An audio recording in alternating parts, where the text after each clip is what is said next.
Parties have been sworn in. Judge, you may be seated. Gentlemen, have seats. Mr. and Mrs. Hickey, the defendant's son and your son were playing with BB guns. According to your complaint, the defendant's son shot your son in the mouth with a BB gun, causing his tooth to fall out. The dental bills for that amount to some $3,800, and you want the defendant and his father to be responsible for those bills. Which of the boys was shot in the mouth? Jacob, the oldest one. You. The defendant's position is that despite the fact that immediately after this incident he signed a note indicating he would be responsible for the bills, he signed that under some duress, and that he immediately recanted by sending you another letter indicating he would not pay for all the bills, and that as a matter of fact his son was also shot with a BB, albeit in his rear end. Correct? Yes, ma'am. All right. When did this incident happen with the BB guns? And would you stand up here, sir? When did it happen? November 19th of 2001. Where did it happen? In my backyard. It's on the side of the house is actually where he got shot. Were you at home at the time? No. Whose BB guns were they? We owned one, and Mike owned the other. When did you buy your son a BB gun? It was my mother's, and she gave it to my son for a present. Why? He just used it to, he had targets that he'd use to shoot and shoot signs, and it actually was my smallest son's gun, Eric's gun. That's pretty stupid. No, we have targets and we shoot all the time. Well, so. Plus we're hunters and stuff like that. Sir, what is your first name? Jacob. Jacob, did you shoot the defendant with the BB gun and it hit him in the behind? Yes, but it was by accident. I didn't mean I to don't shoot care whether him. it was by accident or on purpose. I assume that you wouldn't do anything on purpose to hit him with the No. gun. Is that right? Yeah. You were playing around. Yeah. And you shot him in the behind. Yeah, by accident. Was that before or after he shot you in the face? Before. Was it immediately before? No, it was like about 5 or 10 minutes before. So when you shot him in the behind, did he say anything to you? No, he just like, he didn't mind. He like 5 or 10 minutes after, we were all pals. You were all pals. So he was friendly to you after you shot him Yeah. in the behind. And it was an accident. Yes. Now, I want you to tell me how it came about that you got shot in the face. Well, me and Mike were just like, just hanging around, and I went to talk to my little brother. Don't start from the beginning. Okay. You know, we're not going back to Noah's Ark. You shot him in the behind by accident. Yes. Then you were playing around for another 10 minutes. Yes. Immediately before you got shot in the mouth, what were you doing? Before I got shot in the chest, I was hiding behind this board, and I put down the BB What gun. were you hiding behind the board for? To hide from getting shot, because I couldn't run to my house. I was afraid of. Well, was he aiming at you? Yes. Your Honor. Shh. Excuse me. He was aiming at you? Yes. What did you say to him when he was aiming at you? I yelled stop like at least maybe 5 or 10 times. Did he say why he was aiming at you? No. Were you playing at this time? No. What were you doing? You were being serious? Yes, he was being serious. I think he was trying to either get back at me for accidentally shooting him. When you say you accidentally shot him and you hit his body, Yeah. where were you aiming? At the ground, it ricocheted off the ground and hit him. That's not a target. No. Sir, I'm not speaking to you unless you were home, right? So you were shooting around his feet? Yeah, it was like he was maybe a few inches from the ground to where I was pointing the gun at. But he had turned around. His back was towards you, sir, Yes. because if you hit him in the behind, that means that he was moving away from you. Yes, I think he was looking at his gun. I think he was loading his gun with bullets. Just a second. So he was loading his gun with bullets, and you shot. Yeah, well, I was checking the safety, and I pulled the trigger, and the safety wasn't on the way in, and it ricochets off the ground and hits him. All right. Now, Mr. Deeks, I want you to tell me how it came about, sir, that you hit him in the mouth with a BB. Okay. That day, the bus missed us right off the bat, so we stayed at his house, and we were, like, playing video games. We ordered a pizza, and so then about half an hour later, after we watched a movie, we went out in his backyard and started shooting at trees and stuff with his BB gun. And then he said, let's go down and get my BB gun. So we walked down to my house, and on the way down to my house, that's when he shot me, when we were walking and I was walking in front of him. So it hurt, and so I just got up and we kept walking to my house, and we got my pellets, because we were like shooting at birds and stuff. So then we walked back to his house, and he said, let's play one pump war, which is you pump the gun one time and you shoot at each other. And we were at least 100 feet away from each other, like a big field. And he Just a minute, started... does one pump war sound familiar to you, sir? No, I never said that. Go ahead. And then he started shooting at me, and Eric was with me by the road, and pellets were like flying by our heads and everything, and Eric said, "Let me shoot the gun." So I said, That's a "Okay." lie. And I let Eric use the gun, and Eric shot the gun and shot Jake. Like the second shot he shot, it hit Jake, and I tried to cover for his brother and say that I was the one that shot it, and he repeated, "No, that was my brother, and you didn't shoot it." So, and then he was yelling at his brother. So then he immediately after that started shooting back at us and almost hit Eric. So I told Eric, "Go away before you get hit." So then he was hiding behind boards with one of my friends, Robbie, and I couldn't see anything, so I just took a shot, and all of a sudden I walk up there and he's out in the middle of the yard, and I'm like, "What's going on?" And he's like, "Oh, you shot me in my face." And I'm like, "Oh man, I'm sorry, I didn't mean to." And then he said I did it on purpose, and there's no way I could shoot it with a $30 BB gun 100 feet away. Your And for Honor, him to shoot me in my tooth, he would have to directly aim at my face. Your Honor, Eric can tell you, because he was there through the whole thing, he can tell you what happened, too. He shot my little brother too, in the head. And so You did shot him. No, he... You shot You your own brother. shh. Neither of you were there. You shot him. The first person who got hit with a BB was him. Put your hand down. Listen, when parents permit their children to have instruments that can cause damage to each other, they make a big mistake, and then they come and they cry. Somebody, first of all, should have been home in your house to ensure the fact that if your son missed the school bus, somebody drove him to school so that he wasn't home all day being unsupervised. Did your younger son miss the school bus too? No. Did not. So he went to school that day. That's right. So that they were playing around all day with these BB guns until Eric came home. Is that right? That's right. And then Eric was out in the field with them as well. Is that right, Eric? Stand up here. Is that right, young man? You were out there too. Yes. Did you ever have a BB gun in your hand? No. You never held a BB gun? Just your brother and his friend? Yep. Now, I want you to point someplace in this room. Let's say your brother was standing where I'm sitting at the time that he got hit in the face. I want you to point someplace in the room and show me where this young man was standing when he shot him in the face. Look around the room, and if you tell me that there's no place in the room, that's fine too. Look all around the room. Where was he standing, Eric? Where was Mike standing when he shot Jacob? How far? Nowhere. What? Nowhere in this room. Nowhere in this room, so it was further. Was it twice as far? Right. 3 times as far? 3 times. 3 times as far as anywhere in this room. Is that right? Yep. Sit down, Eric. Real cases, real people. Judge Judy. 15-year-old Jacob Hickey says neighbor 13-year-old Mike Deeks shot him in the mouth with a BB gun. Mike says Jacob shot him in the behind. So you believe, Mr. and Mrs. Hickey, that the defendant should be totally responsible for any injuries caused to your son? Yes. Wrong. Wrong. You are suggesting that Mr. Deeks purposely, from 3 times the distance of this courtroom, aimed and shot at your son successfully, getting him in the tooth. I don't know if Eric understood that question. It wasn't that far. Just a second. You weren't there, and that's what he said.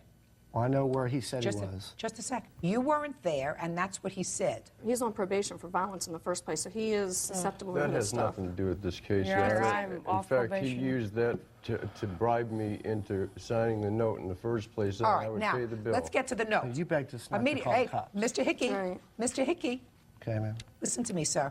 But for the fact that your son had a BB gun that day, you wouldn't be here today. Sure. Now, there came a time, according to what I've read in these papers, that the defendant, Mr. Deeks, signed a note. Can I see the note, please? Sure.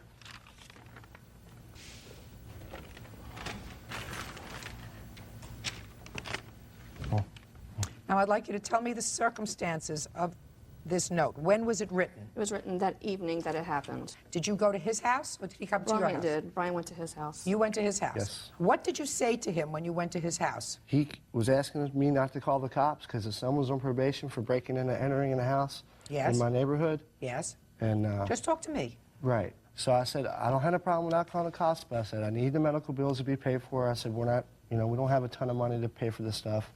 And he agreed. Okay. And give me your version of what Mr. Hickey said to you when he came over. Basically, No, not basically. What did he say to you, Mr. okay, Deeks? he said that Michael had instigated the shooting, that Michael had shot his son. So I signed did the he say? note. Of course, I was scared for my son. I was No. scared for his son. What did he say to you, sir, with regard to calling the police? He said, Now, what did he say said to if you? I would agree to pay all the medical bills and to pay pain and suffering for his son, then he would not call the police. All right, and then there came a time where you had second thoughts. You had an opportunity to speak to your son. Yes, ma'am. You say that you wrote him a letter. Yes, I have that here. Can I see the letter that you wrote to him? I want to see when you wrote the letter to him.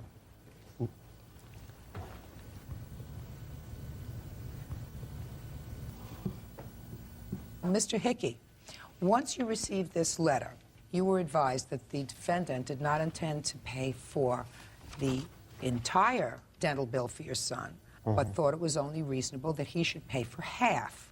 Did you go to the police? That night I called the police. And I had the report. Because also one thing, I always taught my boys to keep their guns down because that's proper gun safety when you're not firing your gun to keep it pointed away and down. And also, Mike was the one that instigated the shooting on my son. My son did not shoot back at him, okay, as far as You that weren't there, and you don't know.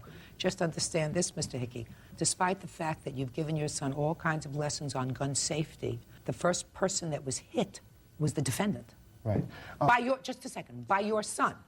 Now, I understand from this letter, Mr. Deeks, that you took some photographs Yes, ma'am. of the injury to your son behind. I'd like to see them. He doesn't want you to, but Well, that's too. That comes under the category of being too bad. Jacob's tooth was a lot worse than her butt. Scab. that was through blue jeans and boxer shorts. Getting a tooth shot out is a lot worse than getting shot in the butt, So, and a lot worse damage. they're two stupid kids. He started it, and he finished it better. I think both of them were probably accidents. Jake, his was not an accident. Well, you may say it's not. Also- Yeah, can I see the dental bills, please? You folks just don't get it. Do you want the police report? I don't care about the police report. The police did not arrest him for that. You know why the police didn't arrest him for that? You want to know why? Because your son shot him first. That's why. Miss Judy, also, he shot my son 4 times, shot my little son 3 times, can tell you that. and shot my dog 2 or 3 times also, Purposely. purposely. Did you take the BB gun away from your son? That was the same day. Yes, and plus I got his BB gun and destroyed it the same day. And they this both happened, have too. this gun still Your Honor, in their possession. his little son and a kid named Sean were walking down the street with my BB gun like a month later, and with holding a pigeon in their hand. And I talked to Josh, his littlest son, and Don't Josh tell me said, what Josh told you. I think that you're both way out of line, and I think that, listen to me, I think that the defendant is being more than reasonable with you when he says to you, I believe that I should be responsible for half of the dental bills and that you should be responsible for half of the dental bills for your son. And if you don't think so, then I'm not going to spend any more of my very valuable time trying to convince you. Now, these two boys were engaged in play. There is no indication that the defendant was a marksman, any more than your son being a marksman. You 3 parents, What about are him both shooting very my other fool. kids? I mean- I'm not interested in him shooting your other kids. All I know is I have photographs that the first person who was injured as a result of this BB play was him.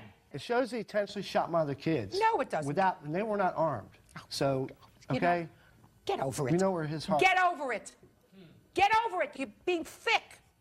You allowed your children to have weapons that could cause injury, both of you. Therefore, you are both responsible, especially since, put your hand down and get your hand out of your pocket.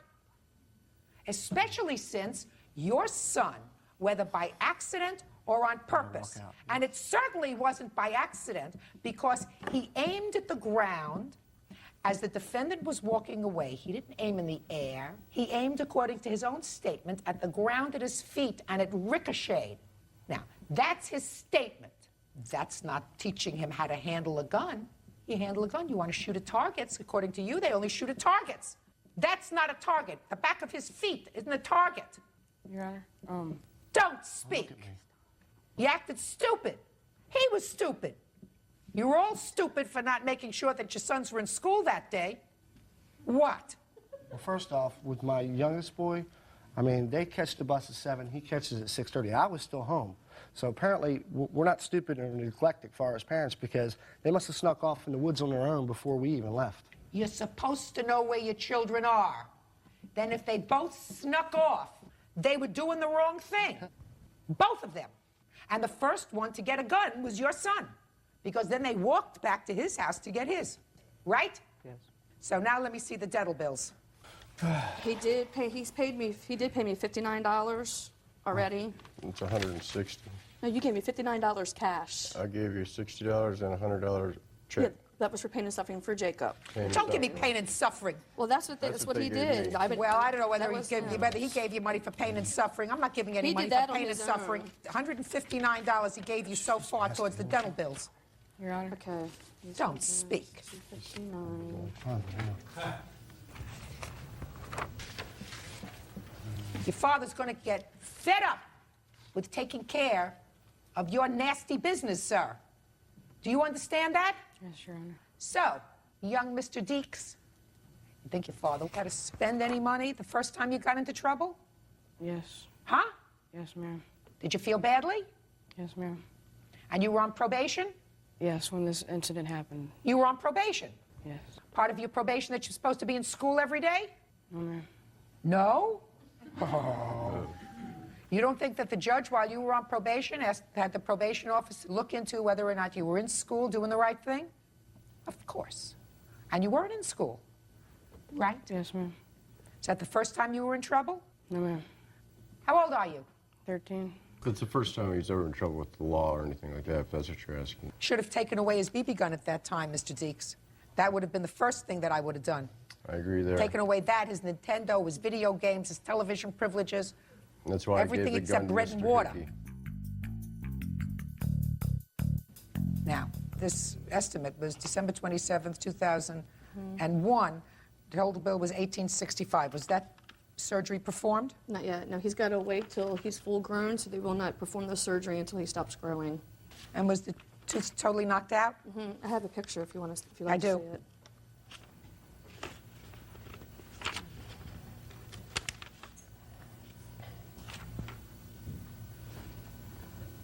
Okay.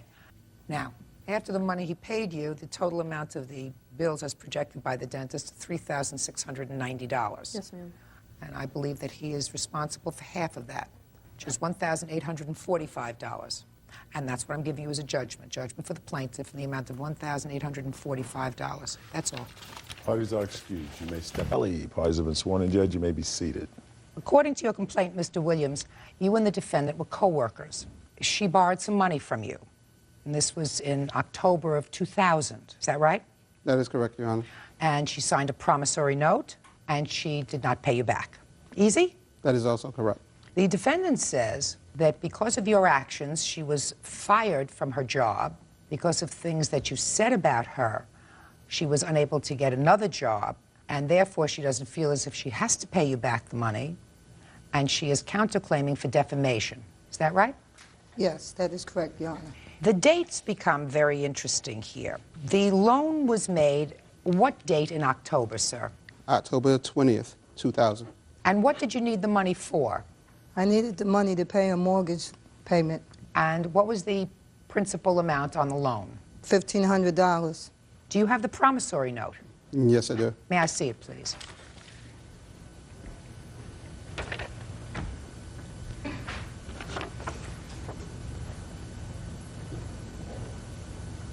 And you did sign this promissory note. You Yes, signed I it did. on the 20th of October. Yes. Did you make the first payment on October the 30th, as it was agreed to in this note? No, I did not. Why not? I was fired. I was sexually assaulted by Mr. Williams, who pressed his private parts on my behind. When? This was a month before I had gotten fired, and Mr. Williams believed What date? that... No, just a second. I'm asking you the date. You indicate that you were, according to you, sexually harassed by Mr. Williams. September 2000. Well, that's why the dates become important. So that if you were sexually harassed by Mr. Williams in September of 2000, how could you borrow money from him a month later and promise to pay him, start to pay him within 10 days? I loaned Mr. Williams $3,000 around March of 2000. Yes. I did not ask Mr. Williams to sign any promissory note. I just simply gave Mr. Williams the money. I had to hound him for 6 months to give me my money back. But when I needed money, Mr. Williams asked me to sign a promissory note. So, and I felt hurt. I felt hurt because originally I thought we were friends, but I found out differently. Anyway, what I was saying, I was in a very bad bind, and I needed money. And I borrowed it from Mr. Williams because I loaned him money, so I felt like he should give me money. Well, when you signed this promissory note, Miss Kelly, yes, did you have intentions of paying him yes, back? I had intentions. Oh, I'm sorry. The answer was yes. Yes. So that what happened between October 20th, when you signed this note, and October the 30th? As I said, Mr. Williams had wind of me gathering evidence against him for sexually harassing me and other harassments. Ever since he got what happened between he got me in fired. That 10 days? He lied. On what he lied date, to his superiors and got me fired. On what date were you fired? I was fired October the 30th. Miss Kelly, the reason I asked questions about the dates was because it seems odd that you would borrow money from someone who you claim a month before had sexually abused you. Would seem to me you would want to stay as far away from that person as possible. I could not. We worked in the same small cubicles, in the same location. Then you certainly don't want to have anything other than a business relationship while you were, quote, gathering evidence against him. To me, that was still business, Your Honor, because I really was in need of taking care of my personal business. Then you have to pay him back. Period. End of discussion. Your Honor, I'm sorry, Your Honor. Why do you think But that you are as I entitled said, not to pay him back? I lost many of wages after I lost that job. Mr. Williams lied to his superiors and said I took someone else's check because he knew I was about to let his superiors know of his assault on me. I have documents that I went to Equal Opportunity and I made accusations, and I was given a claim. I was given a settlement from the organization that I worked with, showing that he sexually assaulted me. Mr. Williams was the supervisor after I left there. I'm speaking. Don't interrupt me. It still doesn't forgive you from paying back a loan. I didn't have a job. I had no job. Well, it doesn't make any difference. You have to pay him back this money. And if you got a settlement, then you have to pay him back the money from the settlement. Period. End of discussion. You signed a note. No, but excuse me. I'm telling you yes. Something? I'm reading your complaint. I have a letter from a lady that worked there. Listen, I don't read letters. Miss Kelly, I want to see... Equal Opportunity, stating his assault on me. Did you hear what I said? I don't read letters. I want to see the result. This is the complaint that you just gave me, that you filed. I want to see the order that they handed down. Do you have a copy of the order that they handed? No, I have a copy of the check that they settled with me for. They settled with you for. And that was a whole year later when my bills were... Just a second. You mean you don't have a copy of the decision? There was never a decision? I was released from unemployment.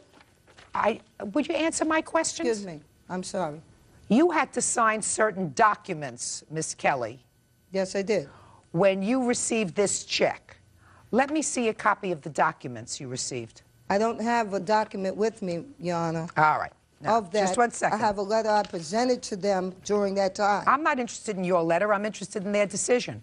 They had me sign a document releasing me from prosecuting any further. That's correct. That's what they did. Yes. Of course. That's what I wanted to see. That's what I wanted to see. I'm sorry, I didn't bring that letter with me, Your Well, Honor. you should have, because you have a counterclaim against them for defamation. The first thing you say here is that you have a condition of torn cartilage, which may be considered a disability under the New York State human rights laws, and I am a female. Then you say on October 24th, which is 4 days after you borrowed this money, you submitted your request for sick leave related to your torn cartilage, right? Then you go on to say that the reason you were terminated was because of your disability and my sex having complained of sexual harassment. why these people settle these claims. It's absolutely ridiculous. You also say here that by mistake I took somebody else's pay and you returned it. It was a mistake, you say, that you took it. And it wasn't a pay, it was a stub. A stub, whatever it was. You signed a release, you don't get any money on your counterclaim. You have to pay him the money that you borrowed. You borrowed $1,500. There's also late fees imposed pursuant to this thing, Wait a minute. $25. May I say something, Judge? I know I'm nervous, but may I state something, please? You're not nervous, Miss Kelly. Yes, I am, Judge. No, you're not nervous. There You're just was trying to a statement. I am not lying, Judge. Mr. Williams is a supervisor at the company I was working at.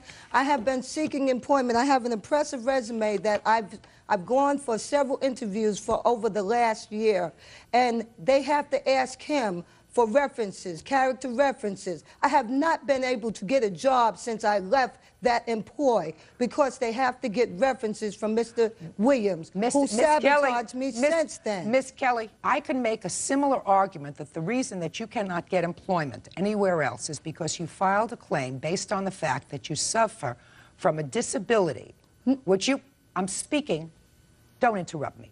I'm really very smart. You say you were fired because you have torn cartilage, which you believe falls within the purview of the Americans Disability Act, and therefore you were fired. Excuse me, I'm that's speaking. incorrect. That's exactly what you say here. Real cases, real people. Judge Judy. Melvin Williams says former co-worker Jackie Kelly owes for an unpaid loan to pay her mortgage. Jackie claims Melvin sexually assaulted her and then got her fired. She says she's not going to pay.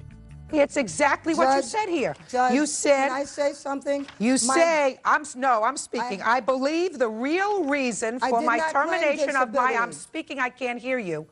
For terminating my employment is because of my disability and my sex, and having complained of sexual harassment. Those are your words. I was the only woman at the job. My knee went out that month. Listen to me, madam. I was going on disability for that month. Miss Kelly, before that month, very I was carefully. not injured, Your Honor. Listen, I'm going to let you speak in a minute, I was sir. not injured. There was nothing wrong with me. Listen to me very carefully, madam. You're not listening to me.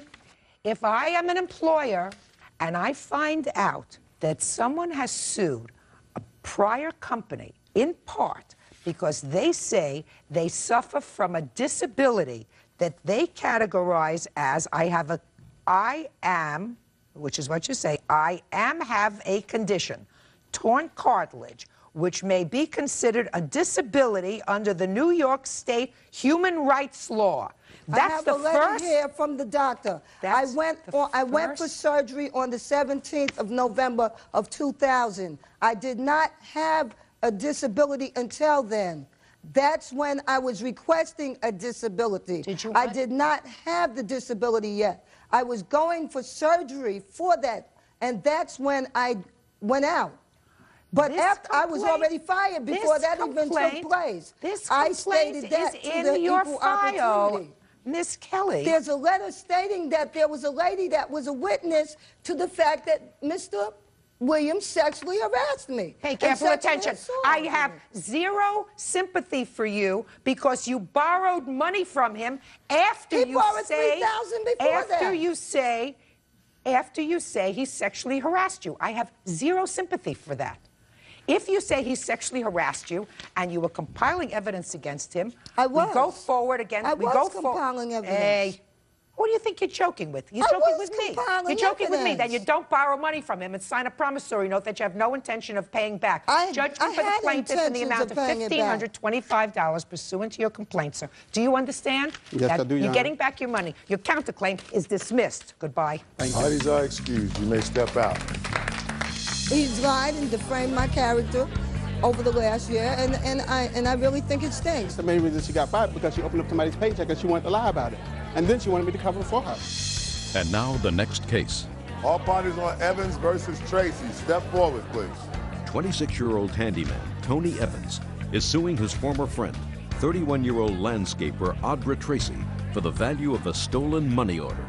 Mr. Evans, according to your complaint, the defendant was a friend of yours, and there had been times because she didn't have a checking account that you cashed checks for her. Yes, ma'am. On this particular instance, she came to you and told you she had a money order and asked you to cash it for her. You did.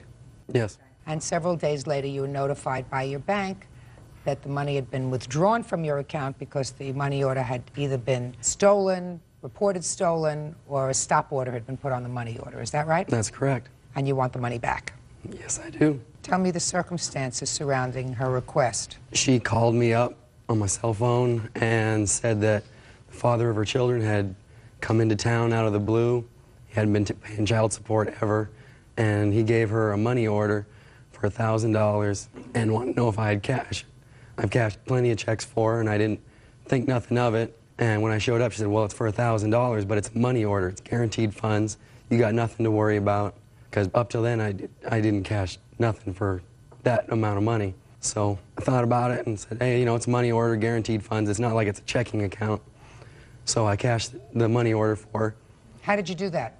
We went to the bank. She signed the money order that was written to her. She endorsed it. I signed it and cashed it and handed her the money. And in the bank was the last time I ever saw my $1,000. Did she ever tell you about this father of her children before you cashed the money order? I don't know anything about him. Just that you knew she had children? She had children, so obviously they probably have a father, yes. Okay. All right, Miss Tracy, let me hear from you.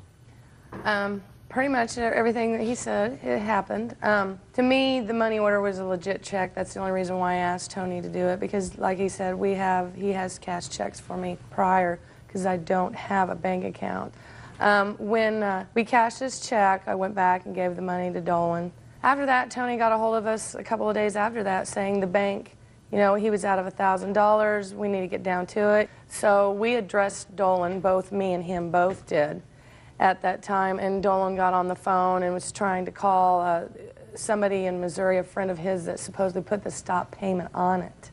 To me, I was an innocent bystander, and I understand Tony wants to get his money back, and I try to get him and Dolan to deal with it themselves and keep me out of it, because it basically, he wrote the check out to me, and I don't feel like I'm totally blamed for the $1,000. Even though she got the $1,000? Even though I got the $1,000, which I gave to Dolan, and in return he gave me $300 for child support. And I haven't received child support from him in like 12 years. So you feel as if Dolan is responsible? Yes, for I the money. definitely do. That's your defense? Yeah. That you're an innocent bystander? Yes. All right. I have some questions for you, Ms. Tracy. Were you ever married to Dolan? No, I was not. But you were in, I assume, a long-term relationship with him? For on and off for 5 years. And after he cashed this money order, did Dolan stay with you for a while? Yes, he did stay with me for How about long? a week. And Just a week? Yeah. Okay. Now, tell me what you know about Dolan. Does Dolan work? He's always worked. When I was with him, Has he ever been incarcerated? Yes, he has. How many times? He's incarcerated right now, and I do believe this is his second time being incarcerated. What do you mean you do believe? While you were together for that 5 years, had he been in jail before? No, he was not together in those 5 years, and that's like 12 years ago, so. Okay, but you believe that he's been incarcerated on at least 2 occasions? Yes, yes. Do you know what for? Drug charges. Using, selling, or a little bit of both? A little bit of both. So Little. Manufacturing. Okay. So a little bit of, he's a bit of an entrepreneur, he's a businessman, he's a salesman, and he also uses his own product. Yeah. Is that a fair statement? Yeah, there you go. That'll work. Was he ever abusive towards you? Yes, he was. Was he ever physically abusive Yes, he towards was. you? Prior to him cashing this check for you, not a long time ago, just recently, did you know about Dolan's drug involvement? No, I didn't. I didn't hear or see from him for about 8 years, so showing up on my doorstep, it bewildered me because I haven't seen him in so long. Oh, so. But you did know one thing. You knew that he had been working. Yes. And that he hadn't paid child support. Is that right? Yes. So you knew he was a deadbeat. Yeah. Right? Yeah. And had he seen his children in those years? Nope. So you knew he was irresponsible? Very much. So, Miss Tracy, let me ask you this question. If you went to Mr. Evans, who was a friend of yours, and said, look, I have this money order. It was given to me by the father of my children, who is a lowlife, irresponsible, deadbeat, abuser, and we'd like you to cash it for us. Do you think he would have cashed it for you? Probably not. Take it. So you had information about the person who you were asking him to vouch for by giving him money that he didn't have. Mr. Evans, if she had said to you, here is a money order by this lowlife, drug abusing, drug selling, drug manufacturing, irresponsible, deadbeat person who I once knew 8 years ago, but I haven't seen since, would you have cashed her money order? No, I wouldn't have. Of course not.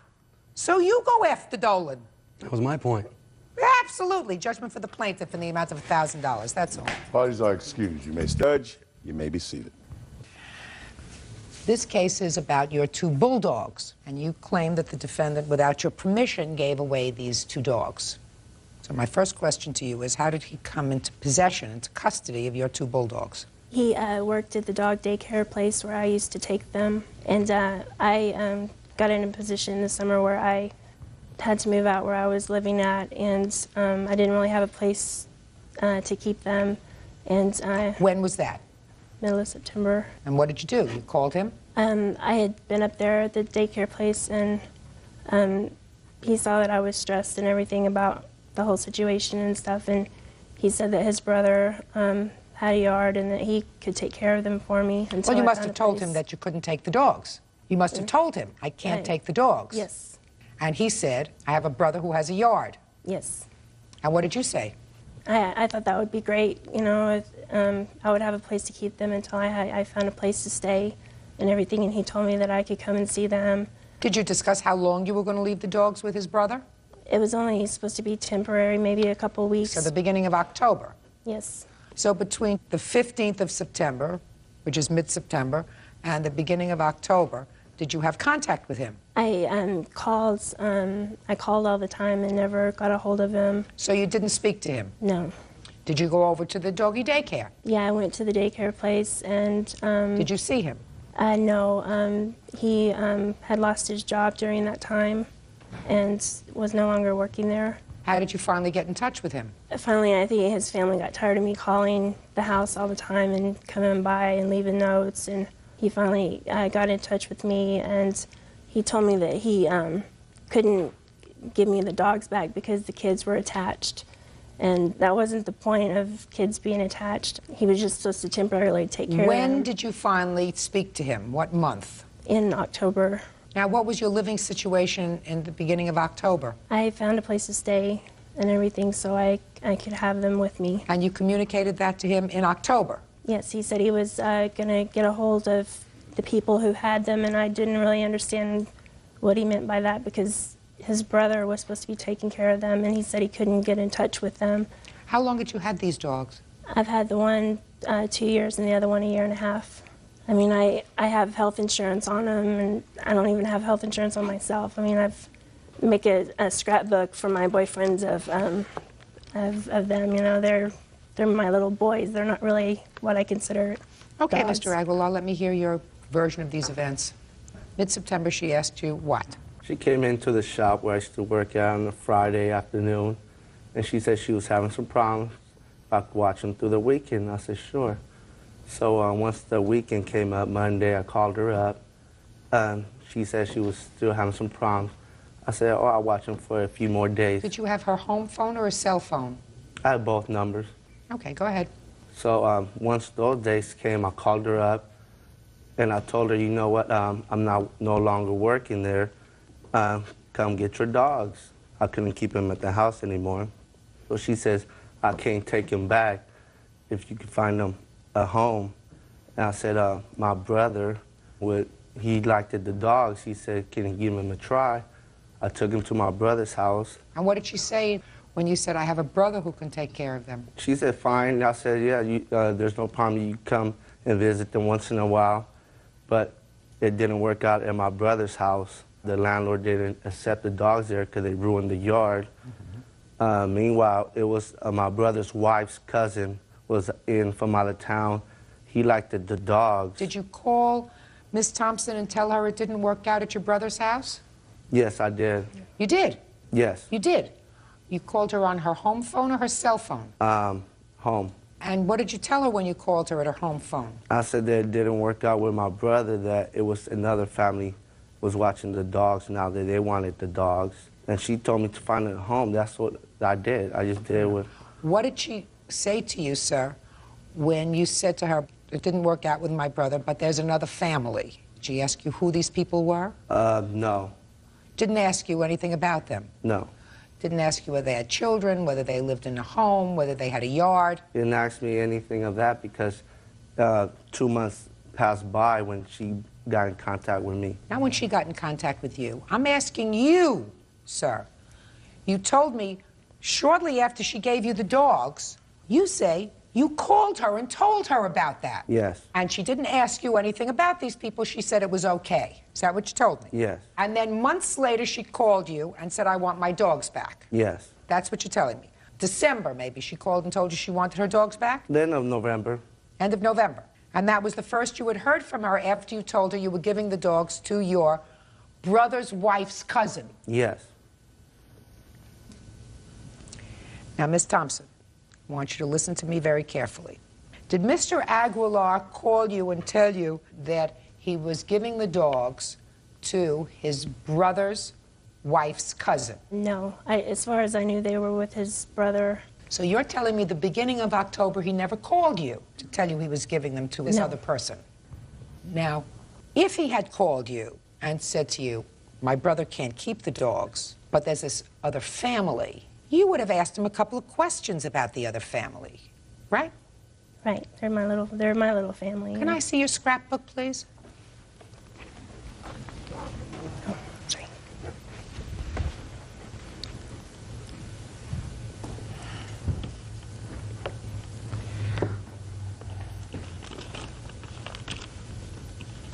While you were bringing the dogs to the doggy daycare, you brought them there while you were working, is that right?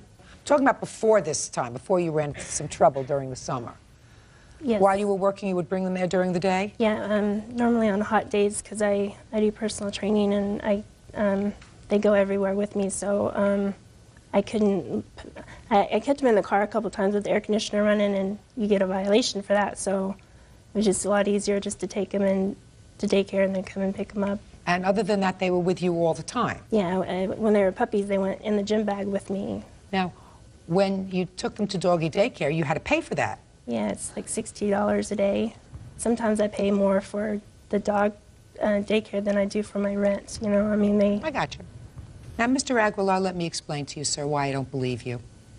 Because if you create a scrapbook like this of your pets, and if you pay a substantial amount of money for daycare for your dog, then a normal person, under the scenario that you created for me, when you said, I called her and told her my brother couldn't take care of the dogs anymore, but there was another family. The first question you would ask is, well, tell me about them.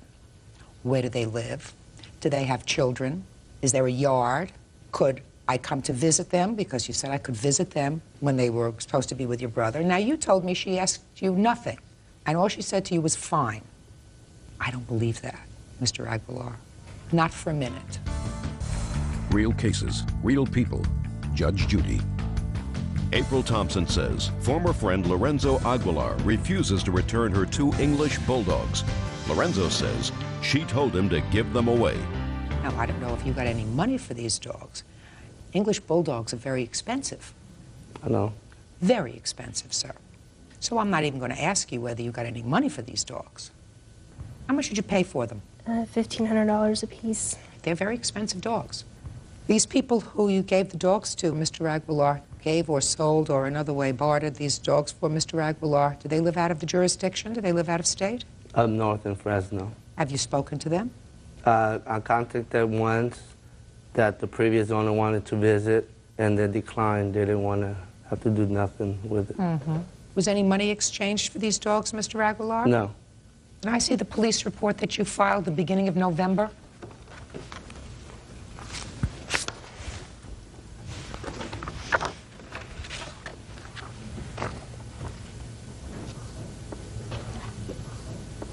Did the police ever contact you, sir? Yes. I don't have a write-up from the police with regard to their conversation with the defendant. Do you have any further follow-up from the police? No, that's all I That's all that I have. They told me that since I gave him permission to watch them, they're considered property, so I didn't really have a right, which it doesn't really make a lot of sense to me. It doesn't make a lot of sense to me either, and I don't buy Mr. Aguilar's story, quite frankly, that he spoke to you and you said he was going to give the dogs away to strangers. You asked no questions about the people that he was going to give the dogs to. That doesn't make any sense at all. The value that you gave the police for the dogs was $3,000. Is that right? Yes.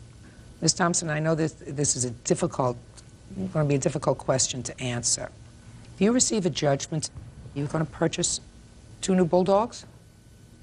They're not replaceable.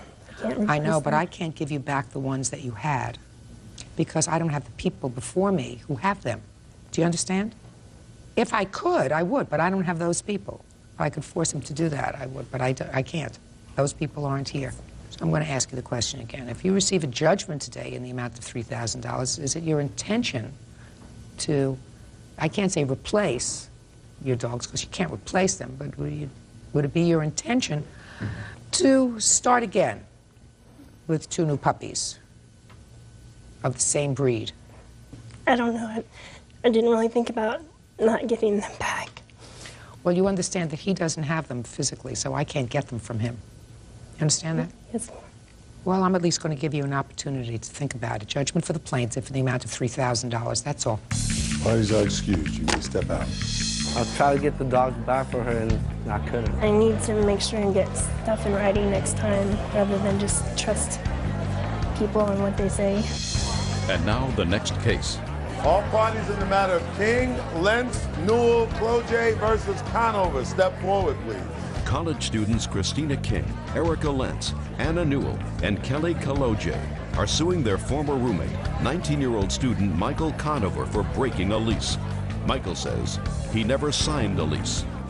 All right, Miss King, you and your 3 co-plaintiffs were in college. You got an apartment, the 4 of you, and you agreed, according to you, to have the defendant as your 5th roommate. Is that right? That's correct. The 4 of you signed a lease. Is that right? Yes. The defendant did not sign the lease. Is that correct? That's correct. So the 4 of you had agreed to share this apartment before the defendant came into the picture. That's correct. According to you, the defendant stayed until Thanksgiving when he unceremoniously left, leaving a mess, leaving the heat turned up, leaving beer cans all over, whatever. He left a mess. He gave you no notice. You want him to pay his share of the 5th of the rent for the entire duration of the lease, which is 1 year. Correct. And utility bills, et cetera. That's what your lawsuit is. Yes. The defendant says he was never on the lease and you were rude to his girlfriend. So that's why he moved out, and if you hadn't been rude, then he would have stayed. That's your defense, right? Correct. Right? Yeah. Okay. Why did not the defendant sign the lease? Well, upon contacting... Fast. Okay. We contacted him. We told him what the lease was, a year long. We told him he had to go to the office and sign the lease. But he never did. He never did. What'd you let him move in for? He told us that he would. But he didn't. Correct. And he lived there the entire month of September? Yes. Paid rent, paid utilities. Entire month of September, entire month of October, and part of November, and you never saw to it that he signed the lease? He told us that he had taken care of it. Did you go down and make sure that he took care of it? Well, the complex told us within the first month, Michael needs to go down and sign the lease. Okay, he didn't sign the lease. We didn't know that. But okay. Now, ladies, after he moved out, what did you do to try to replace him as a roommate? We tried to, we couldn't replace him because his stuff is still in his bedroom. He's got Throw it in the garbage. We didn't know legally if that was okay because... I'm telling you, why didn't you pick up your stuff? I didn't have, all I had was a hatchback and another car to move my stuff. I had Just like a second. Are you telling me that your stuff is still in your room? I have my bed frame and mattresses, yes. Oh, sir, then you have to pay rent. What is wrong with you, sir? You move out, and you have to put the apartment in a position where they can at least try to bring down their damages by trying to rent it. You're telling me that you didn't move your stuff because you have a small car? No, Is that what you're telling me? No. Well, why didn't you move your bedroom set out of there and your furniture? I moved as much stuff as I could on the day that I moved out, but the reason I didn't get the furniture is because, like, I didn't have the vehicle to get it transported, like, to take it to my new apartment.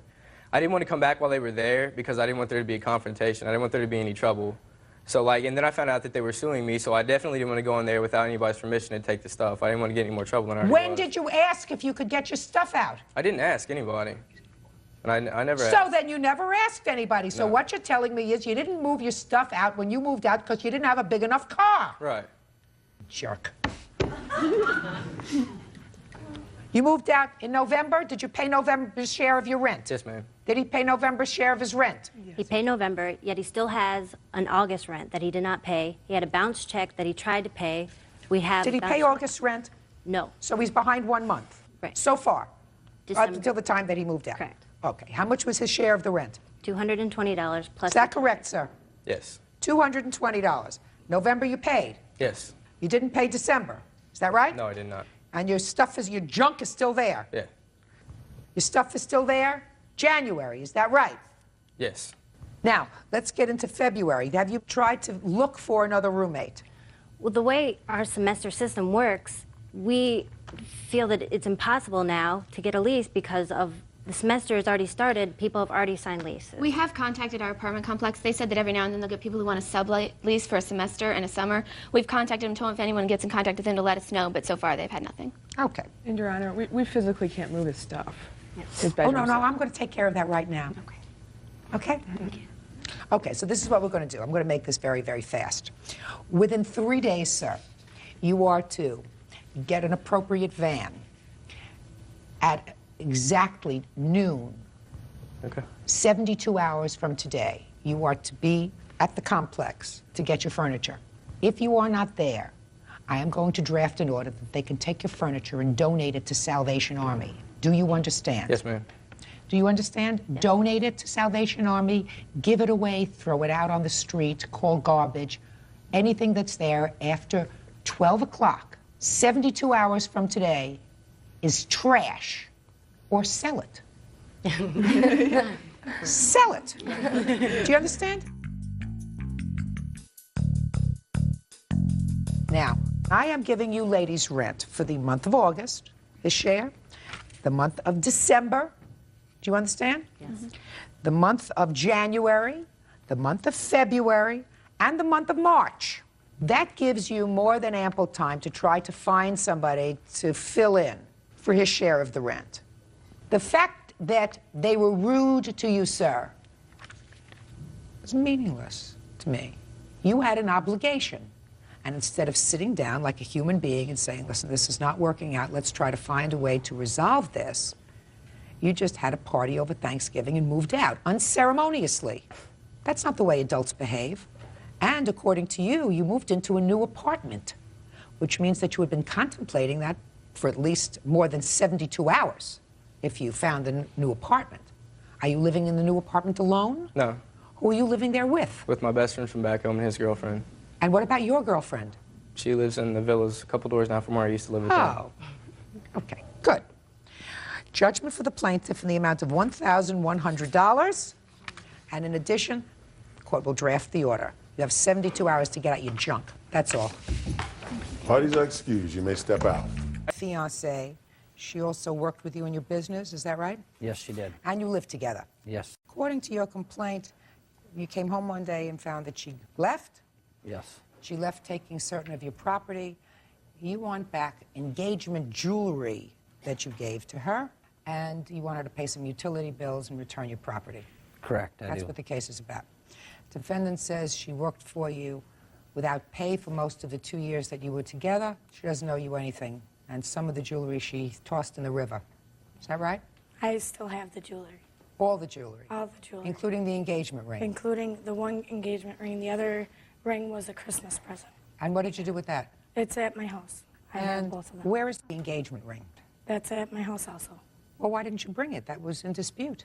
I didn't want to bring it on a plane, and I didn't want to lose it. I guess I didn't think That's that I fine. needed to bring that information. That's fine, here. but you know that that has to be returned to him. Okay, yeah, that's fine. I offered to do that. I offered to give everything back. Now tell me about the engagement ring. Big, small, how much did you pay for it? The engagement ring that I gave her was $1,000.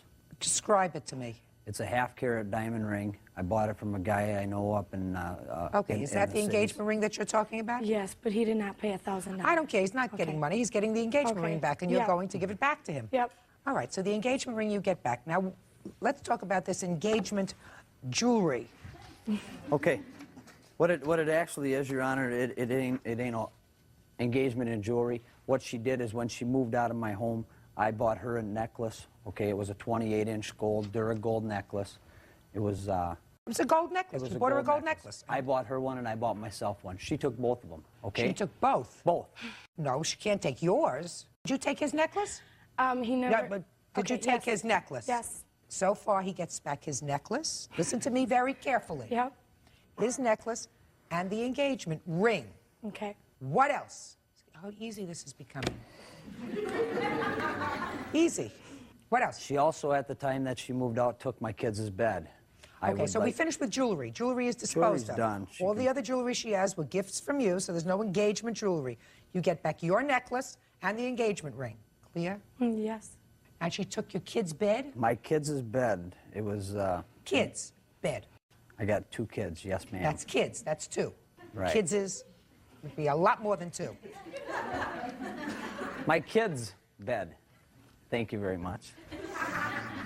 Go ahead. Took your kid's bed. Why'd you take his bed? It was our bed that we bought together. Did you sleep on it with him? Yes. So it wasn't for kids. At the time, his kids was sleeping on it. He had another bed at our old house, which was a bunk bed that was for his kids. That bed that he is talking about, I purchased with my friend Renee. She was a witness. He gave me cash to go receive that for us together. We were together for 3 years. Everything was mutual, everything. What kind of business were you in, I sir? own my own towing business out of St. Paul, Towing. Minnesota. Yes, And ma'am. what kind of work did the defendant do for you in the business? She was doing anything she wanted to do. I mean, if Anything she she wanted to she do. she did entering stuff into the computer once in a while. She'd answer telephones. Okay. You know, it was stuff like that. She'd You run- work out of the house?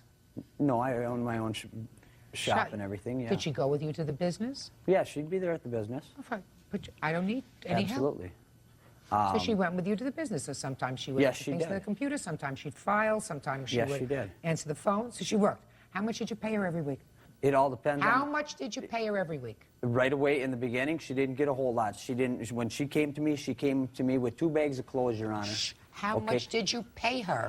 In the beginning, she probably got about $200 a week. When you say the beginning, you mean the first 6 months or the first Well, year? probably the first year she got about that. Okay, so the first year you paid her $200 a week Yes, ma'am. in cash. Yep, and she didn't have to pay no bills at the home. She didn't have to pay for a phone bill. She didn't have to pay for a vehicle. She didn't have to pay for nothing, Your Honor. She didn't Okay. have one payment. Okay, so this $200 was just her spending money. Exactly. Fine.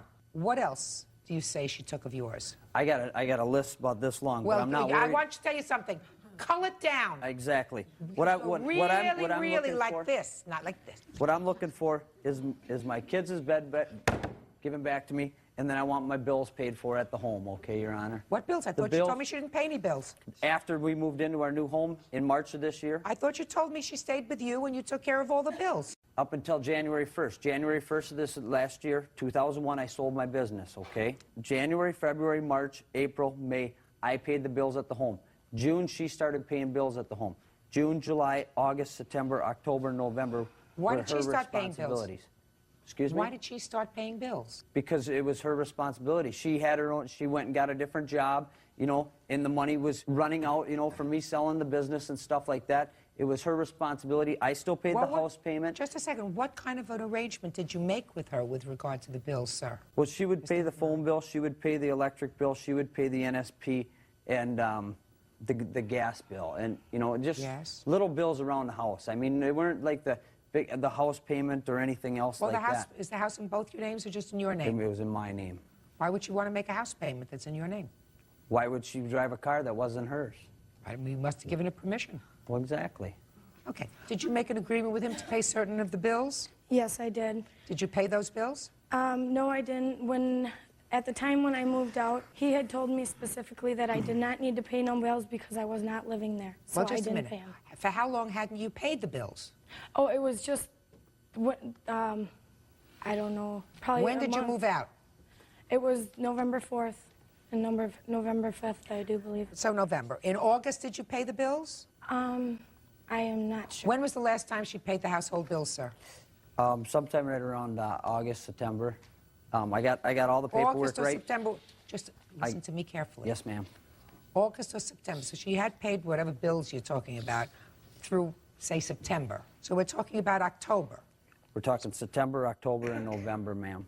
Why didn't she pay in September? I don't know why she didn't pay. So what did you say to her when she didn't pay them? I didn't know she didn't pay them. When I came home from work after she had moved out, NSP had a disconnection notice on my door to shut off my electricity at my home. So you didn't know that those bills weren't being paid? No, ma'am, I did not. She told me when she moved out, I asked her specifically about the bills, and I asked her father at the time about the bills. And she told me that she had paid those bills, and she had mailed them out. Fine. And she didn't? And she did so not. So she was saving a couple of dollars. Real cases, real people. Judge Judy. Sean McMurray says ex-fiancée Melissa Cieslak owes for unpaid bills and for the return of engagement jewelry. How much do you owe on the bills that she had agreed to pay? It's $1,092.64, Your Honor. All right. Are we finished with you? I do believe that's all I have right at the present time. If I can get my kids' bed back, I'd greatly appreciate it. No, you or can't. She took the bed. She needs a place to sleep. What else? She moved back into her mother's house, Your Honor. She had a bed at her ma's house. She had two beds at her ma's house. I assume she did. Okay. What are your kids sleeping in, the bunk bed? I had to go buy them a brand new bunk bed. So now they have a new bunk bed. Yeah, I had to buy it. Way to go. Okay. Anything you want to tell me about these utility bills that you didn't pay? What? Basically that he put all the bills in a pile at the house. We went through them together, and me and him actually got in an argument over this whole deal because he put them underneath a big pile of bills, and I said, why didn't you bring this to my attention? I do not receive the mail. It's his house. He receives the mail. He did not bring it to my attention that the bills were due.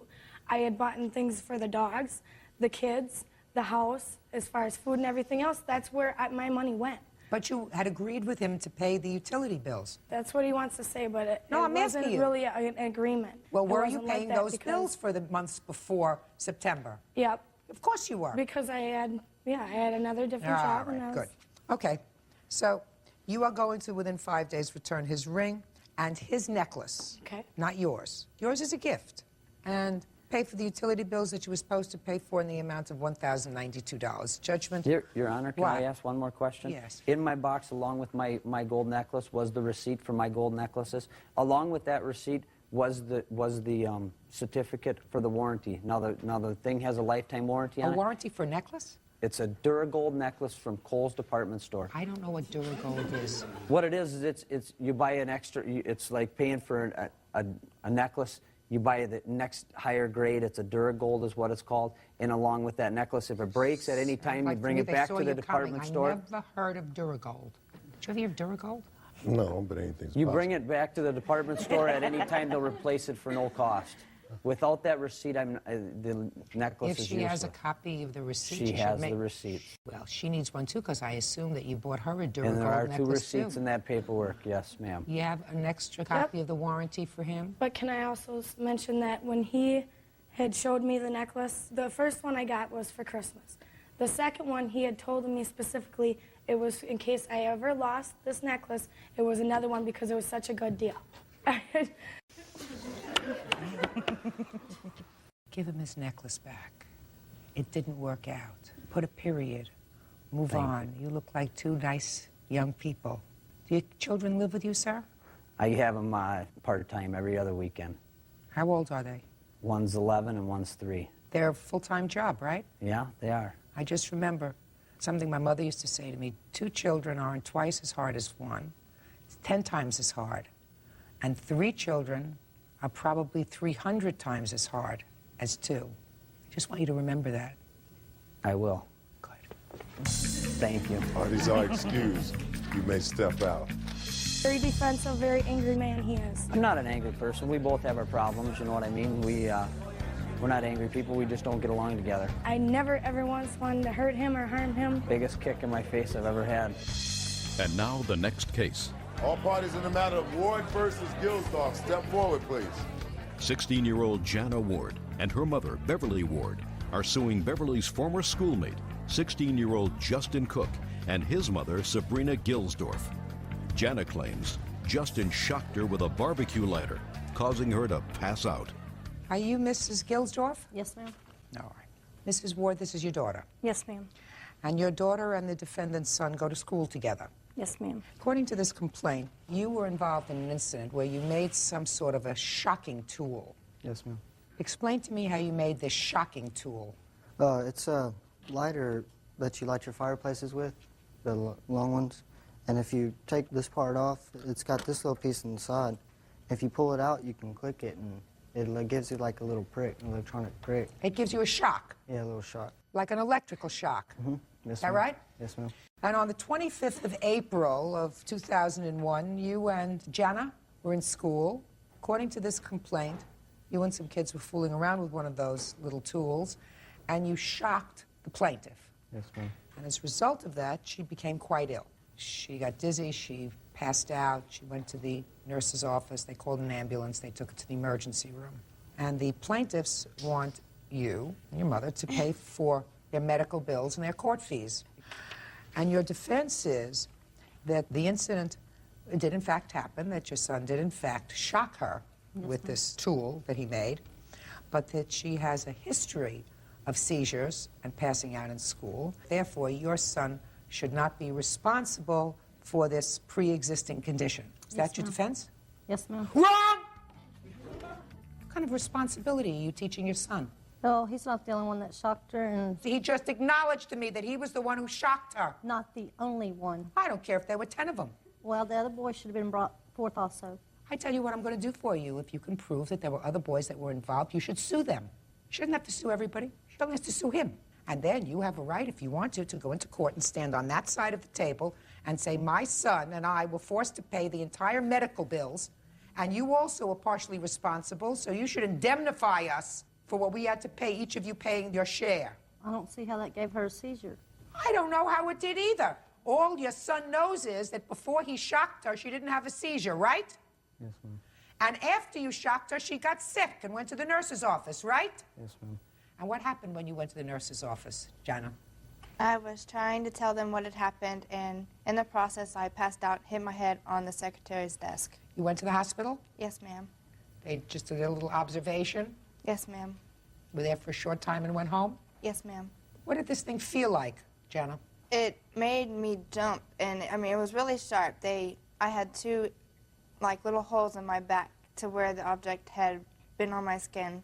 Did you really? Yes, ma'am. So it's like a burn? Yes, ma'am. Ma'am, they tried to show me the mark whenever they brought me into the office. They raised her shirt on her back, and I did not see no mark. They didn't show me First no of mark. all, I think it's outrageous that they would expose her back to you. What right do you have to see her back? They did it, not me. Well, I think that didn't that's ask to. outrageous. I think that the school, you ought to have a good talking to with the school. I didn't realize that. That's what he's telling me. They have absolutely no right to do that. You know, your daughter's a grown young lady. How dare they do that? Let me see your medical bills.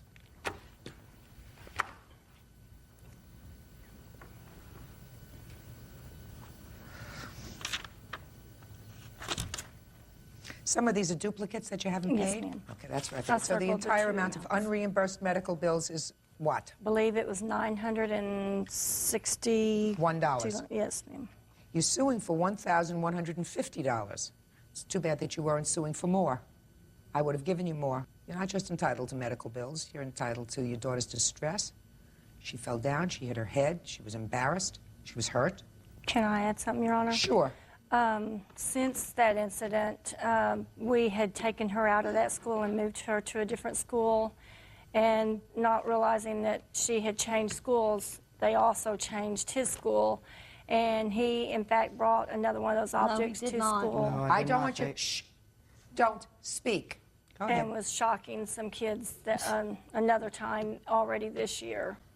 May I say something, please? No, I did not have another one. They searched me, and I did not have one. They brought me into the office. I talked to Janet, and she apologized because her friend thought I had one. She apologized to me, saying... Had you touched one that day? No, I have not touched one since the day I did that to her. I would say that that's a very good idea. You have to take responsibility, sir. If your mother's not teaching you to take responsibility, maybe you'll learn something here today. If you do something wrong, you are responsible. Let me give you an example of how ridiculous your mother's defense is. Let's say you take a gun, a fake gun, and go up to somebody and say, give me your money. And that person has a bad heart condition, and as a result of that heart condition, drops dead. Now, you went up there just to rob him, and the police charge you with murder, a murder that was committed during the course of a robbery, which is a felony. Now, your mother would say, well, he's may be guilty of attempted robbery, but he's certainly not guilty of murder. He's not responsible for the man's pre-existing heart condition, right? Yes, ma'am. That's your defense. Not really. Yeah, sure it is. If That's you your can feel defense. This is nothing. That's your defense. Ma'am, I'm giving can I you an say something? example of your defense, madam. Your defense is he only meant to take his money. He didn't intend to kill him. He wasn't going to harm anyone. He was playing. Right. Well, it doesn't Well, if hurt. he can grow up in spite of you, Miss Gilsdorf, I he's a don't very have- lucky man. He's doing fine. In any event, judgment for the plaintiff in the full amount of the request, $1,150. I wish you good luck, sir. You're going to need it. Oh, yeah. Well, Parties are excused. You may step out. You're not involved with this case yet, perhaps as a witness. Is that right? Why don't you have a seat? And neither are you, so why don't you have a seat? Okay. Mr. Houston, the defendant was a friend of yours. Yep. You had been arrested for domestic violence, and according to your complaint, called the defendant and asked for his help. And according to you, you said to him, you can take my rifle and hold it as collateral for some money that I'm going to give you for being such a good friend. Yep. that's not true. Just a second. Then you got out of jail, and he refuses to return the rifle to you, despite the fact that you offered them $100 for it. Yep. You want the rifle back. Yes, ma'am. Defendant says that the rifle was given to him as a gift. That's right. And in addition, he is counterclaiming for some nonsense about fluorescent light bulb. He spent a lot of time. I spent a lot of time. Whatever. We'll get there. It's not nonsense, Your Honor. Mr. Houston, when were you arrested, sir? The first time I was arrested was August 4th, and that got dismissed and dropped to disturbing the peace. Your Honor, he was arrested in later in September, Don't interrupt. my wife and I got in another fight. The neighbors called the police. When the police showed up, they got on the computer and saw that there was a no contact order, so they arrested me. When I saw the judge for arraignment, they immediately said 2.5 years in jail and a $50,000 bond, which basically scared me to death. That's when he got his wife alive for him. Listen to me. If you interrupt again, it's not going to be good for your case. Do you understand? Yes. Good. So at that point, I tried to make phone calls to my sister and to my wife, and I couldn't do that through the phone system in the jail. And so I was calling Paul to assist me in that situation. He had an attitude that he didn't want to be bothered with it. We were supposed to be friends. I mean, we've been friends for 7 years. Let's get to the rifle, please. It came up with a situation where I offered him $100 to help me out, if that's what it took to get my friend to help. He offered me his deer rifle. And I am going to throw you out if you do it again. Do you understand? Yes, ma'am. We proceed my way, which is I hear him, I hear you, I ask questions. If I look at you, you respond. If I don't look at you, you don't speak. You got it? Yes, ma'am. Perfect. So you offered him $100 to help you. That's what you're telling me. In a sense, and I asked him if he could go pick up my items, so when I got out, I would not be able to go back home. And he acted annoyed. He didn't really want to do this, so that's when I offered him the $100 situation. I says, look, Paul, when you go pick up my stuff, you can hold my rifle for me as collateral until I pay the $100. And then all of a sudden he was all excited about, well, okay, I'll help you out. And then you got out of jail, and he helped you out. Well, when I got out of jail, No, he helped you out. he made phone calls. Good. And he went and got my stuff for me, my truck. Okay, and the rifle. Yeah. Now, when I got out of jail, he wouldn't let me stay at his home because he had his grandparents over there. But besides that fact, my wife had moved out of the house. And so I immediately went and got a court order to allow me to move back into my own home. Now, okay, let's get to the rifle. He came over to my house, and he sat down and started talking, and I asked him to go get my rifle, and I gave him a $100 check. And he at that time told me that he had given it to his father, which made me very off. So I asked him to leave my home immediately because I didn't want to get in trouble for any kind of domestic violence. Okay. Now, sir, I'll hear your version of the rifle. Okay, he was in and out of jail starting in April. I picked him up from jail every time he was there. How many times did you pick him up? At least 3. 2 I can remember. I took him out to dinner after I picked him up, gave him cigarettes when he got out of jail. He called me repeatedly, constantly, 4, 5, 6, 7 times a day, whining and crying he's in jail. Please get me out of here, please get me out of here. Of course, the last time he went to got out of jail, I didn't give him a place to stay because my grandparents were there. That was the last time. Plus, I was fed up with it anyway. Now come to the rifle, he's crying on the phone, whining, I'm doing everything I can, bending over backwards for the guy. He called you from jail? Yeah, collect, constantly. He goes, you know, for helping me out, you're such a good friend, and I don't have any money to give you, but I'll give you the rifle because I know you like it for your time and effort and just bending over backwards for me. Well, as a friend, that's great. So I took the rifle. So we went to pick up the rifle from Darla, me and my wife, and when I got the rifle, she goes, don't ever let Rhett buy this rifle back or give it to him. Because if something happens to you, it's going to be on your conscience. Next thing you know, I pick up Darla from the hospital because her arm's all bruised up and sprained. Is that as a result of this domestic violence dispute? Yes, Your Honor. Go ahead. Then I just decided forget it. I got the rifle out of my control, and I said, forget it. I'm not going to let him buy it back from me. I'm not going to even give it back. Because if something does happen, it is on my conscience. Well, just 1 second. Was there any mention at the point where he said take the rifle of his wanting to buy the rifle back from you? No, not at all. At that point, he just said take it. For my time and effort and everything else. I believe you. Okay. Because I watched his eyes when he said to me... I have a witness that heard the conversation. Really? Sister. My witness heard the conversation on the speakerphone. I'm more than happy to hear a witness. Who's the witness? My sister, Jade. Tell me your name. Jade Houston. All right, Miss Houston. You overheard the conversation about the rifle? My brother Hugh said, I'm giving him the rifle as collateral to give him $100 when I'm able to get back to work to get the money. You heard him say that? Yes, I did. That's what he told her, but that's not what he told me. I was on Ma'am, that's not what he told me phone. and my wife. That's not what he told me. She was on the speakerphone at the time he said it. You're the wife? Yes. Step up. Real cases, real people. Judge Judy. Hugh Houston says after he was arrested for domestic violence, he gave former friend Paul Pierce a rifle as collateral for bail. Hugh says Paul refuses to return it. Mrs. Houston, there came a time when the defendant came to your house when your husband was incarcerated. You evidently had a rifle in your house that belonged to your husband. Yes. What did Mr. Pierce say to you when he came to the house? He said he needed to pick up the rifle and Hugh's belongings. And I was kind of scared, and I told him, you know, that he needed to keep this rifle because I was scared. He never said to you at any time that he picked up the rifle, that it was just as collateral for other monies. Is that right? No, he never said. He just said that he needed to pick up his gun and his tools and his truck and his things truck and like his that. clothes, Yes. and you gave it to him. Yes. And how many times had Mr. Pierce come to your husband's assistance when he had been incarcerated? More than 2? I would say 2 or 3 times, yes. Okay, and that was going to jail, taking care of the bail bondsman, whatever had to be done, coming to your house, picking up stuff for him, that sort of stuff? Yes. So he was a pretty reasonable friend. Be a fair statement? Yes, he was. Are you back living together now? Yes. Mm-hmm. How long have you been married? Well, we're not legal. 17 years. We're not legally married is what she was going to say. How long have you been together? 17 years. You have children? 1. How old? She's 9. She at home when these acts of domestic violence take place? Yes. Big mistake. Have a seat. Okay. Okay. Let me hear. You may be seated. Let me hear about your counterclaim, Mr. Pierce. I gave him petty cash. I bought him dinner a couple of times. He stayed in our guest house for a little while, and my wife keeps her ferret and her cat there. This is a shack, not a guest house. Mr. Houston, doesn't I don't matter. want Mr. Houston.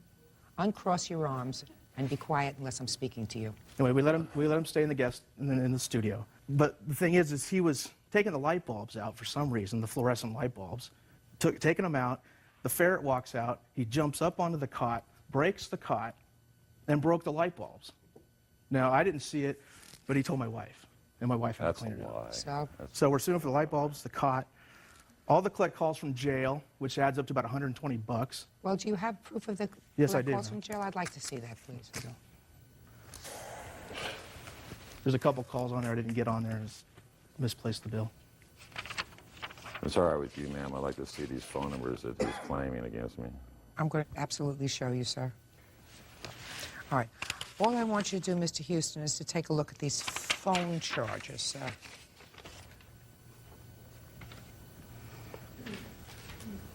All collect calls.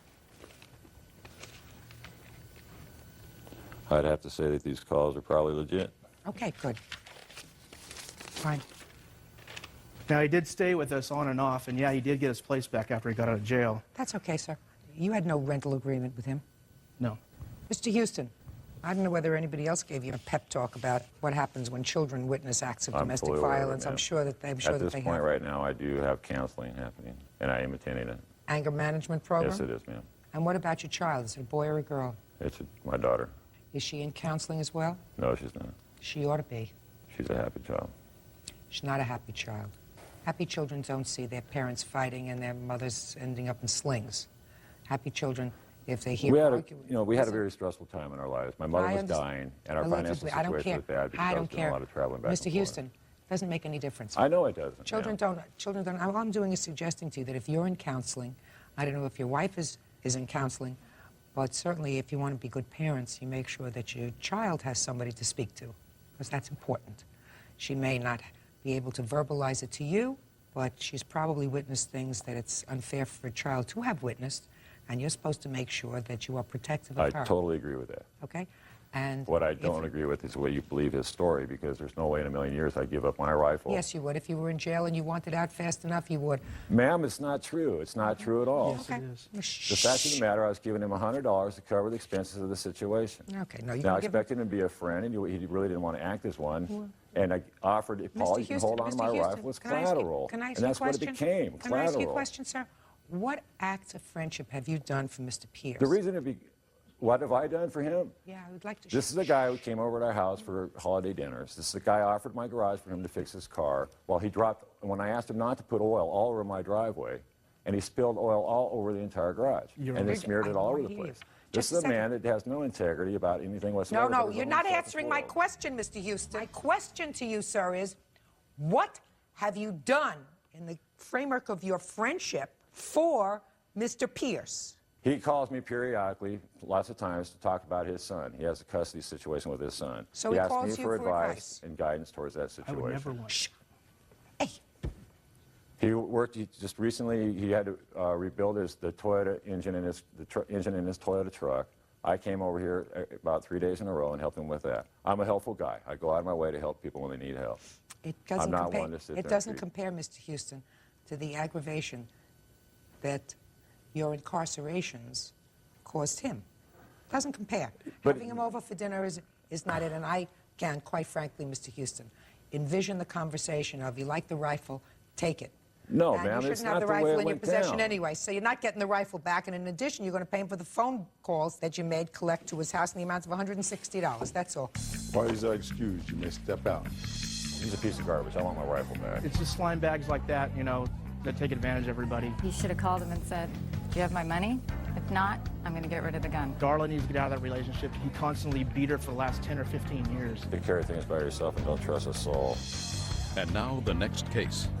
All parties in the matter of DeSante Wentworth versus Bacho, step forward, please. 35-year-old homemaker Jessica DeSante Wentworth is suing her sister, 36-year-old nurse Lori Bacho, and her husband Frank Bacho. Jessica says after her 11-year-old daughter was hit by a bus, the couple held a fundraiser and kept the money. Miss Wentworth, the defendant is your sister and the co-defendant brother-in-law? Yes. According to what I've read, you have a daughter Yes, who I was do. in an automobile accident? Bus accident, actually. Bus hit her? Yes. And you had a lot of medical bills and expenses? Yes. Your sister and her husband decided that they would hold a fundraiser. Correct. Correct. To help pay her expenses. Yes, they help did. you out. And they did. What kind of fundraiser was it? We had a benefit at a bar that we have a lot of friends at, and it was we just had food and raffles and 50-50s and entertainment, things like that. And how much money did you raise? $1,017. Did you put that money in a bank account? No. What'd you do with it? We tried to. I asked for her my niece's Social Security number, and I wasn't allowed to have it. So what did you do with the money? I was given to an aunt of mine, which I have a statement from her stating that she received the money on December 3rd and how much it was, and she had it, and she kept it. Your lawsuit says you want the money. Yes. Well, it's for my daughter. I think she deserves to have it. How old is your daughter? She's 11. What do you mean you think she should have it? Well, the fundraiser was for her and her medical expenses and whatever she needed. The accident did put me out of work, so therefore I'm surviving on my child support. She needs a lot of medical care. She goes to the doctor once a week. She needs prescriptions. She needs pain medicine. Did she go to school? No, she's tutored at home. Now she's tutored at home. She's been tutored at home since December. What kind of medical bills do you have for her? Don't talk to me about you. Tell me what you have for her. For her, I have $86,000 worth of medical bills for her. Unreimbursed medical bills. Yes. She has a lawsuit other than... Yeah, she's suing the people that hit her, and that's where the $86,000 is. Exactly. The things that we raised the money for was basically for small needs, prescriptions, right? any kind of cotton swabs, stuff like that. Exactly. But I told her not straight you. up in the beginning. Just a second, Miss Wentworth, you're not entitled to this money. Let me I know, explain my something. daughter is. You're not entitled to this money. I'm not asking it for me. Good. And you didn't raise this money. Yes, I did help raise that money, actually. We put out 5 collection jars in the town of Riverside and Delanco, which funded the benefit. No, it didn't. The only thing that Mr. Baccio paid for was the basket of cheer, which cost $65. Okay. He paid for that. Fine. Everything else came from the baskets that we collected I told money anybody that was making anything or anything that they had We to had a do lot with of the our friends benefit. make food. Yes, a lot of And people I had donated them things. give- I I had said- 2 delicatessens. Juan, listen to me. I don't think that the defendants want to use the money for themselves. That's my sense. Exactly. Exactly. What I think that they want to ensure is that the money is used Kitty. for your daughter. Exactly. Neither one of you is entitled to this money. I know that. Good. So I'm going to come up with a solution for you. Okay. Very good. We're going to put this money in a bank account for your daughter. That's fine. And the 3 of you will be on that account in addition to your daughter, which means that no one can withdraw any money from that account Okay. without Everybody's signature. everybody's signature. And if you're smart, you're going to leave that $1,017 in there for the next 8 years until she's ready to go to school. It'll stay and there. maybe by that time, it'll be $2,000. Right. Isn't that a good idea? That's now, I fine. assume you have a lawsuit, as your brother-in-law says, with regard to this accident that Yes, your I do. daughter was involved in. And I'm sure she will be coming into a substantial amount of money as a result of a settlement. Yes, it's going into a trust fund. Who do you live with? I live with Ron Berger. He's my fiance. Does Ron Berger work? Yes, he does. He has his own business. Good. What kind of business does he have? He's in the carpet business. He has a shop, home store. And you have 1 child? I have 4 children. Is your 11-year-old the oldest or the youngest? She's the second youngest. And how old is the youngest? 7. Your daughter requires full-time care. Yes, she does. Does she have anyone other than you providing that care? No, besides Ron. Is there any visiting nurse that comes No. in to give No. her or anything I else? take care of her myself. Okay. What's the nature of her injury now? She has 6 metal rods in her leg. I have pictures if you'd like to see them. No, just tell me. She has an exterior fixator on her right leg. She uses a walker and a wheelchair.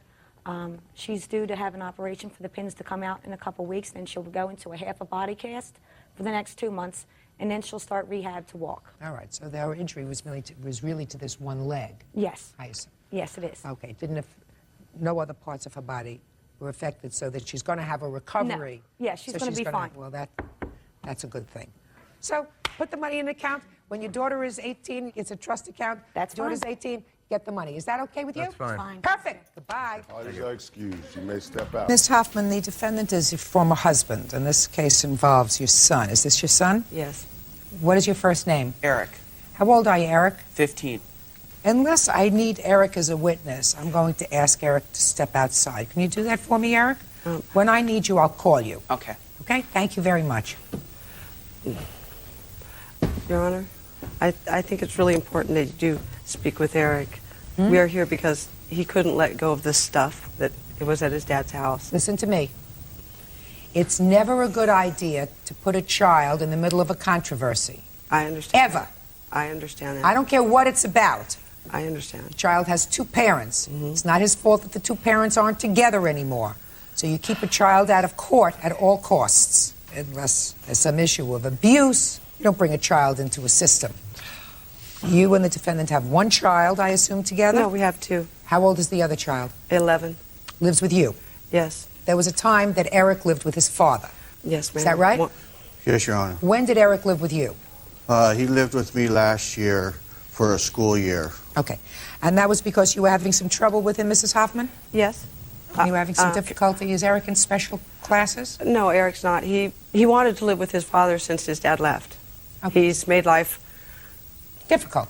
Whatever it was, he wanted to live with him, so he went to live with his father for the year. And then for the summer, he was coming home, and at the end of the summer, you sent him back to his father.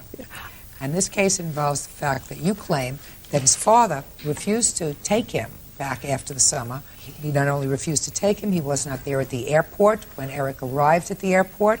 He had to scurry around. You had to get a plane ticket for him to come back. What are you shaking your head no for? This is what your case is about. I'm sorry. Yes. That's what this case is about. You want to be reimbursed for the extra travel expenses because his father wasn't there, for the cost of parking your car at the parking lot. That was a secondary reason. Well, that's what this is for. And the return of Eric's personal property. The personal property was the thing that Eric couldn't let go of. Fine, so you're not seeking any travel expenses or That's anything? fine. It would be nice to have the money that I didn't spend back again.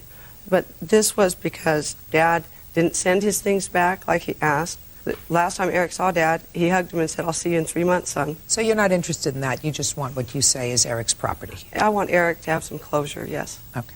Mr. Smoljan, I assume from reading your answer that after the summer, you, and is this your wife? Fiance. Fiance. You live together? Yes, we do. Decided that Eric was too much to handle? Yes. And you decided that he should not come back?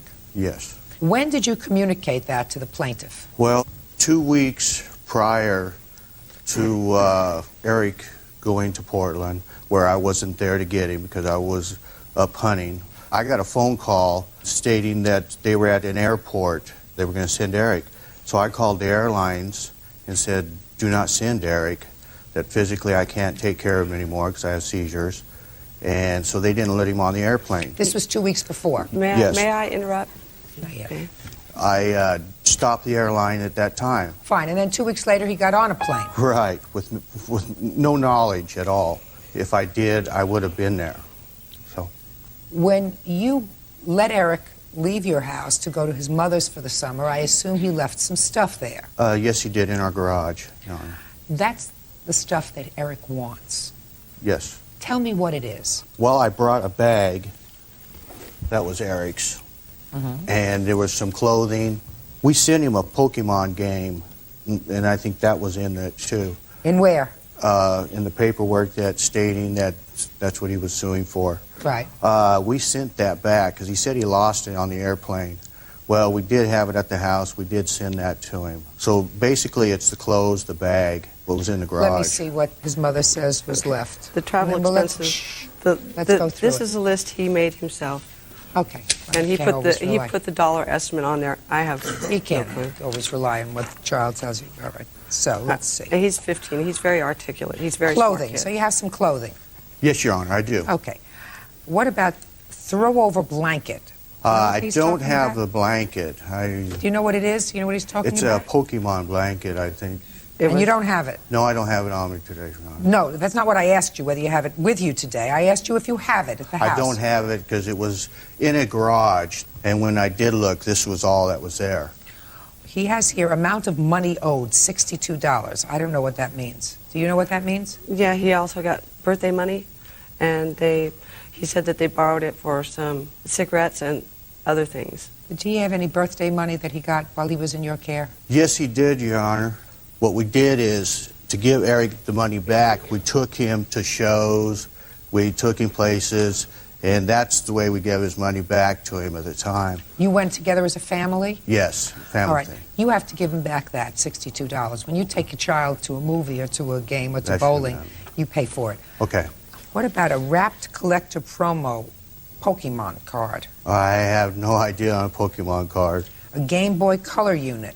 That was the one that I think we did send back. My witness here, my fiance, if she could stand up, she knows quite a bit about this too. Well, stand up and tell me where the Game Boy is. Okay, the Game Boy was an instance in the evening. I was away in California. I got a call. Where is it? It should be in the garbage, ma'am. it was broke because Eric refused to put it away when he was told to. And what happened to it? And his father took it out of his hands, and it slipped out of his father's hands and went onto the floor. At that time, the screen was broke on it. Okay, so it's not that you don't have it, it's that you broke it, sir. Yes, See, sir. look how smart she is. You're terrific. All right, so you're home for a Game Boy. Sega game system and 5 titles. Do you know about a Sega system? Sega system came up with him from California, but it's nowhere around us. I have no clue. We bought him a Nintendo 64 because the Sega wasn't adequate enough for him. From October until June, I have no clue what he did with his game now. Where is the Nintendo 64? He took it home with him He to his did? mother's, yes. You have the Nintendo 64? The only Nintendo 64 that's at our house was the one that had been there. You have a Nintendo Yeah, 64? we have one. We have Good. one. Judge Judy continues in a moment. She didn't send everything back when she sent him home if there was no intent listen for him to to me. be back. Stop with the nonsense. This is nonsense here, madam.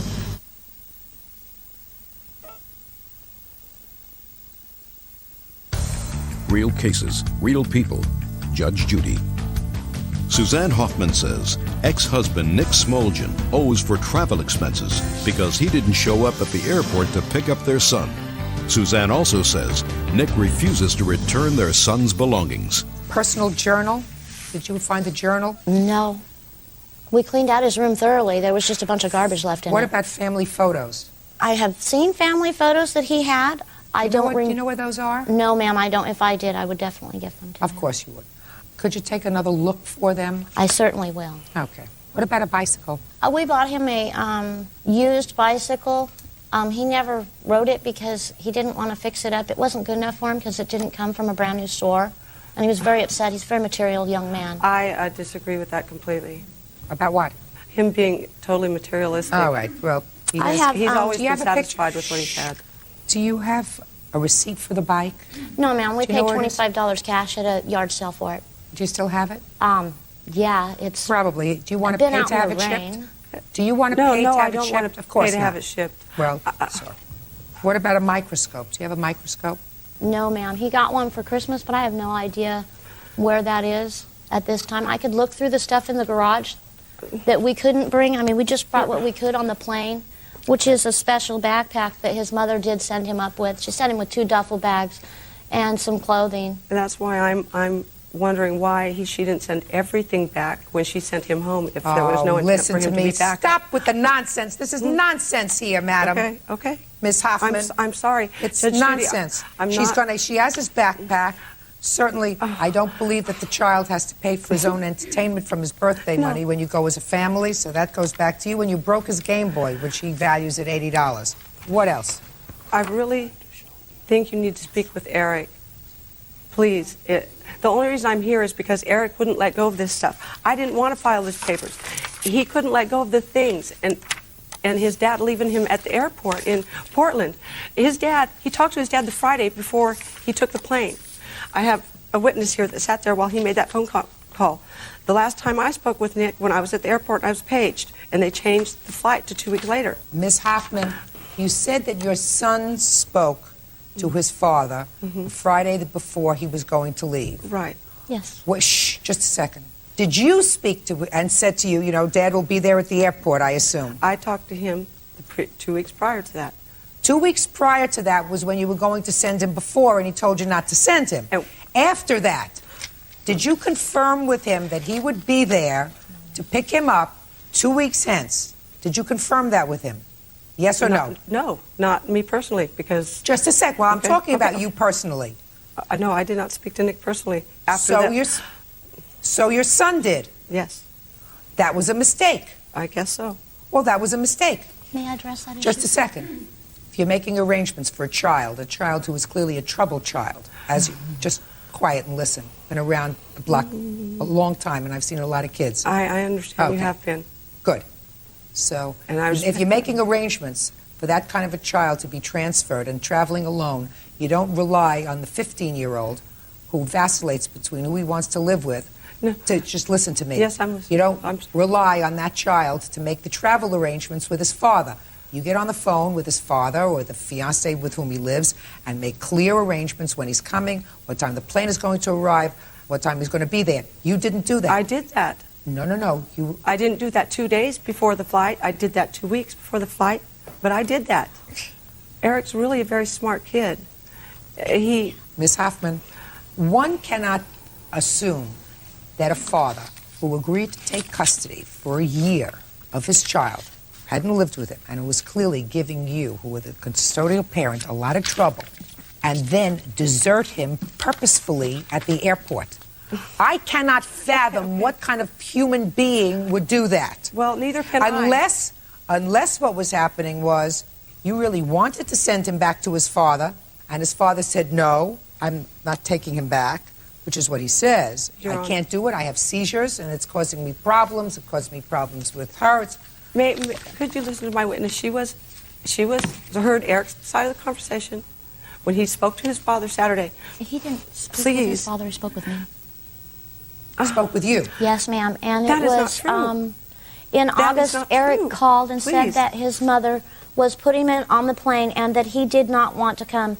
He was scheduled to fly out on August 11th of 2001. I called the airline at that moment in time, and it was either United or Delta, I don't recall. Please. And informed them that Eric was being sent with no one that was physically and medically capable of taking care of this child. At this point, she did not send Eric to us. She waited until 2 weeks afterwards. Then we were notified. We weren't even home. We were away elk hunting. We bow hunt, okay? We were away. I got a page on my pager. I went down. It took me 20 minutes to go to the nearest local store. They informed me that someone other than Suzanne, I don't know the name of the lady, had called and said that Eric was at Portland Airport at that moment. From my front door, it is a 2.5-hour drive, and that is not leaving for traffic. That is no snow over the pass.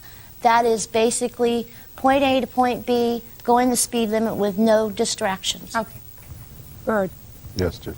The court is going to draft an order. The backpack will be turned over to Eric, and another $62 for his birthday money and $80 for his Game Boy. That's $142. That will be a judgment.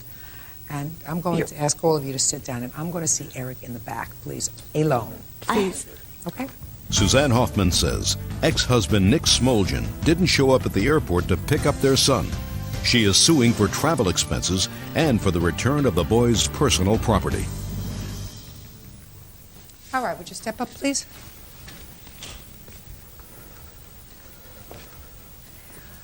I will briefly tell you what I told Eric. I said that just because people are parents don't make them perfect, and that I believe that the fact that you weren't there at the airport to pick him up was a case of real miscommunication among everybody. And if, Miss Hoffman, you don't buy into that, that's your problem. I know. Why don't you be quiet and listen? If you don't buy into that, that's your problem. But if you want to do anything to protect your son and make sure that he feels as if both his parents care for him, then that's the story that you'll either start to believe or you will start to project. Because the fact that you have let him buy into this sense that he was totally rejected by his father by leaving him abandoned at the airport doesn't make him feel any better. It may make you feel better. No, it doesn't make me feel better. Why don't you just listen? You are not perceiving. I don't care what the truth of the matter is. What I'm telling you is any child that is made to feel that they were abandoned doesn't make them feel good. Now, I have said to Eric, I don't believe, after hearing his father, that there was a purposefulness on his part of leaving him stranded. And I hope he believes me. And if you do anything to dissuade him from that belief, you are not being a good mother. Period. End of discussion. And I don't care what the truth of it is. I don't care. It's my sense. And that's what I told him. I also told him that you, Lynn, because he seems to like you. I love him very much. He seems to like you very much. You are going to do your best to look through the garage, which he acknowledged has a lot of people's things in it, and look for some things that have sentimental value to him. The pictures that he talked about, and whatever other memorabilia that you see there that looks as if it belongs to him. It will go a long way because circumstances change. This year, Mom's the gardenias. Next year, it could be Dad the gardenia. So we want to keep all these lines of communication open. So I want you to do me this favor and go through everything. Yes, ma'am, I certainly will. and anything that you find there that's not mentioned in this order, I will get you. You'll put it in a box and mail to him directly. The backpack, he was pleased to hear that you brought. I told him that you were going to reimburse him for the $62 of his birthday money and for the Game Boy that he says you smashed. So that's $80. And we also purchased. So that is a judgment on Eric's behalf. For $142, the backpack will be transferred today. Also, he has some clothes. Yes? Yes. Eric is very emotionally challenged, and all of his records are still up at Tillamook Family Counseling. So I don't know if she sought emotional counseling, but he was in the school counseling every single day. I have documentation of this. He was at 42 different counseling appointments for him, individual, plus 11 different ones in our home. And he really, my stressor and my whole point for being here today is that Eric needs help to be a wonderful, well-rounded individual. He's very, very smart. He has a lot to offer our world, but if his emotional issues are not met, I fear for both Eric and our world. May I suggest that you photocopy all the records that you have? I have them for her. Give her a copy. Do you have them today? Yes, ma'am, I do. Okay. Make sure she gets it today. What she does with them is totally up to her. She has primary physical custody of this child at this point, so she should be able to take care of. What are you crying about? Because I'm not as articulate as I should be, and I'm sorry. I have taken Eric to counseling. We have been doing all the things that we're supposed to do. Fine, then what's the problem? She's giving you the records. The problem is, she's this giving you the man comes in records. here, and I'm sorry. I don't mean to put him, to say anything against him. I don't. So then don't. So then don't. Okay. Then don't. I said to you there was a miscommunication. There was a miscommunication. I don't believe that. Well, that's your problem, Ms. Hoffman. Get over it. Told me that. Get over it. Get over it. And if you're taking Eric to counseling, that's wonderful. And she's going to give you a copy of the records that she has for the year. That's good. You should be able to give them to your counselor. So I don't know what your problem is. I'm sure the counselors already have been in touch with each other from California to Oregon because I released all so they could go back and forth with information when he moved all up she's there. doing is giving a copy of your record. She's trying to be complete. Thank you. Goodbye. Parties are excused. 14 on the calendar in the matter of Ross versus Miller. How you doing, Judge? Parties have been sworn in, Your Honor. You may be seated, sir. Have a seat, please. Ms. Ross, according to your complaint, you and the defendant were engaged to be married. Yes, Your Honor. Did you live together? Yes, Your Honor. From when to when? I believe it was June of '99. And when did you separate? January of 2000. January of 2000 or 2001? 2001. Your Honor, we started dating at that time. We weren't actually living together in June of '99. Well, when did you start to live together is what I want to know. He moved into my place in Roseville originally in 1999. What month? It was in October. October of '99, not June. Okay. Now, at that time, you claimed that he suggested to you that you get rid of your furniture because his grandmother was going to buy some new furniture. Yes. And you did that. Grandmother purchased new furniture, but there was an agreement that you would pay the credit card bill on the furniture. It is your claim that after you separated, he came and took all the furniture out of storage and that you had, in fact, paid for half of that furniture during the time that you were living together, so you want the value of half the furniture. The defendant says that he paid for the furniture, he's still paying for the furniture. When was the furniture purchased? So on the March 15th, 2000. And what furniture was purchased in March of 2000? It was pretty much a whole recline, a living room set. Living room set, so far, is that right? Yes. A bedroom set, plus a dining room table. Table? But that was not on the credit card. That was paid in cash to his mother. Is that right? That was given to me from my mother. It was a dining room table from her previously So that was a gift, so let's forget the table. Yes. And that was all purchased in March of 2000 on a credit card, Grandma's credit card. Yes. How much do you say you put towards this furniture? $1,000 about. $1,000 about? Within the year that we got the furniture, each month that we paid a month. Were you sharing the expenses of living together? Pretty much. Not pretty much? Yes, Your Honor. You were? Yes. And how were you sharing them? What were you doing at that time? Were you working? Yes. What kind of work were you doing? At the time I was dancing.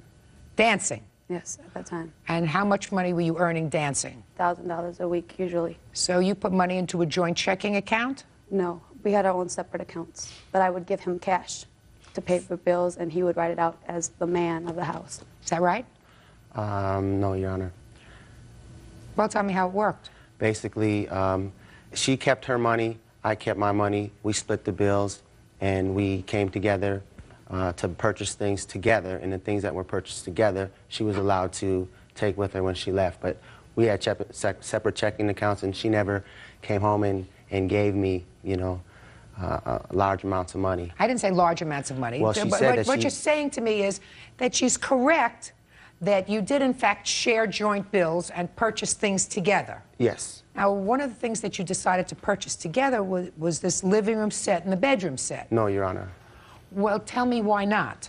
Because when we agreed to move in with each other, she put her furniture in the stores because I said that my mom was going to buy me furniture and that we could use my furniture. You said my furniture? Yes, my furniture.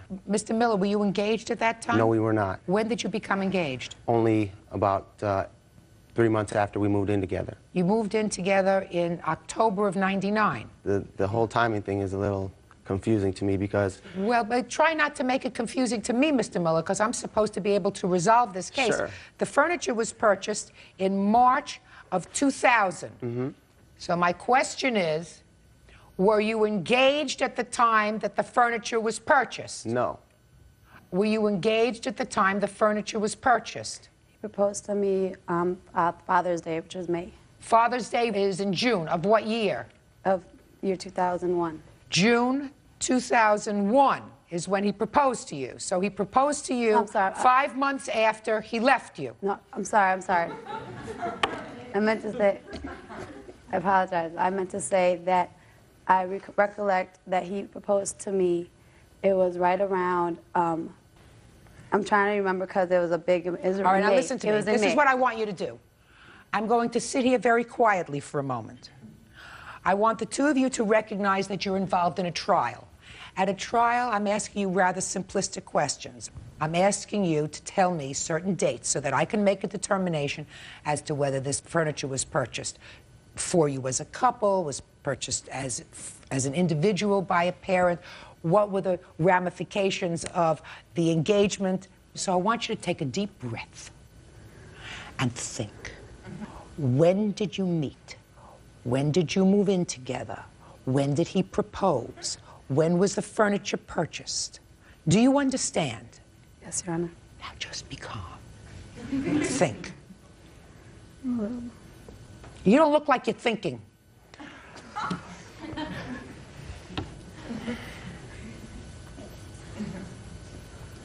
Are you ready for an answer? Are you ready to give me an answer? I'm ready to give you an answer. Okay. When did you move in? In October. October of what year? October of 2001. And when did you propose? About 4 months after that. February of 2001. When did you purchase the furniture? June 3rd. June of? 2001. 2001. So you purchased the furniture, Mr. Miller, after you became engaged. No, that's not what happened. No, there's just a second. This is what you just told me. Let me go back, Mr. Miller. Okay. You told me that you moved in October of 2000. Okay. You told me 4 months after you moved in, you became engaged. Mm-hmm. That would be February of 2001. Then you told me you bought the furniture in what month and year? I'm looking at the first payment. It says June 3rd, 01, so... So you bought the furniture after you became engaged. No, I gave you the wrong answer on the date, but I didn't... The furniture was purchased after, or before we were engaged, 3 or 4 months before. And I Not might not according have... to the scenario you just gave me, Mr. Miller, after you thought very carefully. Well, I'm not... Go ahead. Now, be quiet. You got it. You had a turn. You had your turn. You took your best shot. All right, Miss Ross, was the furniture purchased before or after you became engaged? After. Okay. I mean, before. I meant to say before, I'm sorry. Because I remember sitting down on the dining room set when he bent down and proposed to me, and we had our furniture purchased. It was there at the house. I love this. Real cases, real people. Judge Judy.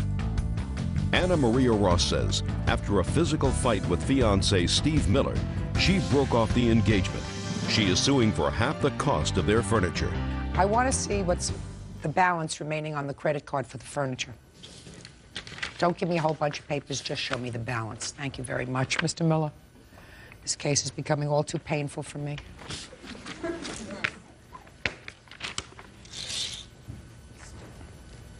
Could you read this? You have on your reading glasses. I know, but look at this here. I know.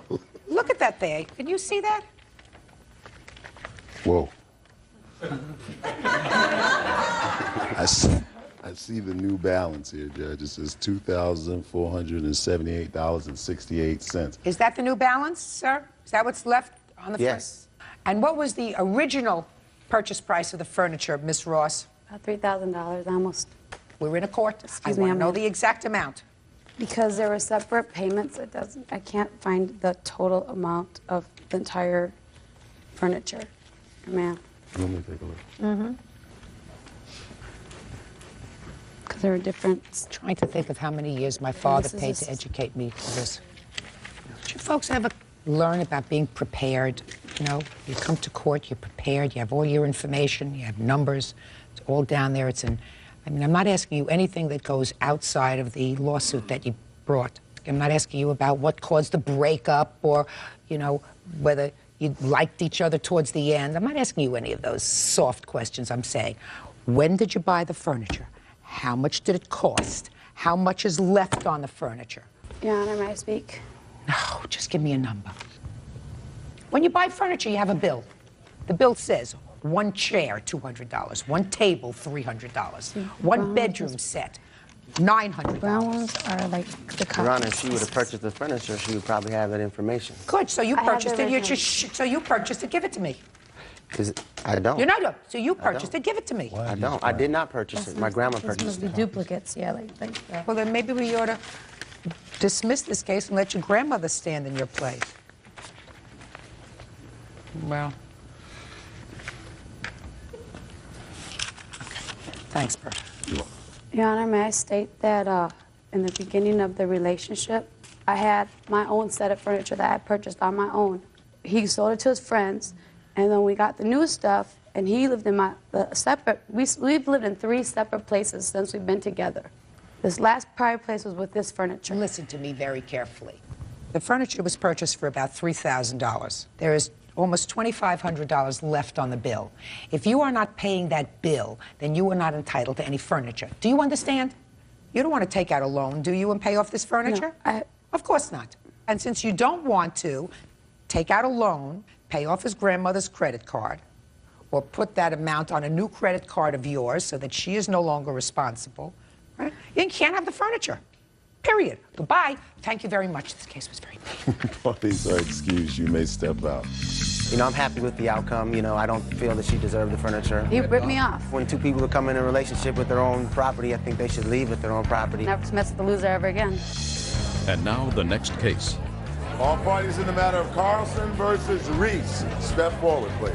31-year-old financial director Richard Carlson is suing his ex-girlfriend, Teresa Reese, for loans he made during their relationship. Teresa says she has a restraining order against Richard. Mr. Carlson, you claim a series of loans to the defendant while you were in a relationship. Ms. Reese says that there were no loans. Tell me about when these loans started and why, sir. Yeah, they basically started on March 1st of 2001. A series of loans were made for various amounts, including rent, and her and I were on a furniture note, but I do not have the furniture. She has the furniture. Totals up to $1,905. So tell me why you started to give her money for rent. She was in an accident. She was not able to work, and she was struggling with her bills. How did you meet her?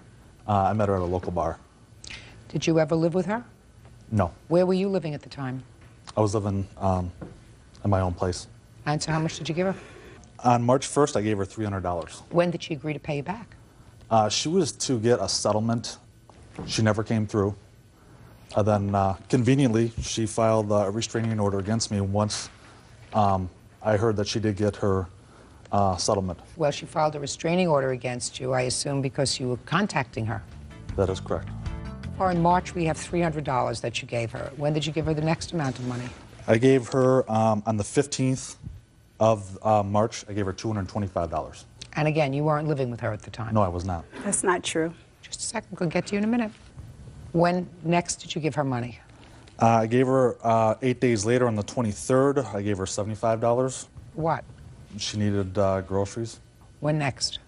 And then on the 17th of April, $165 I paid for her furniture note. Her furniture, note. Yes. Just a second. Her furniture note. Yes. When did she purchase furniture? She purchased it in October of 2001. Did you go with her to buy the furniture? Yes, I did. Were you planning on moving in at the time?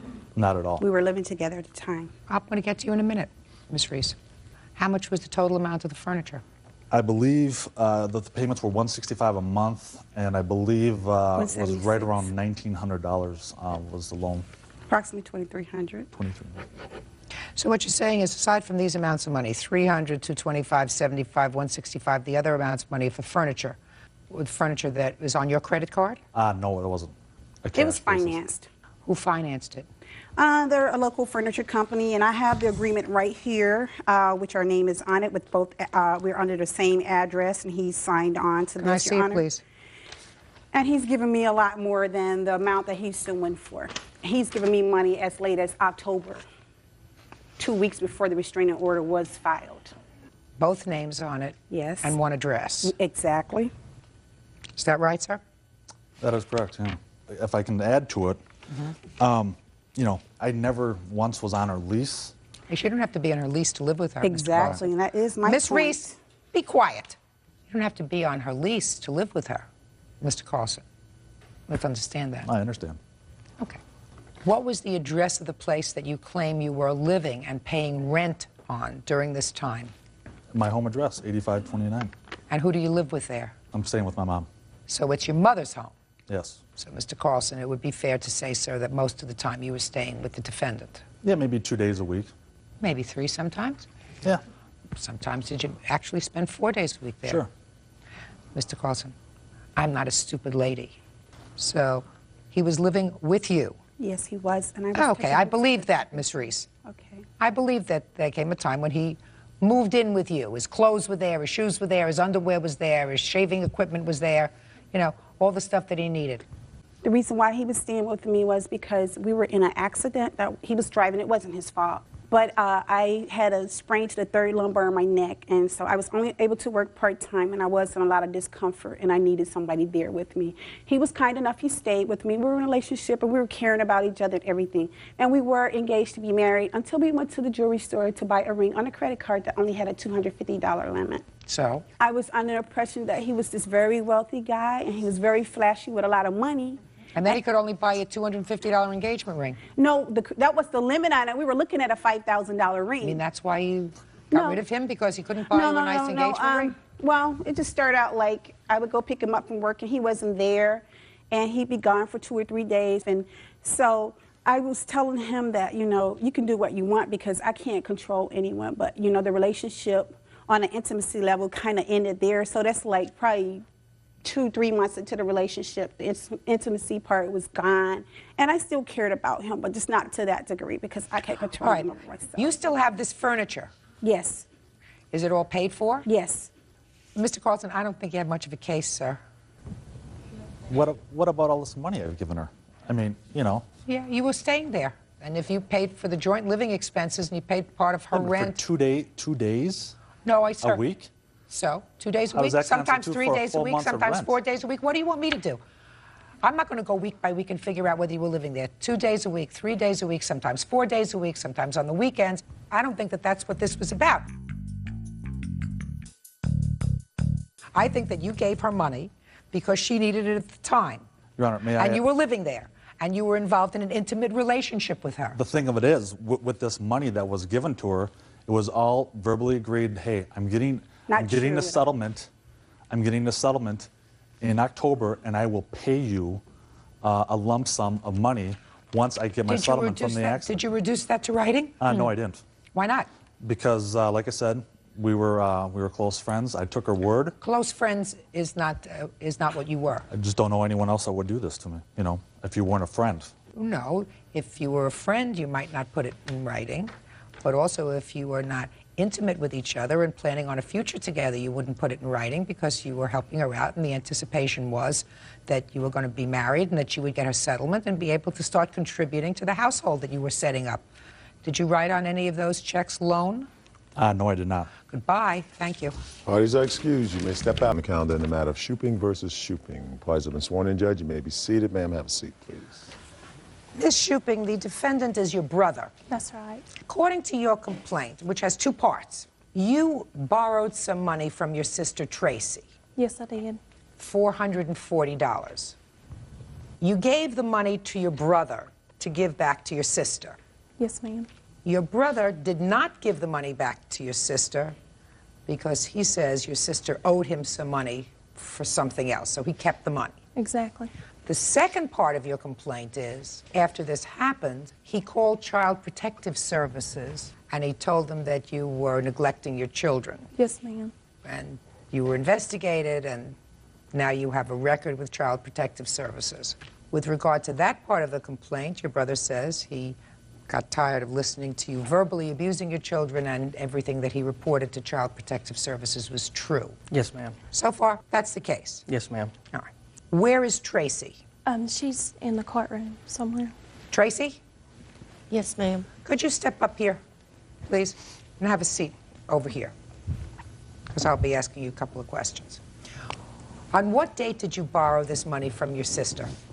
My sister did a Western Union quick collect for me on October 16th of 2001. What did you need the money for? I had gotten behind on my mortgage payments because I'd had surgery on my arm, and she agreed to let me have the money as long as I paid her back by the weekend. Now, how did it come about that you gave your brother the money? I had surgery on the 18th of October. I ended up having to spend the night in the hospital, and my brother showed up at my house Monday morning and told me that my sister had sent him to get the money. Tracy, you want to step up here, please? Would you swear her, please? Thank you. Ma'am, raise your right hand. You swear or affirm to tell the truth in these matters? Yes. Thank you. Is your last name Shupik? Rogers. Miss Rogers, did you ask your brother to get the money from your sister? Yes, ma'am. When did you have that conversation with him? I believe it was that Friday. I'd talked to her like a Wednesday, and I was scared that I was going to have some checks to bounce. So I asked him to go by there and pick up the check and put the money in my account. So, Miss Rogers, it would be a fair statement that your brother was acting as your agent in getting this money from your sister. Yes, ma'am. Your sister doesn't owe you the money anymore. When you asked your brother to go and pick up that money, he became your agent, which means that if he did something wrong with that money, if he appropriated the money for his own use, if he used it to set off a debt, if he lost it, he was acting on your behalf. Your sister fulfilled her obligation to you when she gave that money to your agent, who was your brother. Do you understand that? Yes, ma'am. Consider the debt to your sister paid. If she wants to sue him for the money, she can. If he didn't follow her directions, then she has a suit against him, but you do not. You have paid your sister. Got it? Yes, ma'am. Perfect. You want your money? Get it from your brother. You got it? Yes, Perfect. ma'am. Now you are excused. Now let's get to the Child Protective Services point. When did you call Child Protective Services, sir? They came to my house on December the 12th, so I would say it's approximately 7 to 10 days after that date.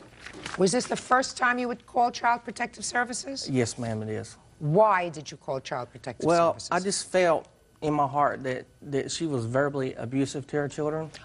When did you see the instance of verbal abuse? Well, she lived with me at one time, and after about a 4 or 5 day period, I had... When did she live with you? I would say approximately a year prior to this date, but I'd witnessed this on through the years until that time. When was the last time you had seen her, according to you, verbally abusing her children? Well, sometimes I heard it on the telephone, but I didn't always witness it myself. But when was the last time you witnessed it, sir? I would say the Sunday before. Sunday before what? The 12th, I would say that Sunday before the 12th. Tell me where you were and what you heard. I was at my sister's house. Which sister? Holly's. Fulfilling a visitation order that I was awarded to see my daughter. Your sister has custody of your daughter? No, she's just real good friends with the person that... I'm a mediator. She's a mediator. So you are allowed to see your child at your sister's house? Yeah, it was a supervised visitation for 4 visits. I got it. You were allowed to see your child at your sister's house? Yes, ma'am. Tell me what you saw or heard. She was telling Autumn, her daughter, to shut up and to go on and keep her mouth shut in a very... I want to hear it. Go ahead. In a very aggressive tone of voice and manner that I felt was, subjective to a child, that she shouldn't be hearing that type of voice spoke to her. I just felt it was my duty to call. So you heard her tell her daughter to shut up? Yes, in an ma'am. aggressive tone. How old is her daughter? 16, 15. 14. What else did you hear, sir? Well, basically, it's gone on for a while. I mean, but it just it got to a Tell me point. what else that you heard, sir. So that's what you heard a week before. You told her to tell her 14-year-old daughter to shut up in an aggressive voice. Uh-huh.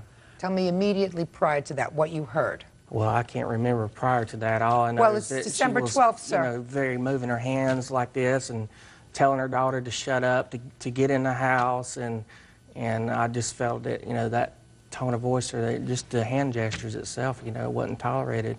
She shouldn't talk to her child. Now, you have supervised visitation. Mm-hmm. How old is the child that you have supervised visitation with? 3 years old. Is there any reason why the court ordered supervised visitation? It was a mutual agreement between me and the mother of the child. You mean you agreed to supervised visitation? Well, they felt it was in the child's best interest. Yeah, people usually don't agree to supervised visitation. Are you friendly with your former sister-in-law? Yeah, and his dog. Just a minute. Okay. I'm going to get to the bottom of this. Okay. Trust me, Miss Shuping. I've been around, around the yard on this kind of case before. Real cases, real people. Judge Judy. Holly Shuping says her brother, David Shuping, stole money from their sister. Holly also claims David filed false charges with Child Protective Services. You are friendly with his former wife? Girlfriend. Or former girlfriend? Mm-hmm. They were looking for someone to act as supervisor for the visitation. Exactly. Was your brother happy with that? In the beginning, yeah, but in the end, no. What happened towards the end, Miss Shuping? There was an incident where he came to one of the visits and the new girlfriend was asked to leave. Who asked the new girlfriend to leave? I did, because of... Is this the new girlfriend? Yes, ma'am. Was he supposed to come alone to the supervised Yes, ma'am. visitation? Exactly. And what happened when you asked her to leave? The law ended up having to be called, and there was a big argument, fussing and fighting, carrying on. Well, tell me exactly what happened. You asked the girlfriend to leave. And she said, I'm making a stand, I'm not leaving. He's here to see his daughter, which was the first visit that he'd ever seen her in 3 years. So this was at the first visit? Yes, ma'am. What date was that? It was, wait a minute, I'll tell you exactly. November the 9th. Yeah. 11th. And the police were called? Yes, ma'am. And when the police were called, was the visit terminated? Yes, ma'am. He stayed long enough for her to open her birthday presents, and then he left. And what about the girlfriend? Did she leave or She stay? stood in the middle of the road in front of my house. Sat in my truck. And took pictures. Be quiet. Was sitting I'm not inside talking of to a you. truck and taking pictures of everybody standing in my yard. Did your brother come again for visits? Yes, ma'am. He comes regular now, still. To your house? No, he has it at his ex-girlfriend. His ex-girlfriend's house? Mm-hmm. Was the November 9th visit the last visit that was conducted at your house? Yes, ma'am. So it was the first and the last visit that was conducted at your house? Yes, ma'am. Now, about a week prior to this December 12th, when your brother made the call, He made the call on November 16th. I've got my paper here. may I see it, please? Yes, ma'am. He called 3 days after he called and cussed me out and told me he was going to call. And what he told him was... Just 1 second. Okay. So, Mr. Shuping, you were mistaken about the date, sir. Clearly from this letter from Social Services. You did not call about a week before the December 12th call, because you said it was December 12th. You called on November the 16th. Well, I got the dates written right here. I did tell you the wrong date. Well, you did tell me the wrong Yeah, date, it was sir, because this was approximately 7 days after the altercation at your sister's house, right? Yes, ma'am. Yes, ma'am. Mr. Shuping, sounds to me like this was a vindictive call to social services, sir. Well, I told her I was going to call. And the reason I did call is because someone, my first visit, by the way, was on November the 11th, and someone called on me the November the 13th and said I was abusing my kids, too.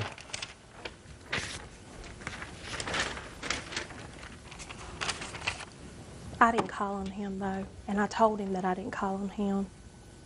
And that's the reason I called her and told her I didn't appreciate that phone call to Catawba County, and I would be returning the favor.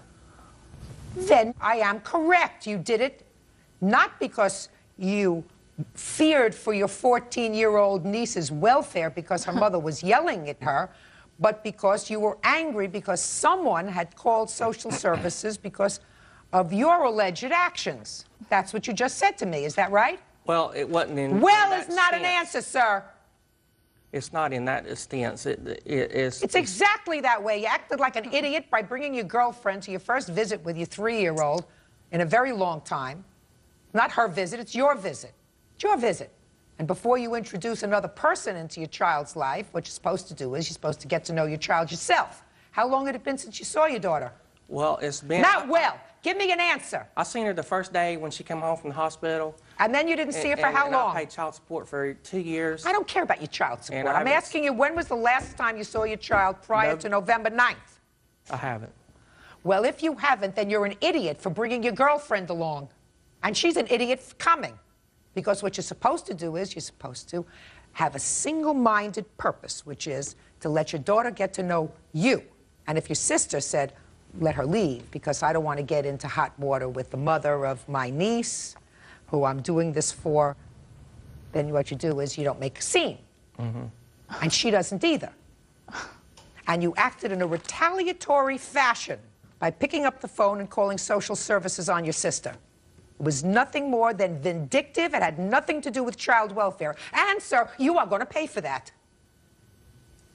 Because while you don't owe this lady any money for the $440 that she gave you to pay back this sister, she's suing you for $4,000, most of which is the aggravation that was caused because her name will remain in the state central registry for child abuse and neglect for a very long time, without any cause whatsoever, because you used this to get even. Judgment for the plaintiff in the amount of $4,000, that's all. Parties are excused. You may step out. I don't think it could have been handled outside the courtrooms. My 14-year-old daughter had to go through a lot of unnecessary trauma, and she didn't need that in her life. She seen dollar signs, that was it. And now the next case. All parties in the matter of Cushel versus Rice, step forward, please. 32-year-old nurse David Cushel is suing his former friend, 18-year-old gas station attendant Mike Rice, for damage to his home. David says he allowed Mike to throw a New Year's party, and his friends trashed the house.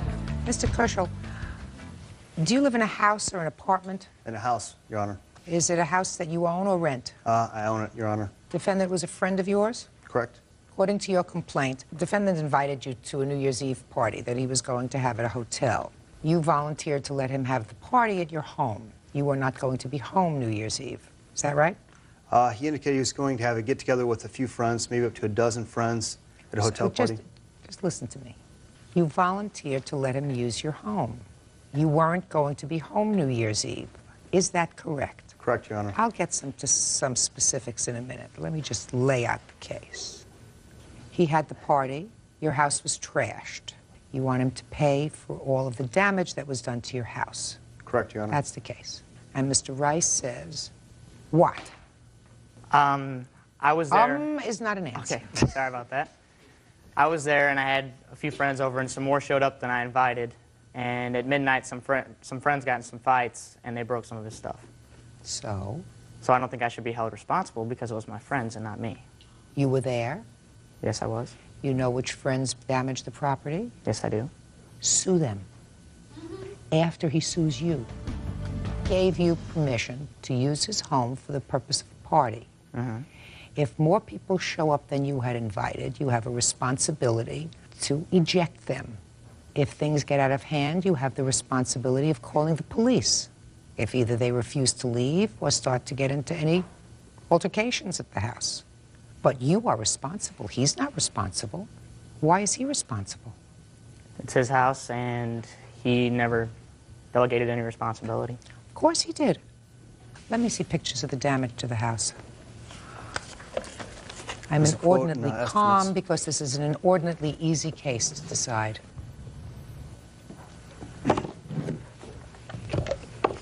I can go through the pictures if you'd like, Your Honor, explaining. Some are kind of hard to see. What happened to the trees? There was a lot of tracks through the yards. Cars had driven from the street through the yard and missed the driveway by a few hundred feet, apparently, and the trees must have been in the way. The dogs didn't know what to do that next morning. No post-traumatic stress disorder, but I think they're okay. That's not on here, is it? No, ma'am. When did you buy this house, sir? We finished construction about a year and a half ago, Your Honor. The estimates are just for materials. They don't include labor with the exception of the flooring. Would you tell me why you let him use your house for this party? Unfortunately, a few months before New Year's Eve, we'd lost a mutual friend to a motor vehicle accident. Mike indicated he's having a get-together with his friends at a hotel that was over half an hour from town. My house was in town. My roommate was going to be there. He was having a few friends over, and I felt that everything would be all right, and I didn't want to have that same experience with anyone else. You know, sometimes people have to drive after they've been, you know, getting together, and I know they could crash in my house and be no problem. Well, they put cigarettes out on your floor, on your carpet. They put holes in your walls. How long had you been living there? About a year and a half, Your Honor. Looks like you did a nice job before the place got trashed. Anything else you want to tell me, Mr. Rice? Yes, I believe that his roommate Chuck is also partially responsible. He had friends over with us. He was there the whole time. I believe Yes. that if he thought something was going on wrong, I mean, he lived there, he could have said something, told him to leave.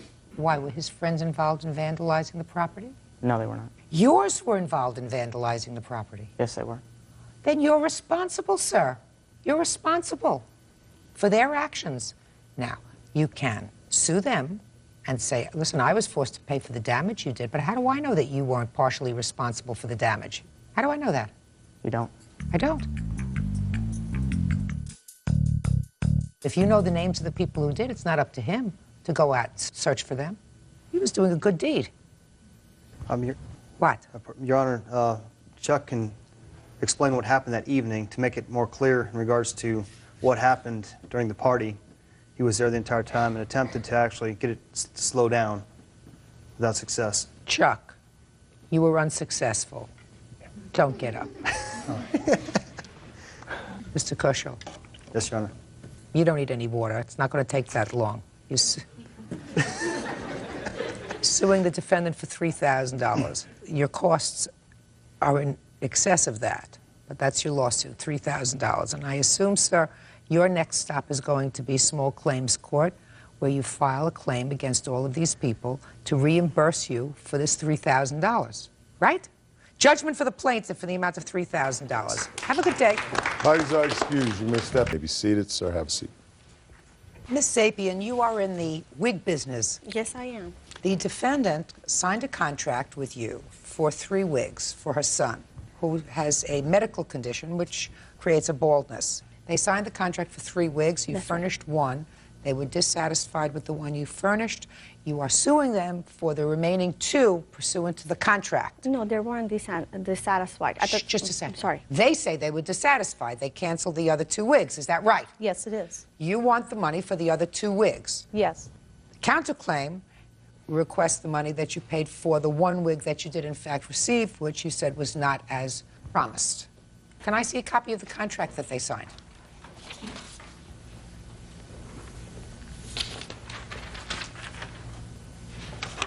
Your Honor, can I just mention something? Not until I read. So you ordered all 3 wigs at the time? No, I didn't. You ordered 1? Yes, that's right. And when did you deliver that 1? The first one I delivered and I ordered on July, exactly July 12th, and I delivered the first one on August 16th. Okay. Do you have that one here? No, That he wig? had. He used it. Where is that Honor. one? I have it, Your Honor. Can I see it? Yes.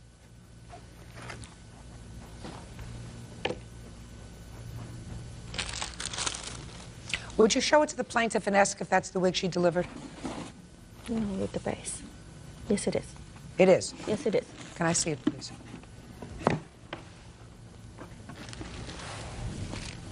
Originally, it comes like this. I'd like to see how you say it comes originally. This is the second one that I ordered and they didn't pick it up. Okay. Can I see it, please? That's the original. It comes in a long version, 5 inches, and then they choose a style. Now, I see you're wearing blonde. Why wasn't this... That's the color that her mother requested as the sample, because when I take an order, I write all the specification of the customer is, because it's custom made, she can order it any way she wants. She told me that Augie's hair was in her color, her own color. So she requested me to take her own sample of color and order it the way that she wanted it. So Just that's a minute, what I but did. that's her color. This isn't her color. But she gave me that picture. She colored it or whatever she did, but that's the sample. And I'm just surprised because clearly this young man has blue eyes, he has light skin, and he should have the same color, and his mother's hair is much lighter than these wigs. That was the color that I took it from her. She told me that that's my color. I cut my hair and this is my color. All right. You delivered this wig. How much after you delivered that wig did the defendant... Shh, listen to my question. Okay. Did the defendant tell you that she was dissatisfied with the wig? No. How much? Well, eventually she told you she was dissatisfied because she No. canceled the order. No, she didn't. Okay. Because what happens is the contract, I made it in a monthly basis. Just tell me what happened in this case. Now, What happens- you delivered this wig. Yes. You put it on her son, and they left. Yes, on August. August 16th. Past September, October, they just continue coming to my establishment, purchasing supplies that they need to use to keep it. They were insisting that they want to take care of it themselves at home. So I trained them, came to my business. I trained them how to do it. They purchase supplies, take it home, and take care of it. Okay. So every time I saw him, everything is great. The pictures of a summer school is great. Girlfriend loves it. Friends are accepting. He looks great. That's what I got. On October 1st, she called me. She says, did you receive the check? I said, yes, I did. She says, I just want you to order it, the second one, because we don't want to rush it like the first one we did. I wanted to have it ready. I said, okay, I order it. Are you sure everything is the same? Everything the same. I specifically asked, the color is the same? She said, yes. I said, measurement is good. She said, yes. I said, okay, then I order it. This was on October 1st. That's right. Okay, go ahead. So I ordered the October 1st one. The order went out, I have here. Then I called on 2nd or 3rd of November because I didn't receive her payment. So I called in, I said, Mrs. Green, I didn't receive your check. She said, oh, you're not going to receive it because I don't want it anymore. I said, what do you mean? You called me in October and asked me to order a custom-made piece. She said, well, we find somewhere that is cheaper, and yours is very expensive, so we don't want it. I said, I'm sorry, but you cannot cancel a contract just because you find a cheaper place. She says, no, we find a cheaper place. You can return it. That's a lie. You're a liar. You're a cheater. You can return it anytime you want. I said, I cannot. This is a custom-made. This is a factory. Okay, and that's where it stopped. That after a conversation that I'm going to put a lawsuit against them, they start to coming up with they're not satisfied. That's a Okay, junk. well, let me hear from Ms. Green now. Sure. Okay.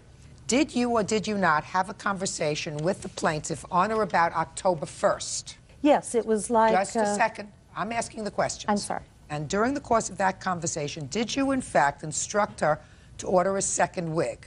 Yes, Your Honor. I believe... Stop there. Stop. Just stop. Now, between October 1st and November 3rd, when she contacted you, what caused you to tell her that you were not going to pay her pursuant to the contract? The receipt of a true custom wig, a wig that came the correct color, the correct texture, the correct fit, a ventilated cap, and sideburns, which become a male. Her wig, there's nothing custom about it. As Ms. Green, it's become a much easier case than I originally anticipated. Real cases, real people. Judge Judy. Rima Sapien says customer Sue Green ordered wigs for her 17-year-old son and has never paid. Something happened after October 1st. You went comparative shopping, and you saw a wig that you liked better, right? No. Well, it had to happen after October 1st, madam. It did, but those were not the circumstances in which it transpired. Because on August 16th, yes, we did receive the wig. As a matter of fact, I have a picture to show you, Your Honor, of how my son looked when he came home. More than happy to take a look at it. When he had the wig cut and he was in the salon, I was stunned. My son had hair for the first time in 3 years. But when we came home, and I really looked at him, and my husband looked at him, we went through the roof. His hair looked ridiculous. Miss Green. Yes, ma'am. Let's not waste each other's time. All right. If after a couple of weeks, after a couple of hours, after a couple of days, you decided that you didn't like the product and that the product was not as was promised, then you have a different scenario. In this case, you had this wig until October 1st. I assume your son wore the wig. I have to assume that Yes. he wore it up until October 1st because you, in fact, contacted the plaintiff and instructed her, pursuant to the contract, to order a second one. Because I thought she was an expert, Just Your a Honor. second. That's your problem. No, it's not. It's No, under the state of California. No, it is your problem, Miss Green. No, ma'am, because I do have evidence that she defrauded me and she represented herself as a company that does not exist anymore. I have evidence that the contract I signed is with a company that no longer is allowed to do business in the state of California. I'll see it. That you didn't know on October 1st. No, I found that out. That you didn't know on October 1st. Because, Let me ma'am, see. I relied on her expertise. I'd never handled a hairpiece before. Just a minute. I thought what she was telling me was the truth. I thought her expert opinion about the fact that the sweat was collecting under the wig. This wig was designed to be worn 30 days at a time. Just a minute. HRC International, Inc. Is that your company? I'm one of the franchises. Their corporate powers, rights, and privileges had been suspended. No, that was for the Wilshire office. I am a Glendale HRC, each location, Torrance HRC, Newport Beach HRC, Glendale HRC. Originally, it doesn't have nothing to do with me. It's a different HRC, another location of HRC, let's say. That's the Wilshire office. If you can make a phone call, you're going to see that it's closed. Right. This talks about the Wilshire Center. Yes. But, Your Honor, I had no idea that any of it was out of business. Her business card, the brochure. Miss Green, that had absolutely nothing to do with your Yes. judgment. I have to tell you, Miss Sapien, I don't know what they did as far as grooming or as far as color or as far, I don't know whether before they brought this piece to me, they put it in bleach. That's a whole possibility. Yes. All right? But this piece, the quality of this is certainly different from this piece. Yes. The color is certainly different. However, the defendant called and ordered a second hairpiece on October the 1st. Yes, Your Honor. And based upon her telephone call, because you had not ordered another hairpiece, up until that time, don't go like this. Up until that time, if she had not called, you would not have been out any more money than the one hairpiece that she may or may not have fully paid for. I don't know whether she did or not Exactly, under the Your Honor. contract. Exactly. But then she went and called, and pursuant to your direction, she ordered another one.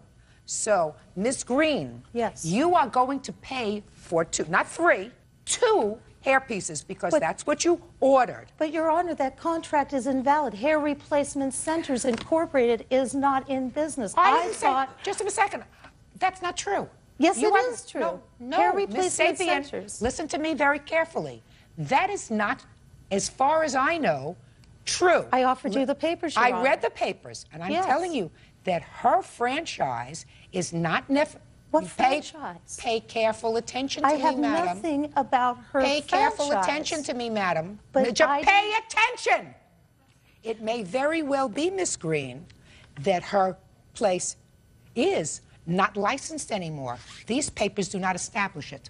But those papers show that the contract I signed, if you notice the name on item number 1 of the contract, is not her name. It's the gentleman who represents hair replacement centers. Listen to me. Original institution. It has absolutely nothing to do with this guy. I want you to forget that. That's legalistic mumbo jumbo. Listen to me carefully, Miss Green, so that you fully understand each other. Acting on your words and under the terms of your agreement, she did in fact call, order that product from her supplier to her detriment, and you are going to pay for them. She is not, however, going to pay for the third one because she is dissatisfied, she says, now with this product. You have not suffered any financial damage because you haven't ordered the third wig from your supplier. Not yet. Is sir. that correct? Yes. Now, how much was the first wig? Each piece came up to $866.66. They were the same price? Yes, all of them are the same price. $866. Yes. And how much did she pay? She paid $1,076.99. Your Honor, I thought she was an expert. It did not come to light that she was deceiving me. You owe her until much later. $655, Miss Green. Pay her. Your counterclaim is dismissed. That's all. Parties are excused. Let's step out. Her first reaction was that she wanted to jam me for money. I didn't knew her displeased until I got harassment letters from him towards me that he's going to do this and that to me because I'm going after the money. I couldn't even do any minor sport activities because the sweat would build up in my wig and it'd just be so uncomfortable. It'd be terrible. If they would call me and say I'm not satisfied, I will try to do my best to satisfy them. And now the next case. All parties in the matter of Cronin versus Cummerell. Step forward, please. 23-year-old customer service supervisor Jennifer Cronin is suing 30-year-old homemaker Kristen Cummerell for the money she paid to enter a road rally. Jennifer says she was given an incorrect start time and missed the event. You're going to explain a lot of things to me, but what I get from your papers is that you saw an event advertised, some sort of an event with cars, and you decided that you wanted to become involved in this event. There was a registration fee of $160. It's $120. You saw a flyer for For it. 6 people, it's $20 per You're going to person. explain to me how this all worked. It was $120. Defendant was running the thing, which you're going to explain to me. You sent in your money based upon what you saw on the flyer. Somebody told you what time the event started because that wasn't on the flyer that you had. As it turns out, the event started earlier. You got there and the game was over. You want your money back. The defendant says it's not her fault that you didn't see the right time and they spent your money. Okay, so now explain to me what this thing was. It's a road rally. What's a road rally? Basically a scavenger hunt on wheels. You go from destination to destination retrieving clues to tell you which destination you need to go to next. And at the end, there's like a final meeting place where everybody has dinner. In this case, it looked like it was like a party with beer and wine and food. And then there's prizes designated to those who get to the final destination first. Well, that sounds like a fun event. Yeah, it is. Have you ever done it before? Yeah. And it's fun? Oh, a lot of fun. And you were running this? Yes. How did you see the event advertised, Ms. Cronin? I got a flyer. Can I see it, please? Yeah. From Lawrence. He is one of the persons that's listed on the flyer for questions and comments in coordinating it. Good. And how did you get this flyer? He handed it out to us at work. He's a coworker. Show this to the defendant, please.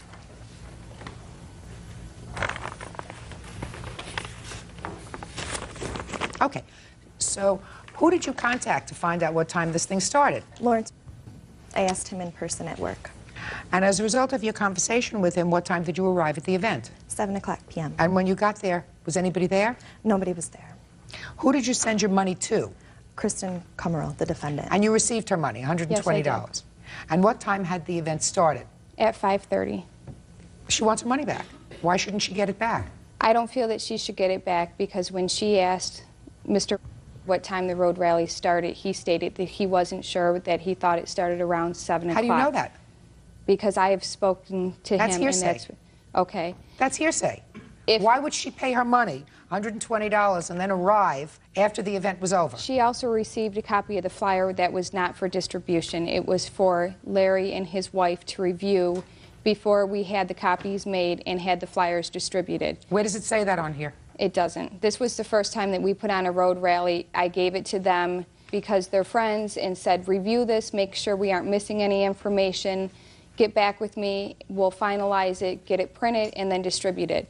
You told that to them? Yes. But they printed it and distributed it. And we told them, when I handed them final copies of the flyer, which I do have, the finalized copy that does have the time on it, that if you gave this flyer, the old flyer, to anybody, you need to give them a new copy or tell them that we are starting at 5:30. That was a conversation that took place in my home with my sister. Well, that's as a also witness. hearsay. Let's assume that you had that conversation with Larry. Ms. Cronin, did you ever speak to Larry again about the time? I spoke to him once about the time, and my witness also spoke to him about the time the day before the road rally. Did you ever receive a follow-up flyer from Larry? No, we did not. So she gets her money back. The money is not there. The money was spent towards putting on the road rally. I have all the receipts of exactly where the money went. I don't care where the money went. You have to give her money back. You put on the event. I was part of putting on the event, and the reason... She sent you her money. Yes, but I'm not the one... You deposited the money, I assume. Yes.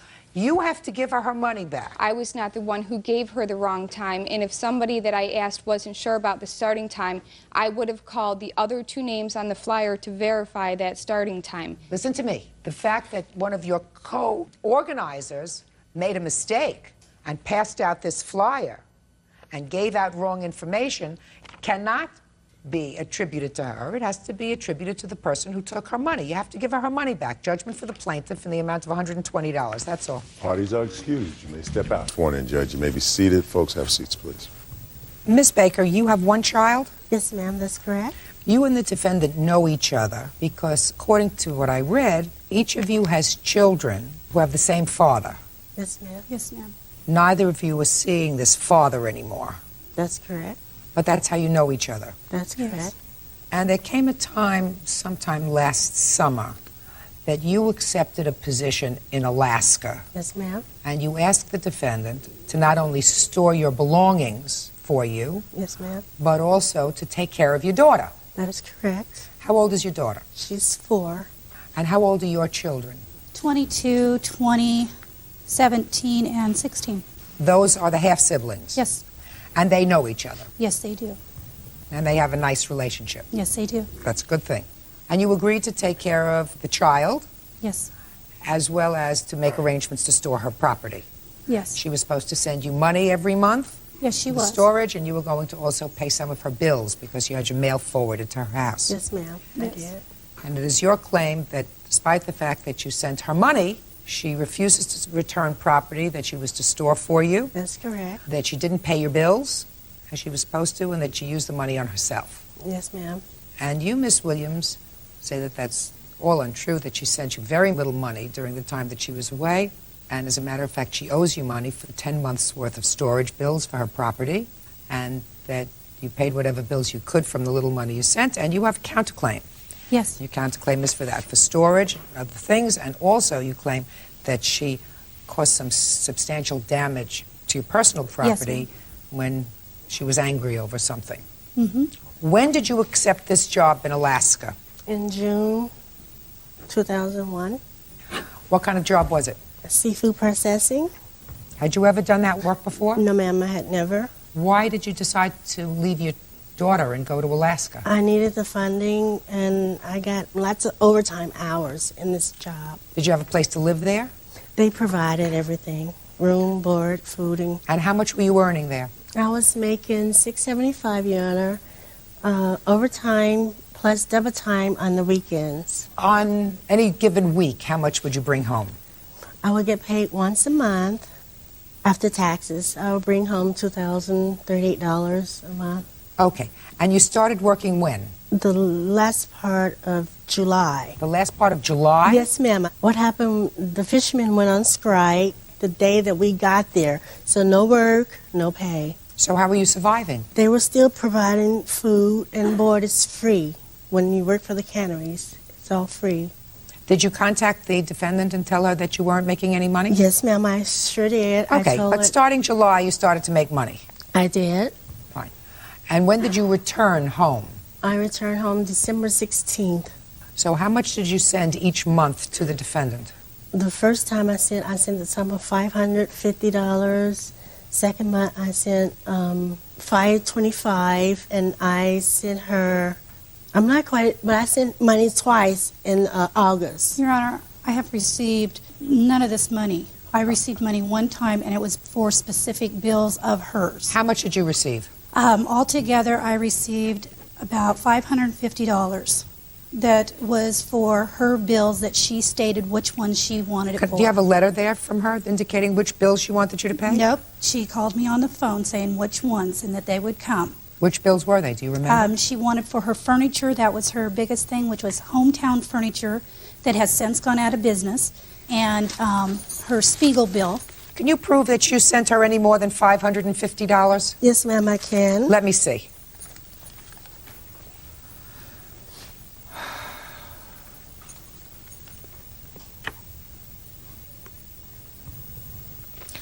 Well, I have a Western Union to you as the recipient indicating $750. Yeah, but 200 of that was for her oldest son.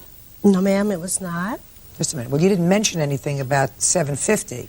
Are you telling me that you got $750 and she told you to give some money to her oldest son? Yes. Well, tell me about that. She had sent the money, and I was supposed to give her oldest son $200 of that money. How old is he? She's lying, Your Honor. He is. She's lying. I'm not sure. He's like 21. How did you give it to him? When he came over, he came over to visit his sister. He is the only one out of the family that ever did come over. She wouldn't let him visit his sister at her home. She would not let him visit. I don't know whether she would or whether she wouldn't. She wouldn't, and she's lying. Okay. Is this the only money that you received? The $750, 200 of which you gave to the son? Your Honor, All right, have a Miss Baker, letter let me- from Western Union that I sent the $200. No. Listen to me. Do you have any proof? See, here you have a Western Union. Tell me. I had Western Union send me my receipt billings. This is the proof where I sent my son. His name is on that. Directly to my son, not to her. And she could have sent that to him, but Same that's all month, fine Your and Honor. good, but If all you she see sent the me same was that month- amount of money. Okay.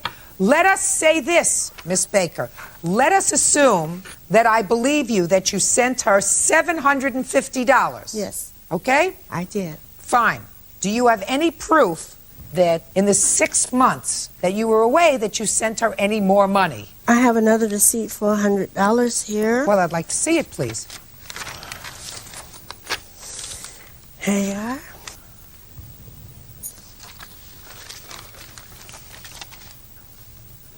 Well, this doesn't say who this $100 was sent to. No, I didn't fill it. I let her fill it out in her name because at the time I didn't know her real name.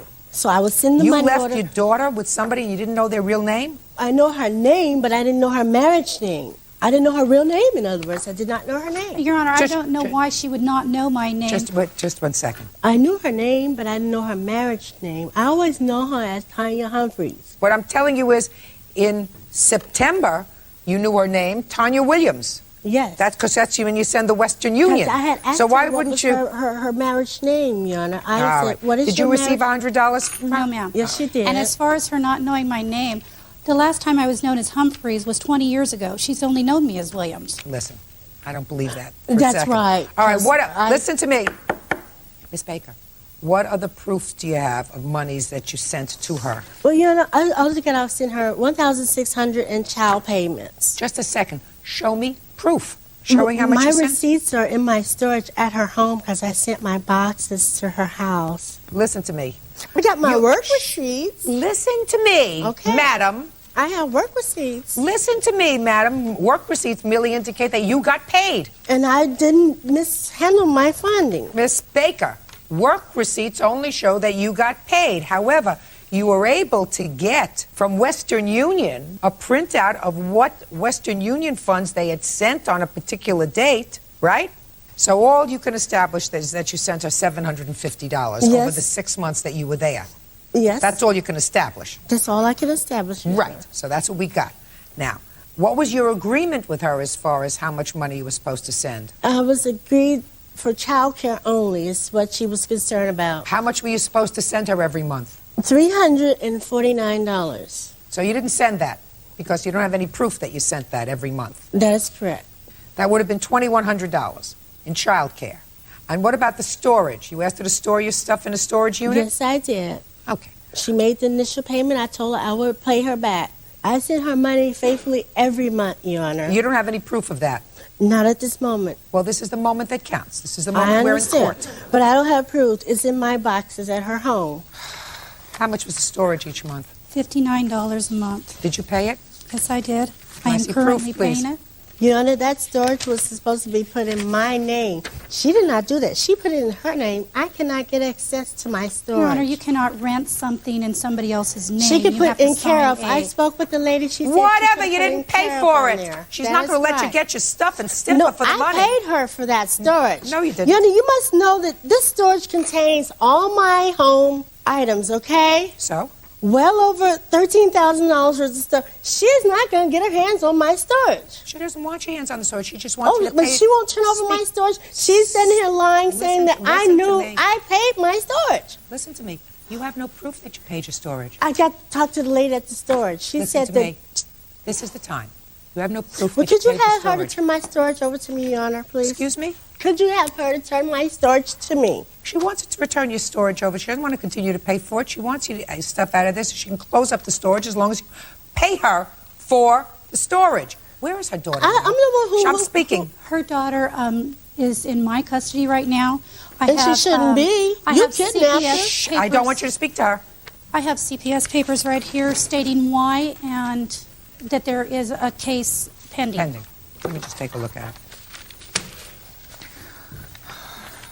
All allegations I she am- brought against me so she could continue to get money fraudulent for my daughter. Nobody but her, but nobody talks about her and how she been doing drugs, men. Who are you, Ooh. sir? Who are you, sir? He's my witness that I sent all this stuff here. Who are you, sir? Herbie, come here. You listen to her, Herbert, very fast. How are you related to her? He's a witness for me, Your Honor. I want him to speak. He can't be a witness unless he speaks. How are you related to her, sir? I met her at King Cove, Alaska, So you met her in Alaska. working with her. Thank you. Sit down. I just wanted to know how you know her. Your Honor, I have a list of items about my things in Have you? storage. Just a second. I don't want you to talk to me about your things in storage. You're going to get your stuff back from storage. We're just going to make arrangements for the payments for storage. I want you to be very quiet. Do you understand? I understand. Good. Now, at what stage of the proceedings are the child protective proceedings with regard to a permanent order? We go back in 2 weeks. Does Miss Baker have any visitation with her daughter? When we went to court this time, that was tried to be worked out. It was worked out. She disagreed with it, so the judge took it away and said, if you want visitation, you can go through CPS. She's lying. Judge Judy continues in a moment.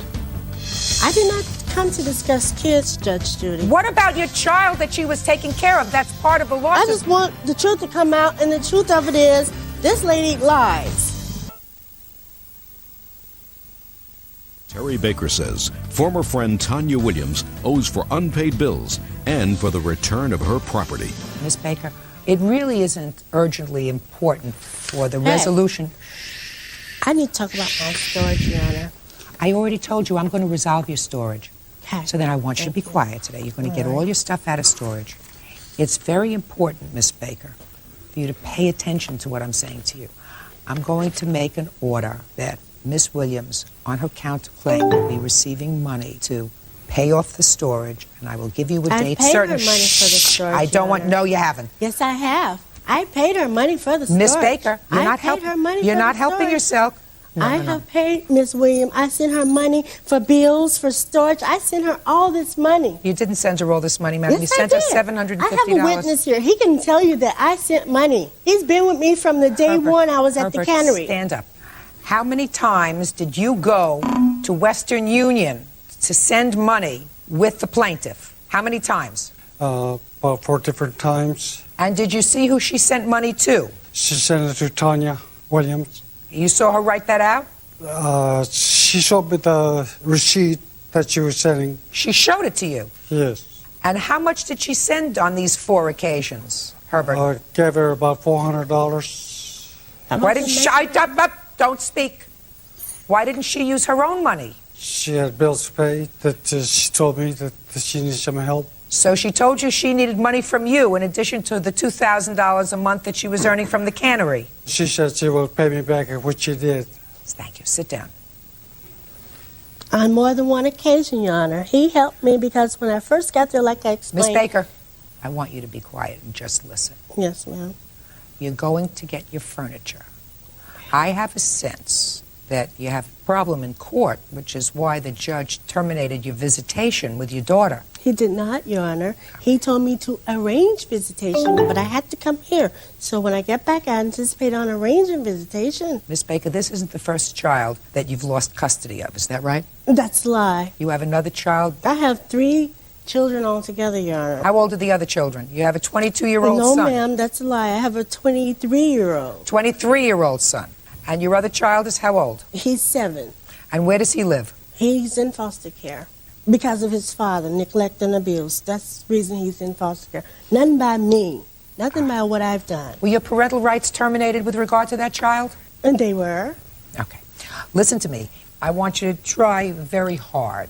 If you're in court, you're supposed to try to understand and focus on what the issue is. My suit is... this is an easy issue. I understand, this but is my money. suit is I'm telling about my money that I gave her and about my storage unit. That's what I come here. I didn't come Miss to Williams. discuss kids. Yes. Miss Williams. Yes. I did not come to discuss kids, Judge Judy. I did not do this. I come to talk about my things in storage, my funding that I give to this lady. What about your child that she was taking care of? That's part of the lawsuit. You said you gave her money. She did not give her back on the contract. That is correct. She did not give my child back on the contract. So therefore, the contract between her and I was void because she didn't honor up to it. All right. Listen to me. How much is owed on the storage? At this point, I see $354 on storage. I don't have the readout. You want to go through I'm this sorry. vandalism?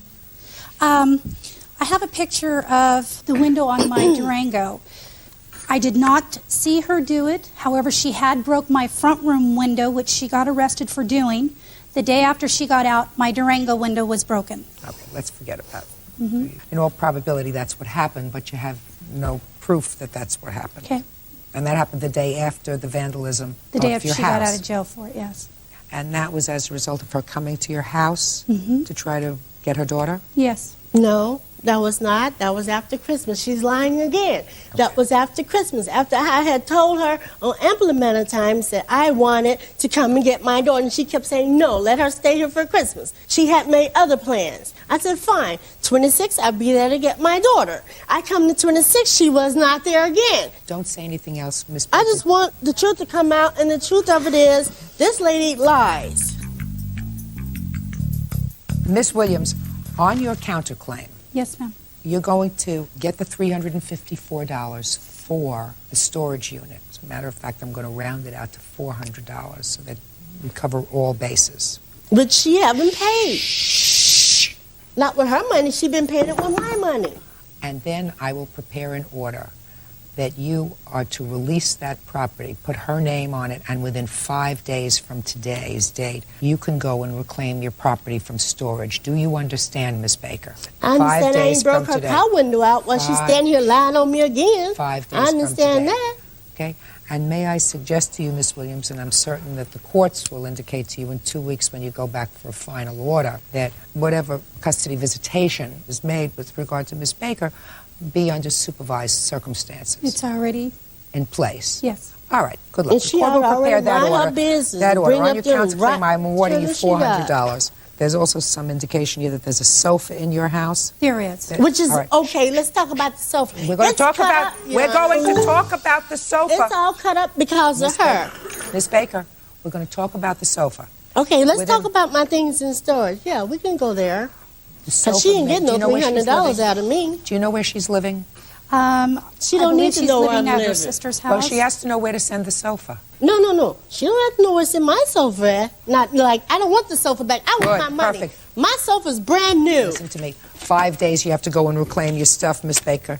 We'll prepare an order. It'll be very clear. Your Honor, Thank there's you. That's more all. stuff there than my sofa. Parties are excused, Mr. Judge. Parties have been sworn in. You may be seated. Gentlemen, have seats. Ms. Hames, I've read your complaint very carefully, and it is your claim that the defendant assaulted you at a friend's house. You want to be paid for both your medical expenses as well as your lost wages and your pain and suffering. The defendant says that while she did hit you, you were the aggressor. All right. When did this happen? This happened on Thanksgiving night. Where? At my girlfriend's house. All right. And tell me what happened. When I got there, my girlfriend was standing over by the Christmas tree, and I went over there to hug her and wish her happy Thanksgiving. Lori, at the time, was sitting on the floor down there, and she yelled at me very rudely like and says, "Can you put your cigarette out? My baby's in here." And I turned my head like this, and I said, "No." Now, did you know the defendant before this incident occurred? I've known Jessie, my girlfriend, since 1979. And I met Lori probably about a year or so ago. Okay. So you turned around and said no when she asked you to put the cigarette out. That's correct. And you continued to talk to your friend. Talk to my friend. What happened next? Then I kind of like just went and turned my head like this, and all of a sudden I saw this thing coming, which I was told was this. And it came at me right here, and my glasses flew one direction, and I came towards her to keep her from hitting me again. So me and her fell to the floor. Now, because she hit me and caught me off guard, I never got to see what she hit me with. Do you have a witness here who saw what you were hit with? Yes, I have my witness. Step up, please. Tell me your name, sir. Conrad Boyd, B-O-I-D. Mr. Voigt, were you present on Thanksgiving evening? Yes, we walked into the door like simultaneously, and it all happened so fast. The young lady right here was sitting on the floor, and she got up, she mentioned about the cigarette, and Brenda said no. And then she went back talking to Jessie, and she got up as if she was leaving, but when she walked, she popped her. And did you see what she hit her with? It appeared to be like a kid's guitar. It had like a handle on it. So it Something wasn't similar. this item? It was something like this, but I thought I seen a longer handle. But it was clearly an object, not Right, her hand. it's an object, right. Okay. Thank you very much, Mr. Voigt. Have a seat. What happened after you were hit? After I was hit, then Conrad grabbed me and held me in another room, and Lori, someone grabbed her, and she left. Did you go to the hospital? I went to the emergency room because I work at the hospital. I went to the emergency room after I got off from work 3 o'clock in the morning. What kind of injury did you sustain? She said it was concussion, so she gave me Do you have a report? 800 milligrams. Do you have a report? Yes, I do. I'd like to see it, please.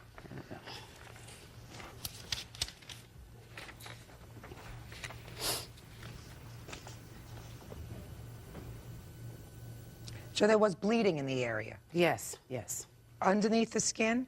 Yes. All right, Mr. Radley, let me hear your version of the events. It was Thanksgiving Day. I was over at my boyfriend's mother's house. I was sitting on the floor. We had been over there all day. We were watching football and, had a very nice family Thanksgiving dinner. And Brenda knocks on the door, and, the door's answered, and she comes in, and she knows that we do not allow smoking around our child. Don't tell me what she knows. You don't know what she knows. Okay, sorry.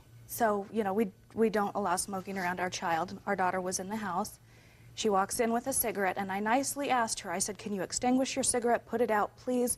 We're gathering our stuff and we'll leave." She said, "No, I'm not putting my cigarette out. I just lit it," started cursing at me. I said, "Okay." And I turned, was walking over to the table to get my daughter's stuff, and I was hit by this part of her arm on the side of my head. Instinctively, this is my daughter's toy that I had in my hand. I had it by the handle, and I did hit her in the head with it. I was tackled across the living room, and my boyfriend, he intervened somewhere and pulled us apart after I was already on the floor, and I gathered the rest of my daughter's belongings. I apologized to Stan and Conrad and my mother, boyfriend's mother, and my boyfriend, and I went home and called the police. All right, let's go back for a moment. Okay.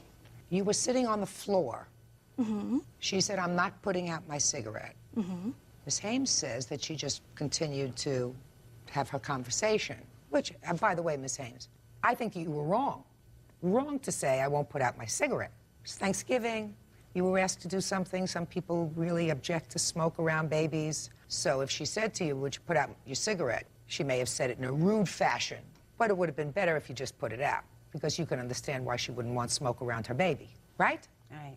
These are two completely different stories, and I have to make a determination as to what is more logical. And to me, Miss Stradley, it sounds more logical to me that you got very angry when she said no and just ignored you, because that's what mothers do with their children. They are very protective. And when somebody says to you, no, I'm not going to put out my cigarette, or whatever else she said, and you thought someone was threatening the health of your baby, it is more logical that you attacked her first. Can I add one thing, Your Honor? Sure. There was alcohol involved. Brenda and her boyfriends had been drinking when she showed up to the house. That wouldn't make a difference. Brenda and I have not gotten along ever. So you don't get along. That's even more of a reason for you to have attacked her first, because she was just blowing you off. She just said, no, I'm not putting it out, and turned around to continue our conversation. That really annoyed you. So, Ms. Stradley, it is more logical, madam, that you got very angry with the plaintiff, who was rude. No question she was rude. What you should have done was say, okay, you're leaving, I'll take the cigarette outside, I'll put it away. You were rude. Do you understand that? Yes. That doesn't excuse the fact that you bopped her with an instrument that could have caused injury. The fact that it didn't cause a serious injury is just lucky. Now, why you went and called the police, I don't know. Because I was struck first, Your Honor. No. I think that you went and called the police because you were afraid she was going to.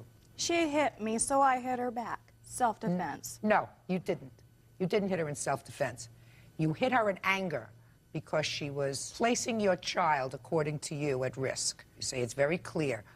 Everybody knows that we don't allow smoking near our baby. That's you don't get common along. sense. That's common sense. You're absolutely right. Something that she lacks. You're absolutely right. She should have put the cigarette out if you asked her. That doesn't give you permission to hit her, and you hit her first. No question, because she would have had no reason to hit you. She said no and continued to have a conversation with other the people fact who were that there. she's a drunk and was drunk, no, she doesn't have a reason. Even if she were drunk, she would not have a reason to hit you, because she had already given you her answer. And her answer was, no, I'm not putting out the cigarette. You're the judge. You're right. Real cases, real people. Judge Judy. Brenda Hames says she was assaulted by Lori Stradley on Thanksgiving Day. Brenda claims when she refused to put out her cigarette, Lori hit her in the face with a child's toy. Ms. Stradley, it does not make sense for her to have assaulted you after she already gave you her answer. It does make sense, however, if you were so angry, and you were angry, you didn't get along with her, you have not gotten along with her, she not only disrespected you, but she was smoking around your child, which is something that you and your boyfriend believe is dangerous to the child. So she was placing your child in danger, and that's what mamas do when somebody places their child in danger. They strike out, which is exactly what you did. Now, Ms. Hames, you were not seriously injured. You went to work the next day. You had medical bills of $99, right? Yes, I also has my glasses, which was also affected with that. Well, how were they had affected? to be fixed. I had to have my glasses repaired. And how much was that? The glasses, I paid $288.59 for those glasses. Well, but they were fixed. So I want to see the bill for fixing them. Okay, here we go, I'm sorry. Is that the bill for fixing them? Yes. Can I add something else? Sure. Okay, my glasses were a little bent too, and you take them into Walmart, you take them into Shopko, you take them into anywhere, and they adjust them for nothing. She's a joke. Well, this is a bill that you're showing me from date of service, May 9th of 2000. That's what I paid for the glasses. I didn't ask you what you paid for the glasses, madam. You didn't replace the glasses. You had them fixed. Right. So how much did you pay to have them fixed? They didn't charge me anything for them. All right, and you're wearing them. Right. What else? Shh, please. What other expenses did you have? Well, other than that doctor bill, that's all I've had. And, well, I'm still suffering from headaches on this left side of my head from where I was. Try to quit drinking. Sorry. See your temper? Yeah, I have a temper. That's what happened on Thanksgiving night. So watch You your want to temper. take this so I don't use it again? Watch your temper. I'm being good. $99 is what I have so far. That's it, Judge. The lawsuit seeks $4,000 in damages because in addition to everything else, you say you had lost wages, but you had no lost wages. You went to work the next day. Well, when I got to work, I had such a bad headache, but I had to continue to work. After I got off of work at 3 in the morning, Judge, I went down to the emergency room. Fine. Did you go to work on the next regularly scheduled day that you Yes, had to go to work? because I So was- you had no lost wages. I'm awarding you on your claim 10 times the actual damages that you sustained, and the actual damages were $99. So I'm awarding you on your claim $990. And I think you really have to examine whether or not whether your words precipitated this altercation. That does not excuse the defendant's behavior. She is clearly a hot-tempered lady. Clearly. But just think for the future, if you're around somebody and somebody says, you're a smoker, I have my baby here, could you put out the cigarette? You do it, because it's not a big deal. You got it? Yes. You're real lucky that she wasn't hurt anymore. Oh, I almost wish she had. You're very lucky, because if she had been further injured as a result of your hitting her with a dangerous instrument, you could have wound It's a up in jail. CNC. It's not dangerous. Anything is a dangerous instrument depending upon its use. A child's toy is hey, don't be stupid and laugh. Please don't be stupid and laugh. A child's toy is meant to be used by a child. Its purpose is not to be used as an instrumentality to an assault. Unless you're And hit that's first. what you did. And you were not assaulted first, madam. If you say that you were again, you've made it up in your own head. But you weren't there, and I was hit first. Never I'm not gonna happened. argue. It never happened. Glad you think so. I do, and I'm the only one that counts. Like I said, glad you think so. Step out. It's a joke. It is a joke. She hit me first. She told a lie. She's just a drunk. I don't care. Doesn't matter to me. Oh my gosh, I'm a drunk, huh? And now the next case. All parties in the matter of Awald versus Wilson, step forward, please. 50-year-old bail bondsman Linda Awald is suing 31-year-old Lori Wilson for skipping bail. Miss Awald, you are a bail bonds lady. Correct, Your Honor. You don't know the defendant other than through business, is that right? Only through business. According to your complaint, she contacted you because she was arrested for something. Pay attention, Miss Wilson. You were driving with a suspended license? Yes, ma'am. And she was being held in jail. She asked you to arrange the bail. You did. You claim she owes you some money.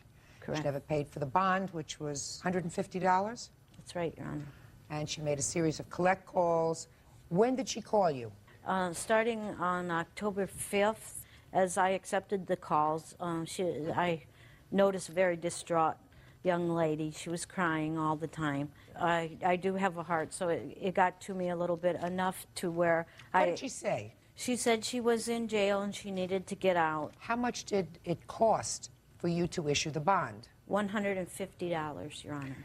And how is that done? She had money on the commissary books. What does that mean on the commissary books? That means when she went into jail, she had $170.76 on her, and they confiscate the money, put it on their records, and issue her a check upon her release. Sometimes I do this, if they have the money on the books, it's issued in their name back to them, and then they must sign it and put payable to Linda Awald. Now I understand. So you said, I'll get the bond for you, which will be $150, and instead of you getting your check for the money that you had when you were arrested, you'll assign it to me, and that's how I'll get paid. That's correct.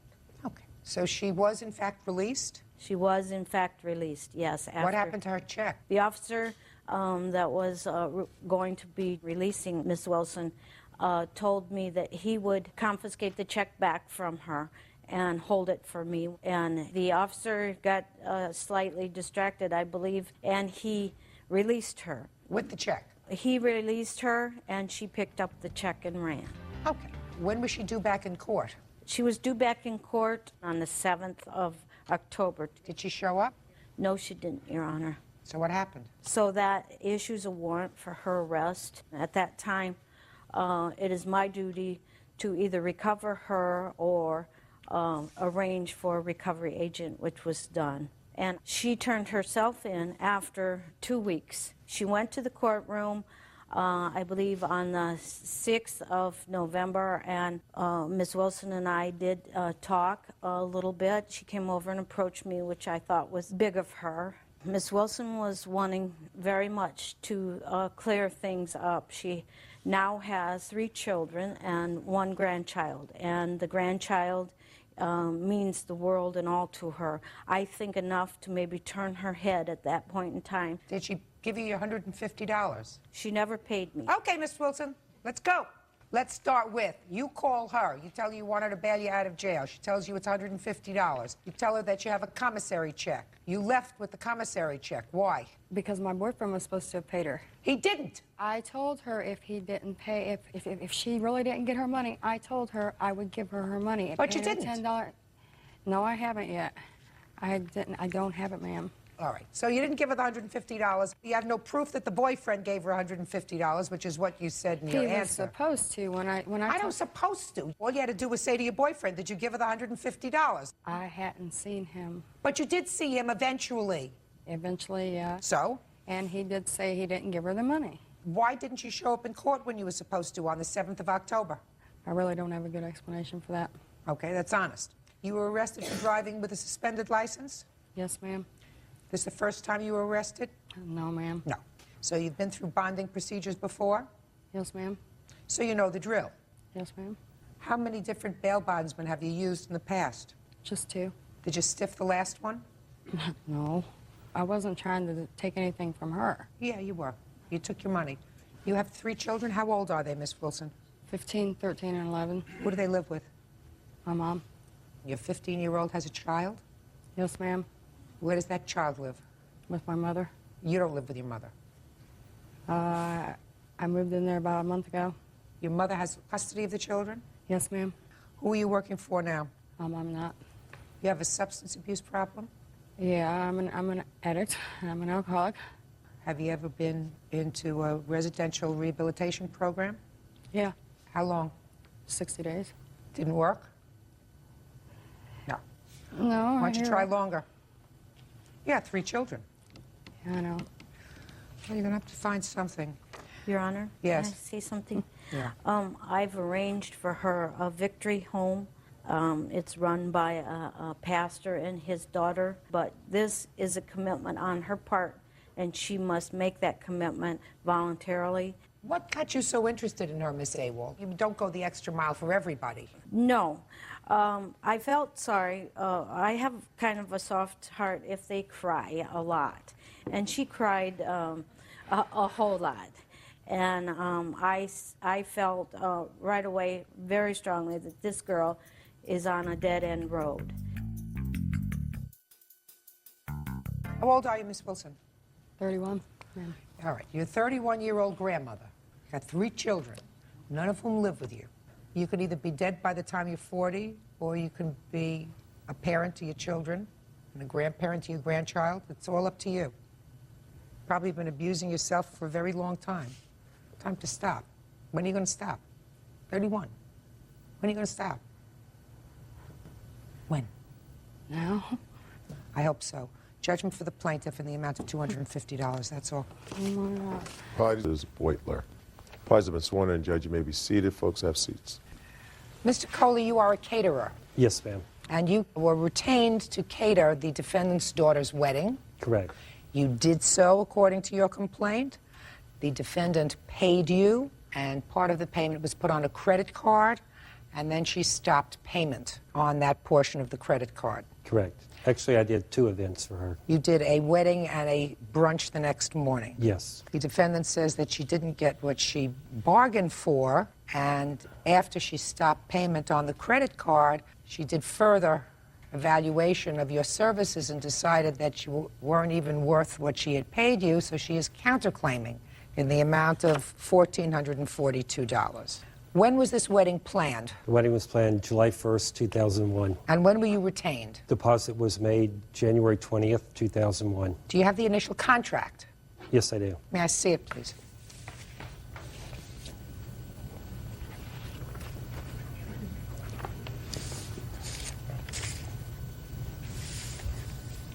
The wedding was to be for 300 people? Originally, yes, ma'am. And the total amount? $12,199.41. Both for the wedding? That was for the wedding event. The brunch event was $900. And how many people were supposed to be at the brunch event? I believe 60.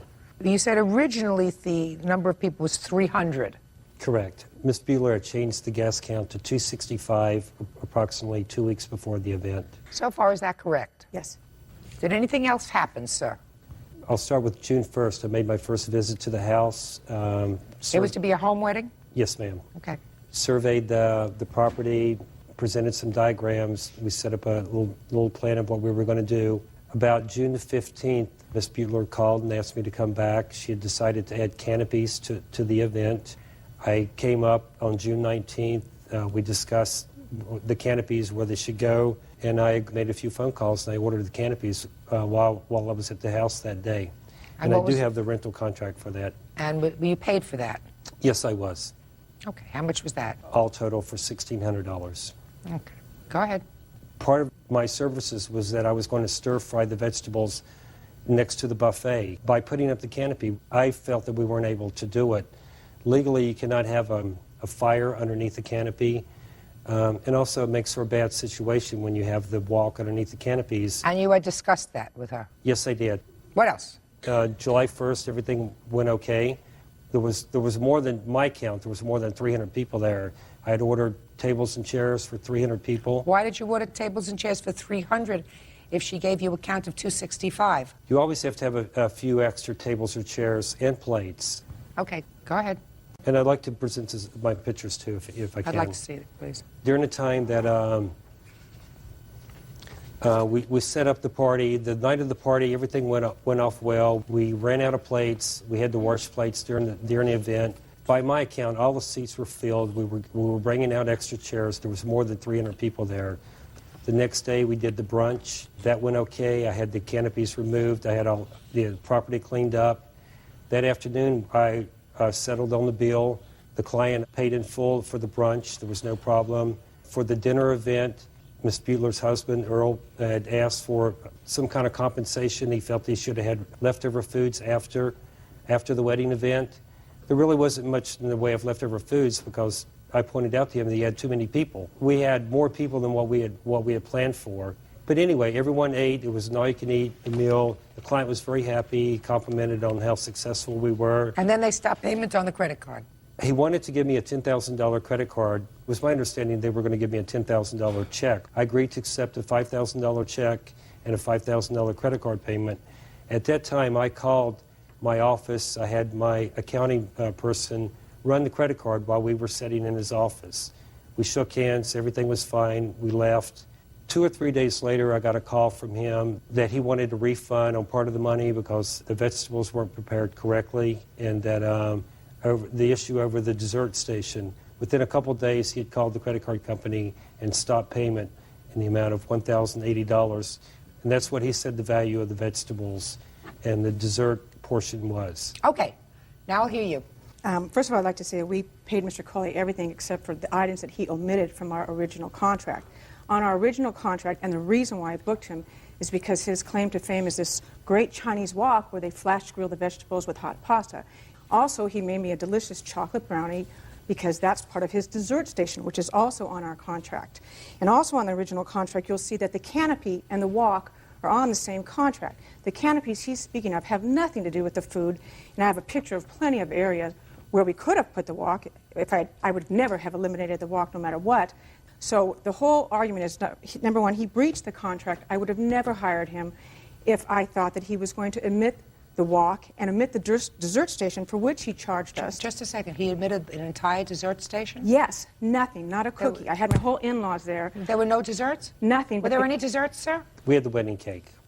Just the wedding cake? The wedding cake. What about desserts? A little background on the event. No, just tell me. Was there a dessert station for which you originally charged for 300 people $900? Was that for the wedding cake? The client paid the amount of $700 for the wedding cake for 300 people. She asked for a reduction in the bill, and I reduced the bill by 10%. And our agreement is if I reduce the bill by 10%, which was $3 a person, that we would omit the dessert station. By reducing the bill down to all-inclusive $26, that's food, labor, beverage. $26 a person? Correct. Originally, all of that was supposed to be $31.50. Basically, she said she couldn't afford the event. Same with the canopy, she couldn't afford it. Real cases, real people. Judge Judy. Kenneth Coley says customer Eve Beutler refuses to pay the balance for his catering services. Eve says Kenneth ran out of food and omitted items from the menu. Did you discuss with her omitting the dessert station? Yes, I did, very clearly. I even have it in some documents. Can I see it? This is the bill right here that says all-inclusive.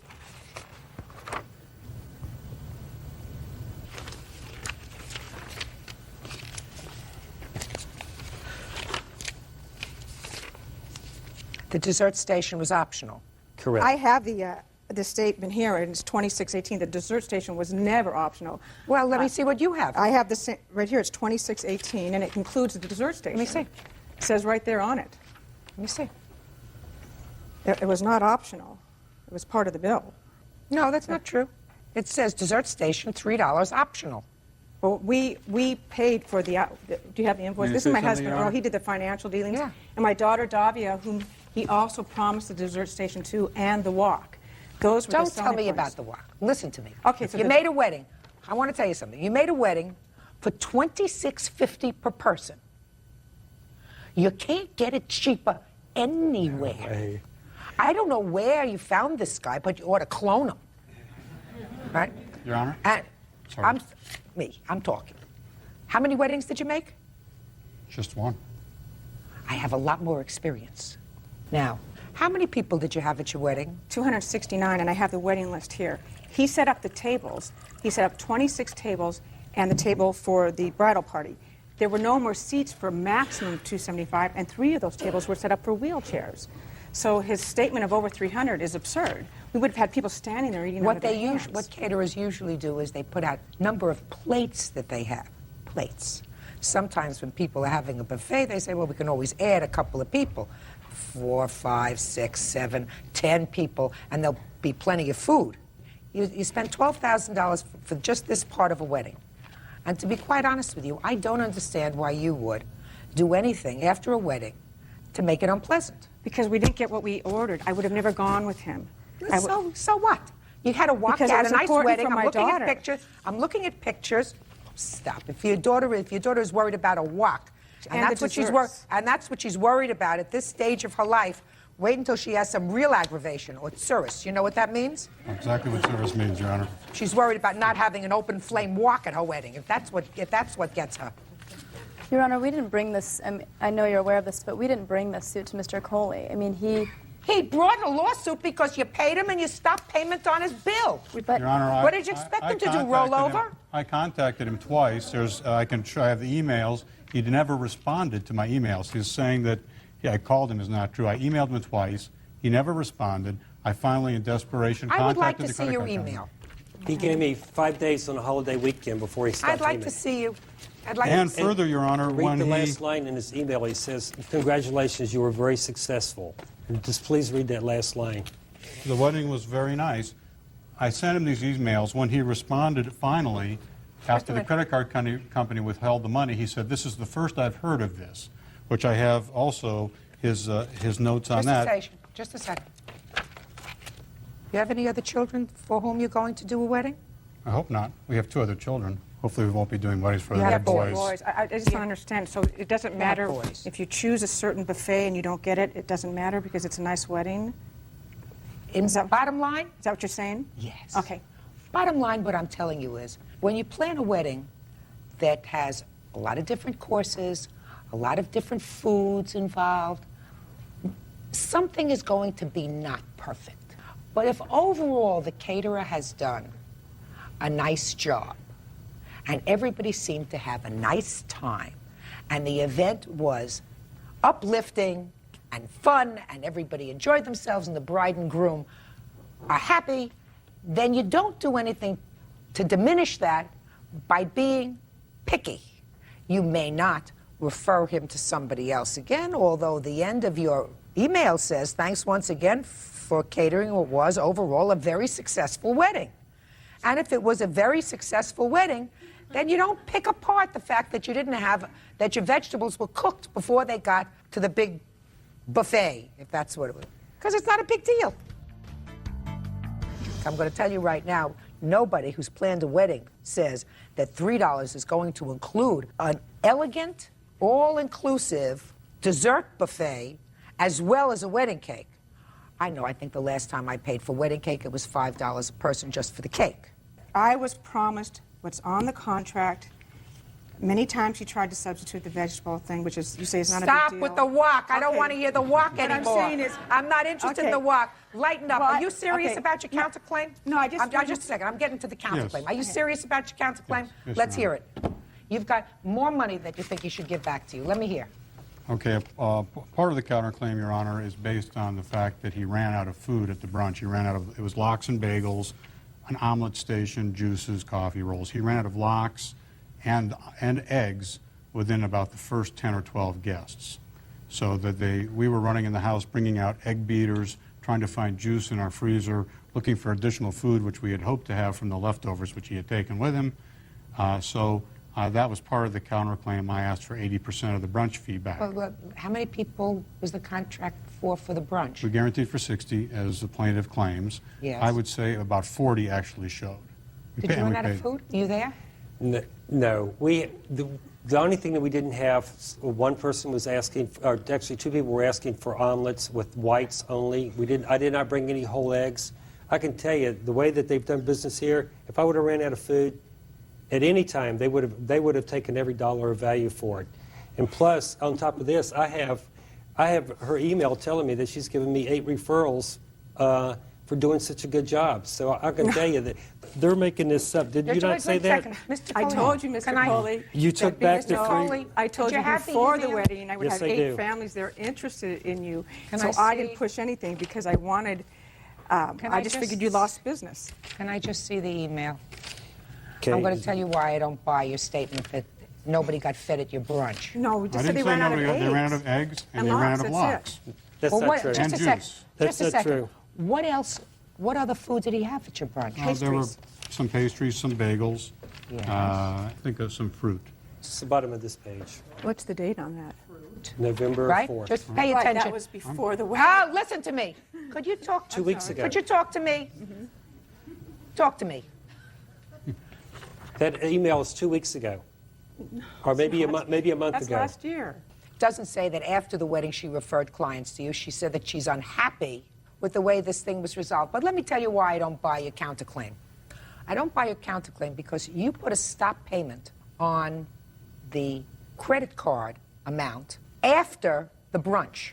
And you made a very specific amount. And the very specific amount that your wife told me about was that you didn't get the open flame wok and you didn't get the brownies that she wanted. And that, you said, was $1,980.69. But you had already had the brunch.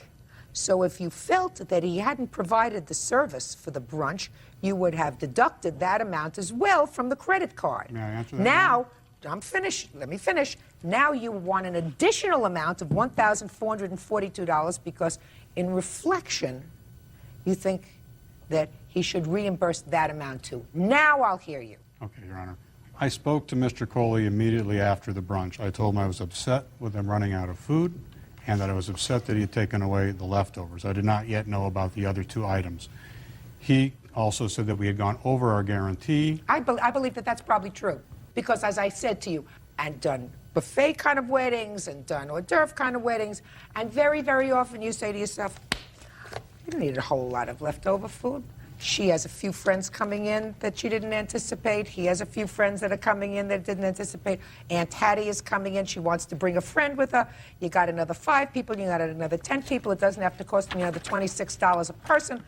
We'll have enough food. I've been around the block enough to know that that's true. Your Honor, I have the exact wedding count. Also, if you look at the invoice, there's 26 tables of 10, which would seat 260. Yes. There was a head table of 16, which would be 276 was the most they were seating for. Is he suggesting then that 25 people were standing? Just a second. 276 is not 265. We may have had 270. Just a second. 276 is not 265. I agree, Your Honor. And when I spoke to 276, him after the 11 brunch, people is 11 people times 2650. I have the exact count, but when I spoke to him, You got my drift.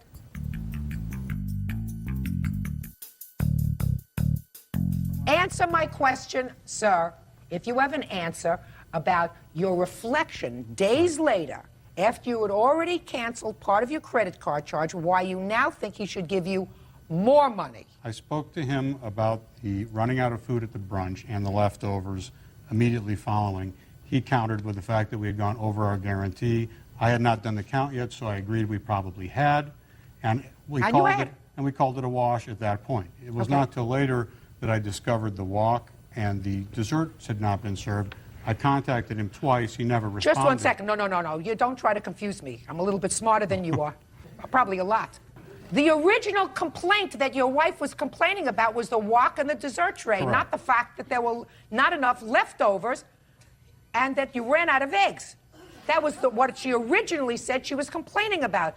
The lack of the wok and those wonderful brownies. Desserts for my in-laws. I didn't know about those at the point I spoke to Well, Mr. then you Cole. better It was the day- communicate better with your wife. Your counterclaim is dismissed. Your claim is granted, sir. Judgment for the plaintiff in the amount of $1,980.69. That's all. Parties are excused. You may be seated. Folks, have seats, please. Miss Spencer, you were a foster child. Correct. So the defendant was your foster sister. Correct. Were you living at home at the time that Miss Spencer was living there? No, I had already left out of the house. Were you friends? Yes. Liked each other? Yes. Then you made a big mistake. You sold her a car. I didn't actually sell her the car. Well, she says that she made an arrangement with you to purchase a car from you. And the arrangement was that she would make monthly payments on the car and take care of the insurance on the car. And you got the car, and you had it for about 4 months? 3 months. And you made some modifications on the car. You added some tires and rims and tinted the windows. And then she repossessed the car. Correct. So your lawsuit is to get back all the money that you invested in the car. The defendant says that she didn't sell you the car. She said you could use it. Is that right? Correct. And that you were supposed to pay $173 a month for the car and keep up the insurance. As long as you paid that, you could use it. You missed a couple of payments, and she repossessed the car. And she is countersuing because she said that she has to redo all the things that you did in the car. And she wants the 2 months that you missed in the payments. What kind of car was this? It was a 96 Honda Accord. Had you moved out of the house already when you purchased the car? No, I was still living in the residence. I took the car in May. I was working at a restaurant and she offered me it. And What did she say to you when she offered it to She you? goes, I know you're looking for a car and I have mine and I want to get a different one because she has a dog and it wasn't convenient. So I go, yeah, I'll take it. What was the price? $173 a month. For how long? For, I think it was 2 years left on it. So you had purchased this car? Correct. So your payments were $173 a I month? actually had the car loan was still with the bank, so that's why she was going to take over the payments. And what were you going to do for a car? I had already purchased another car, so I was going to sell the car. Yes. And I knew she needed a car, and she said her boyfriend Phil was supposed to get in her a car, and he hadn't gotten her a car. So I said, if you want, you can take over the payments, and you can, but you got to pay the insurance and you got to make the payments. I said, I'll let you use it, and I said, if you can do that, then that's fine. But if you can't, then I'll take the car back and I'll just sell it. So you want me to believe that you never agreed to sell her the car if she made the 2 years' worth of payments? No. She would have gotten the car, correct. Oh, so you did sell her the car? Well, I mean, you could say that, I guess, but Well, it's not I'm really saying selling that the you car. agreed to sell her the car because your answer says you told her she could use it. Well, if she had made all the payments and made all the insurance payments on time, yes, she would have had the car. Then it was going to be her car. So you were really sort of leasing it, but at the end of the lease, it was going to be yours if you made all the payments. Did you ever discuss exactly how long you were going to make these payments of $173 a month? No, she gave me the payment book. She did. Can I Yes. see it, please?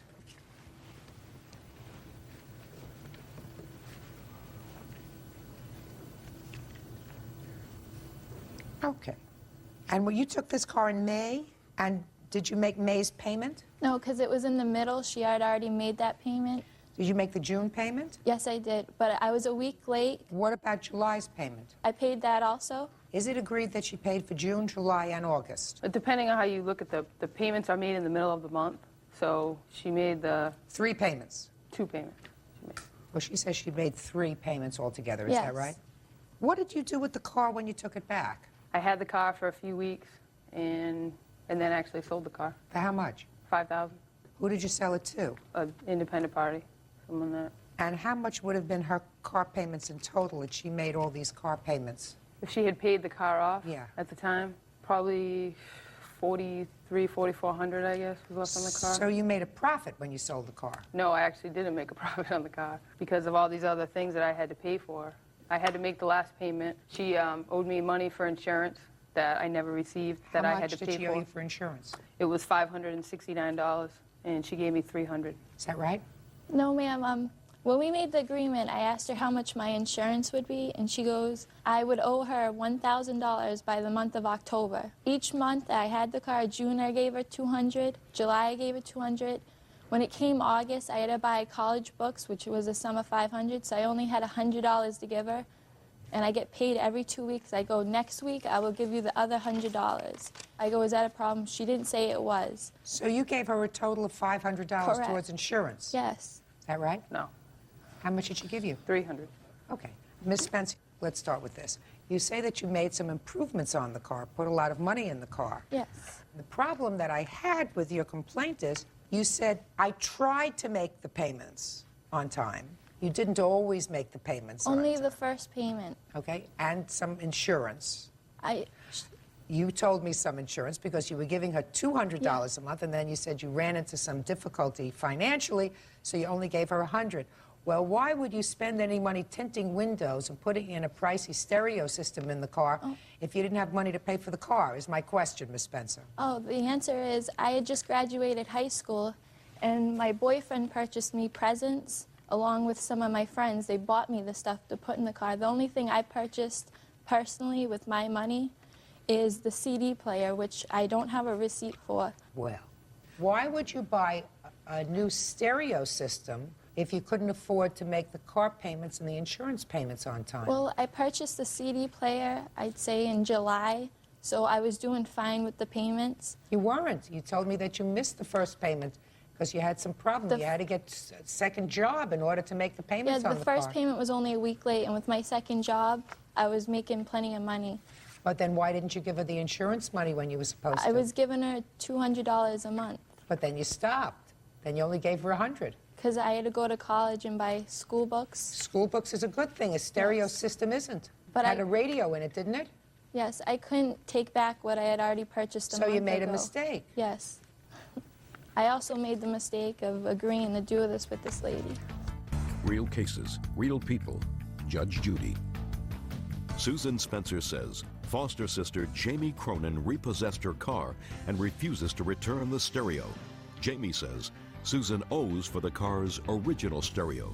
What else did you purchase for the car? When I first got the car, the two back tires were no good, so we had to purchase 2 new tires, which we have receipts for. Let me see the receipts for the 2 tires. Yeah.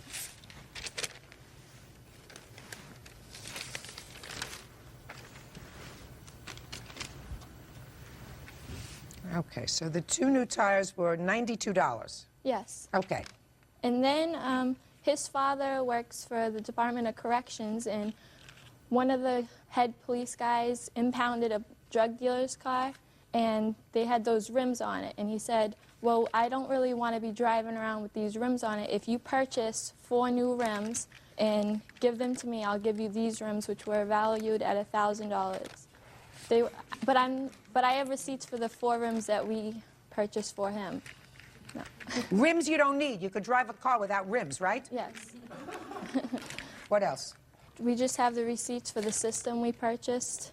Well, what system was it? Tell me. We have 2 12-inch speakers and subwoofers and How an much was that? amplifier. Well, the speakers were $165.95, and the amplifier was $188.99, and that was the system that was in the car. Now, Miss Cronin, if you had given her back the speakers and all that other stuff, and she told you that you could have the radio back, why didn't you give them back that stuff? The tires that were on the car, I didn't give those back because the other 4 tires that she wanted to put back on the car, she had already told me that he had stolen. Phil's friend had, I guess, worked at some tire place. And Your Honor, you have the receipt. We have a receipt. I'm just telling you that's what she told me. I mean, if he works there, I'm sure he could have made that I receipt still have up, those too. rims and tires in my backyard. I also have a note that he wrote to my parents with a big list of things that he has had to pay for her. So apparently these are things that he has paid for and not her. Your Honor, So I that don't note know. was my foster mom was hounding me for $40 for a cell phone bill that I owed her, and I was trying to get money to pay for the car and also the books, and I go, can I give it to you in a week or so? Because she did not help me getting any of my stuff to move into the dorm. She did not help me with anything. And she made a big deal about that, and he just gave her a list of stuff that I had to buy. That I wasn't blowing my money. I had stuff I had to get. It says in Are here. you going to college now? Yes. Get a scholarship? Yes. Good girl. Okay. Let me get to your counterclaim for a second. You sold the car for $5,000. Yes. How much did you have to put into the car? 2 weeks after I took the car back, the car was vandalized in front of my house, and the radio, the speakers, all that stuff that she's suing me for was all stolen. I have the police report right here. It also even says on the police report how neatly everything was removed from the car. So is it your contention, Ms. Cronin, that either the plaintiff and or her boyfriend vandalized your car? I don't know. I don't know if she did or not. Well, then why in the world would you sue her for the cost of this new system? I'm not suing her for the car. I'm suing her for the radio that was in the car when she originally began using the car. Hold on a second. If you took the car back from her, yes, why didn't you take out the system that she put in the car? I was very willing to give back these things, to be honest with you, except for the day after I took the car back. I had spoken with her that day, and I told her, I said, you can have your stuff back. I don't care. I said, I have all your things. I'll be at work tonight if you'd like your stuff. So instead of her coming to get the stuff, instead, Phil's father decided to show up at my place of business during business hours and confront me with his friend that was a state trooper and tried to confront me and telling me that I need to give these things back because they were Phil's. But you didn't give it back to him, the No. radio and the CD. At that point, I didn't, because actually my car, at the same time, I needed some work done on the car that I had purchased. So I decided, since I was still paying for the insurance, I decided to use that car for a few weeks while my car was getting fixed. And in that time, the car was vandalized, like I said. So why don't you put it into your insurance? So the only thing that was insured was the fixing of the window and the windshield. And did you put in for that? Oh, yeah, that was covered. Let me ask you this question. If the car had not been vandalized, you would have sold the car with tinted windows, as you had. Correct. Right? And you wouldn't have complained about it. Correct. So your problem is not with her. Your problem is with the person who vandalized your car and broke the window. If these things weren't in my car, if the stereo and the window wasn't tinted and stuff, my car wouldn't have been vandalized. Miss Cronin, stop complaining. Miss Cronin, you sold the car for more money than Miss Spencer would have given you for it had she paid off the entire loan for the car by at least $600. So you're not out any money. No. Fine, so what are you counterclaiming for? I had no... You just want more money? I had no claim in the first place. She's the one that sued me. I had no... I didn't want any money from her or anything Good, like that. so then we've just eliminated your counterclaim. She doesn't owe you any money. The value of the things that you put in the car that I am going to give you, the $90, it was $190. I'm taking away the $100 for insurance. The $92 that you put on new tires, because evidently the defendant got the value of that when she sold the car, and the $165 and the $188. That comes out to $535. Judgment for the plaintiff. That's all. Good luck. You may step out. I would be more concerned about her relationship with my parents and maybe her mending that relationship with them. I just wish it wasn't an issue in the first place, so I would rather separate myself from them. Don't ever help out anyone unless you have something down in writing and some sort of agreement, and, you know, because it ends up coming back to get you. And now the next case. All parties in the matter of Colindres versus Danton, step forward, please. Realtor Luis Colindres is suing his former roommate's girlfriend, landscape designer Susan Danton, for stealing his property. Susan says she didn't touch his belongings. Mr. Colindres, the defendant was the girlfriend of your former roommate. Is that correct? She was. According to your complaint, you came home from work on a day in March, and your roommate had been arrested for some charge involving stolen property. When you returned to the house, you saw the defendant driving away. So far, is that correct? Yes, Your Honor. When you got to the house, you found that the locks had been changed. Yes, Your Honor. You managed to gain entrance into the house. Yes, Your Honor. When you got to your room, you found that certain property was missing. Some personal property and some cash, correct? Yes. And it is your lawsuit that the defendant stole your property. Yes, Your Honor. Tell me how you know the defendant stole your property. These are the evidence. If you don't mind if you end it to... No? Okay. Why she stole my... No. How do you know she stole your property? Your Honor, she's the only person that went into the property without police supervision. And she was alerted of my arrival by her son because she was on Bollinger Canyon waiting for my arrival, and they had a two-way radio. So maybe when I was driving down, probably Chris said, Mom, he's coming, get out of the house. So you didn't hear any of this. This is what you're thinking.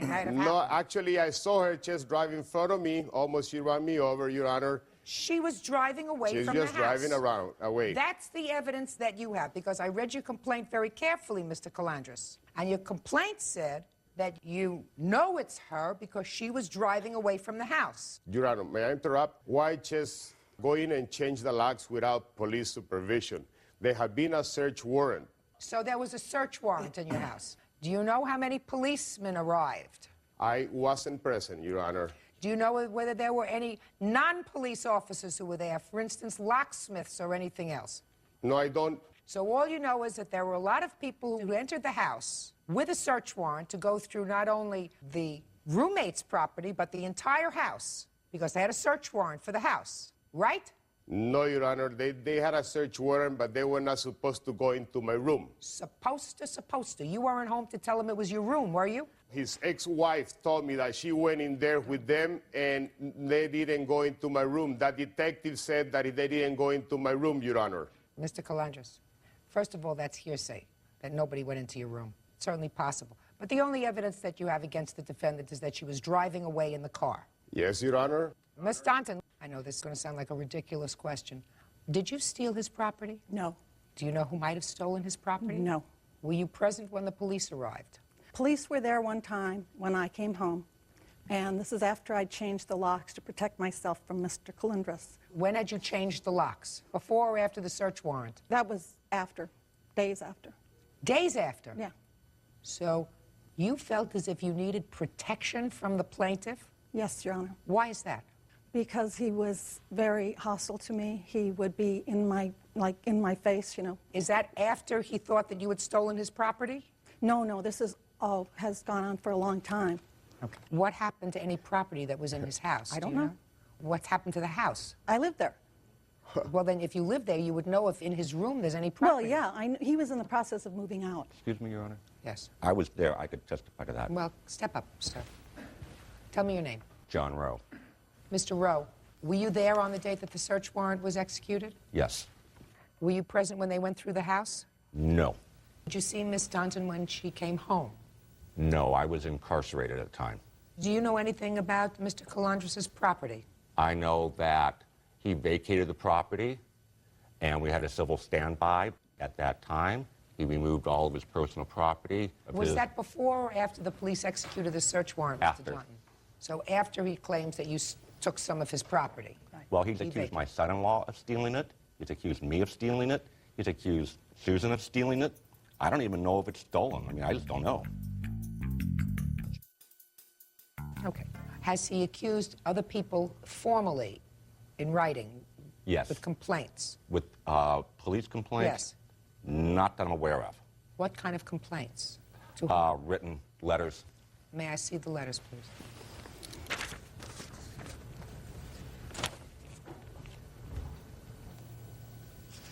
Did you ever think anybody else stole your property, sir? No, Your Honor. Mm-hmm. Did you ever accuse anybody else? No, Your Honor. Mm-hmm. You say in this letter that it is my opinion that Susan Danton did take my gray suitcase.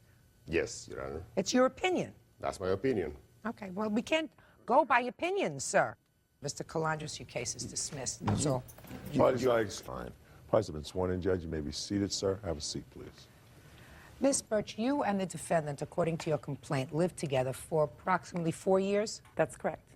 And during that time, it is your claim that you loaned the defendant approximately $1,950 in order to pay an attorney for some sort of custody dispute with his ex-wife. That's correct. The defendant says that he paid back some of that money, approximately half of it, And that the rest should be your responsibility because each of you wanted the children, his children, together with you as a family, so that you should be responsible for half of the bill. Is that your defense, sir? Not entirely, but yes. In what month and year did you have to retain an attorney? I actually don't know exactly what you're... Miss Birch, when was it? It was in November, right after Thanksgiving, and I'm not sure if it was 99 or 2000, because this attorney bill had been sitting there. It was a large bill. We kept getting phone calls. I go, look, why don't I just use my good credit, because he had already been bankrupt. We'll just pay it off this way and Your be Honor, done with it. Shh, don't speak. And we'll just pay it off this way. Pay it off this way. I put it on a Discover card for 3.9% interest. And what did he say? He said, well, I can't believe you're going to do that and help me out. And I said, no, you know, we're living together.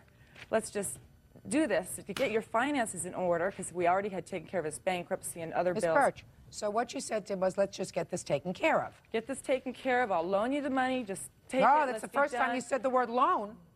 You And never when said, he moved shh, out... Miss Birch, don't interrupt me. When did you discuss with him that it was a loan? Right after we did the phone call, and then I was very nervous. What phone call? To the Discover card. I hooked it up that way. It was a brand new balance transfer. I called, can you do that on attorney bills? Tell me when you discussed with him paying you back. Oh, we discussed it right away. You're going to take care of this. When he moved out, that was my first concern. Are you going to make good on this? On what date did you do this? It's important. Was it 99 or 2000? November 5th, 2000. And he moved out when? January 5th, 2001.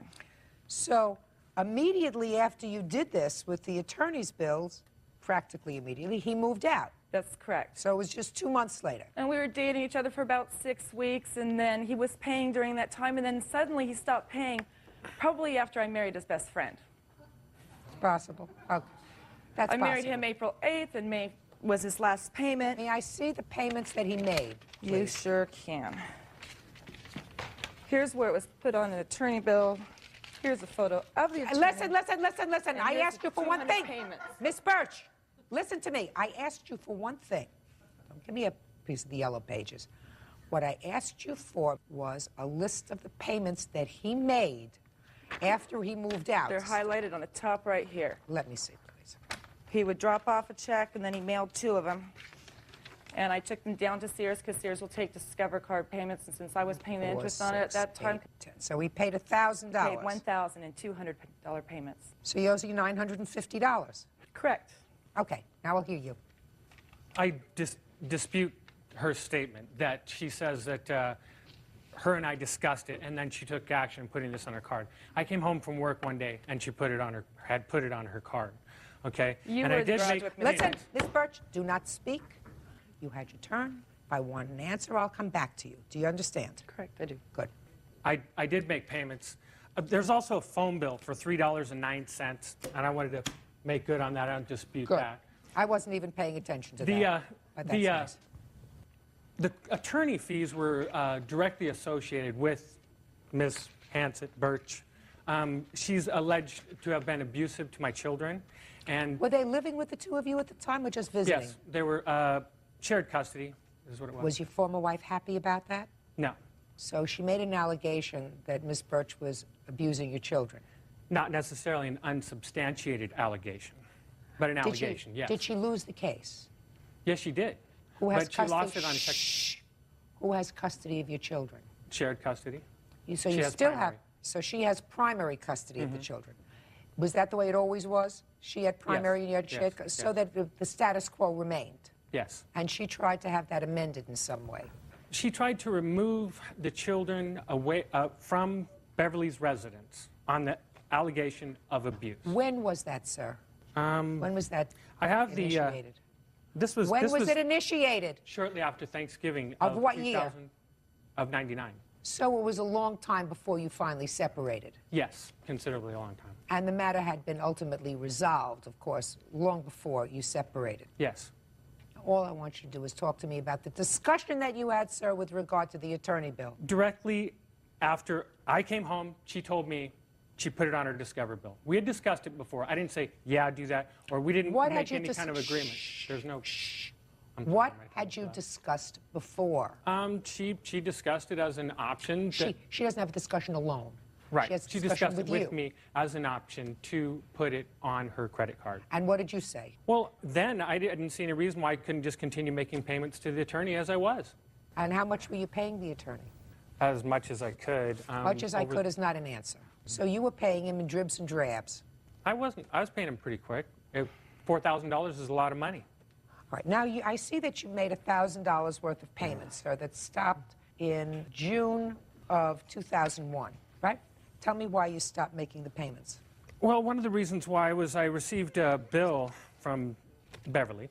It was seeming kind of petty in some of the other small areas of dollars. And then it's like, well, why am I paying all this? If it was not for her, I probably wouldn't have even had to go to court in the first place. That's what you said. Just a second. That's what you said to yourself. Pretty you much, said, yeah. self, I said, if it wasn't for the fact that I was living with Beverly, I wouldn't have had this problem with my ex-wife in the first place, so she should really be responsible for half the bill. That's what you said to yourself. No, I just want to know. That's what you just told me. I agree to that, but her actions helped initiate this case against me, therefore necessitating the need for an attorney. She would have, as a matter of court record, that children were removed from her house as a result of abuse. Mr. Bartline, you know, if I had my children in somebody else's house and I believed that that other person abused them, I would take my children and flee. Your argument suggests to me, and the timing of this suggests to me, that there was an allegation by your ex-wife that you could not believe was true because you continued to live with the plaintiff, continued to live with her, with your children ultimately coming back to visit with you. How could you do that as a parent? How could you do that as a responsible parent? I did not I'm speaking, Mr. Bartline. If you actually believed that the plaintiff did anything to harm your children, think very carefully about how you answer that, Mr. Bartline. Real cases, real people. Judge Judy. Beverly Hansett Birch says ex-fiancé Bruce Bartline owes for an unpaid loan for attorney's fees. Bruce says Beverly is partly responsible for that bill. Go ahead. I did not make the allocation of abuse. I understand that. You're not following what I'm saying, sir. What you suggested to me is it's her fault that you had to deal with this attorney anyway, because your suggestion is that she was, in fact, abusing your children in some way. And if a parent permits that to continue, they shouldn't have any sort of visitation with their children, past, present, or future. So this fantasy in your mind that she did, in fact, abuse your children, which resulted in all of your fears and woes and all of your attorney's bills, is a crock of crap. Because if it wasn't, then you're a bad father. You don't want me to think you're a bad father, do Your you? Honor, I'm not a bad father. Good. And no, I Judgment did for the not plaintiff in the amount of $950. Pay her the rest of the money you owe her. That's all. Thank Parties you. are excused. You may step out. I didn't know when they got married or whatever. I can't believe he didn't know that I had married his best friend. I wish them the best of luck, okay? And now the next case. All parties in the matter of Anderson versus Magana, step forward, please. 48-year-old salesperson Amy Anderson is suing her brother, 48-year-old postal worker Lee Magana, for the return of their late mother's belongings. Mrs. Anderson, the defendant is your brother. Yes, ma'am. And according to your complaint, the defendant either stole, destroyed, gave away property that belonged to your mother. Correct. That was supposed to be shared with all the siblings after she passed away. So you're suing him. Yes. You lived with your mother for about 20 years. Correct. How old was she when she passed away? 75. Had she been in good health? Up until the last 3 years when she was diagnosed with cancer. How many siblings do you have, sir? 7, 8, counting me. And was your mother at home during the last 3 years of her illness? Yes, she was. Who took care of her? I did. Me and my nephew, Lee Michael. And what about the plaintiff? How often did she come and take care of your mother? They would visit. They didn't take care How of her. often? She probably came about once, maybe twice a week. Twice a month, because I live in Camarillo, and it was. And how far a trip is it? It's not far, but I'm a married woman. I go to work, come home, and I live with my husband's mother, who has Alzheimer's, and I also was taking care of her, which still am, and had a nurse there. So I was dealing Your with mother-in-law? my mother-in-law. Miss Anderson, so it would be fair to say for the last 20 years, your brother lived in the house, which was your mother's house. Correct. With your mother. Correct. The last 3 of which she was terminally ill. Your brother lived with her. Correct. Fine. And when she passed away, according to your complaint, You and your siblings decided that the house should be sold. Correct. That was against my mom's wishes. Just a second. Well, didn't you understand that this had been his home for 20 years? It was all of our homes. No, it wasn't. You just told me you live at home with your husband and his mother, who has Alzheimer's and an aide and a whole bunch of other people. It was his home. Didn't you, any of you feel badly about saying to him you have to move out of your home? May I bring my I'm not talking to you. Are you another sibling? Yes, I am. When I want you, I'll call you. Don't you feel badly about saying to your brother, you have to sell the house, we have to sell the house because you want to split the money? No, because when we went in there right after my mother died, we all sat, my brother from New York came down, and we talked, the house is going to be sold. And he says, well, I need time to grieve. I said, well, fine, that's no problem. He lived there a year. We didn't kick him out right away, a year. I didn't say kick him out right away. I was talking about kicking him out at all. No, I didn't feel bad. Well, you should have. You should have. It had been his home for 20 years. Well, and the last 3 of which, while all of you were taking care of your own lives, he was living there taking care of your mother. We were taking care of my mother. No, you weren't. You just told me you were there twice a month. What did you do for the rest of the time? When she became very ill, me and my sister went and bathed her, took her, and everything at home. At their home. You didn't say bring her to my home. You left her at home with your brother, who took care of her 24/7. You may have come by occasionally to take care of her, but it was his primary responsibility. So it would seem to me that instead of selling the house that he had lived in for 20 years, you would have said, thank you very much. We were all very busy, including my brother in New York, and we couldn't take care of Mommy. You did. You want to stay in the house, stay in it for as long as you like. But instead, you decided to sell it. So you and your siblings decided to take him to court, right? Correct. And you got a forced sell order. And now what you're suing him for is because you say when you went there after the house was sold, you went in and you found a lot of things missing. He took everything in the house, gone. Everything he couldn't take, he destroyed.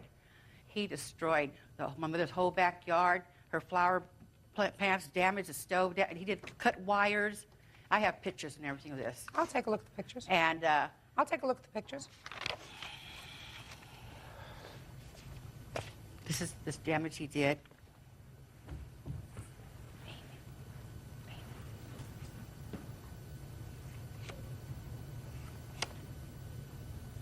Assuming he did this kind of damage to the house. Let's assume that that's correct. So what do you want? I mean, I have a list of all what I want. Well, let me take a look at it It's now. not much. And Let me take a look may at I it. also bring my $5,000. defendants up to here, my sister, my witness? For what? To speak. You know, I don't want the money. I just want the petty little, it was to remember my mother from my brothers and sisters. You say you want the following thing. All of your mother's pots and pans and bakeware. Yeah. All a sewing machine and all sewing materials. And that belonged to my sister. Nothing belonged to your sister that's in the house. Did your mother die with or without a will? Yes, She had a will. Was it probated? No. No. Was not. Why not? They were trying to force the sale of the house. I had Let me to see the split will. it up.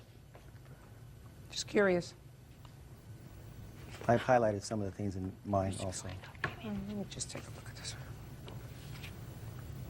Well, the first thing that your mother says in her will is that she gives the house to you and to your brother, and if it's decided that it's to be sold, then all the children share in it. Correct. Well, he didn't want to sell it. So how did it come about that you had forced a sale? That was against your mother's wishes. Majority vote. That was against, just a second, that was against your mother's wishes. This says that your mother wanted you and your brother to have the house only if you all decided that you didn't want the house anymore, was it to be sold. So why did you go against your mother's wishes? It also says that, I think They were on the deed, Your Honor. Can I explain how they were put on the deed? And they forced the sale on it because they were all put on the deed. Is that what happened? Yes. When were they all put on the deed? And my father passed away in 1982. After he passed away, my brother had an attorney friend, but had my mom sign a deed also, all into our children's name. We did not find out that the names were put on the deed till 1988, when my mom was ended in the hospital. We wanted to get a loan, and we couldn't get one. I see, because this will was executed in 1988. Now I understand how they did it. I got you. May I, Your Honor, may I bring my sister up and speak with me also? Sure. My witness? Your Honor. What? My brother did not live with my mother the full 20 years. He got married, moved out of the house, and then when they decided that they couldn't pay their bills, they moved back with Mom. Lee has never paid my mom's bills. My mother paid her That's own not bills. true. I didn't ask him about paying let bills. me tell you. I didn't ask about paying bills. But how can you... Anyway, Lee now has a relationship. During my mother's sickness, he had a relationship with his new girlfriend, and he would spend part of the time there. And as far as that deed being signed, that my mother asked my brother Ponto, that lives in New York, and myself to take her and have all our names put on the will. And I says, Mom, are you sure? Listen to me, madam. If that was done in 1982, then there was something wrong with your mother in 1988, because in 1988, she treated this property as if it was hers in her will. If you knew my mother, you'd know. I don't have to know your mother. I'm My listening to brother your wrote that scenario. will. My brother Listen wrote to that me. will. If your brother wrote this will, he would have left the house to himself. Instead, he left the house to you and him, to the two of you.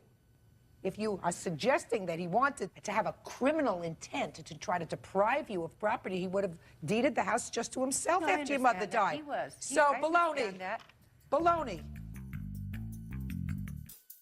Listen, I just looked at this will. It doesn't say that you're entitled to any of these things. I think that you people behaved very badly. How much did you sell it for? $205. $205,000. So each one of you got how much? $23,000. So you're not talking about a change of lifestyle money. No, no. Well, if that's true, and if your brother wanted to live there, and he had lived there, let us say, during the past 3 years.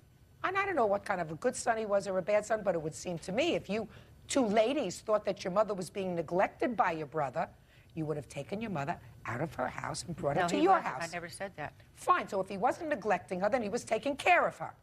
And if he was taking care of her, all the siblings should have waited a little bit, especially since it was your mother's intention that he remain there for as long as he wanted to.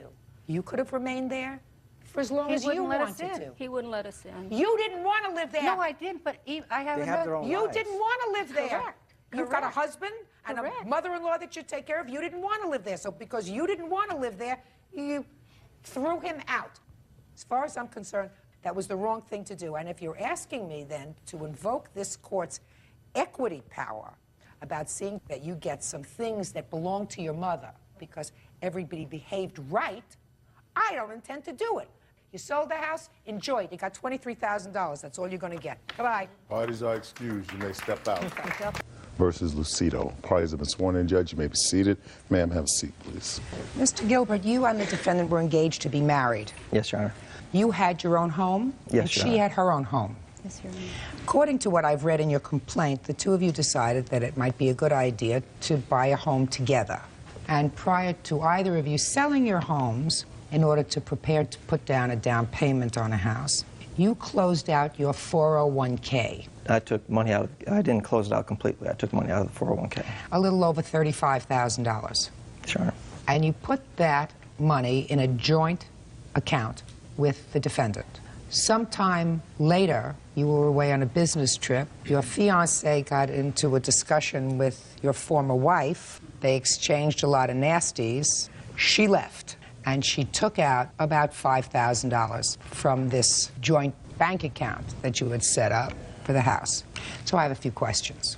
This joint account that you set up, was the only money in that account the money that you had taken out of your 401k?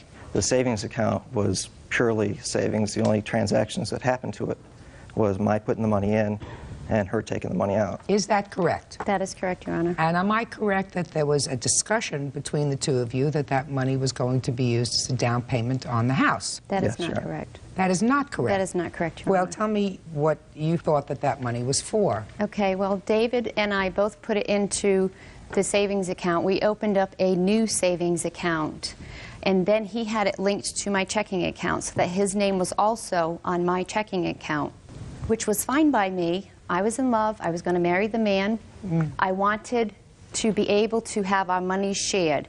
I have a written and verbal contract, Your Honor, that states that our money was our money's, and I didn't just take his money and use it. Were you living together at the time?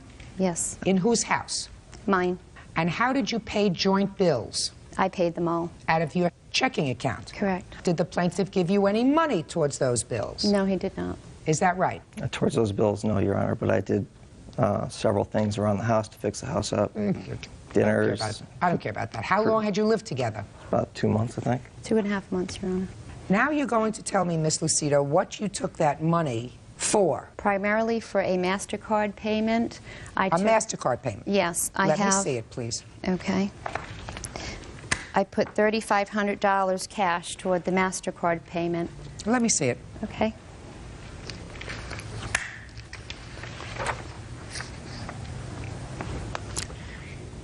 Well, there are lots of charges here. PGA National Spa, what is that? That was a European health spa for a massage. For whom? Myself. I have charged you for Banana Republic. What was that for? That was for a gift certificate. For whom? For a client of mine. For you? No, for a client of mine. But it's your charge. Okay, yes. The party outlet. That was for our wedding stuff. We had invitations, centerpieces, silk flowers, a whole lot of arrangement things that were being purchased. Okay, because I have lots of check marks here. All these things seem to be check marked. PGA National Spa, again, $80. Is that for another massage? Yes, Your Honor, that was for a And client. another one for $67? Yes, Your Honor. That's yours? Yes, Your Honor. A lot of cafes and restaurants? Correct. Food, clothing. I bought him a new wardrobe from head to toe, including jewelry. Well, why did you do that? Because I loved him.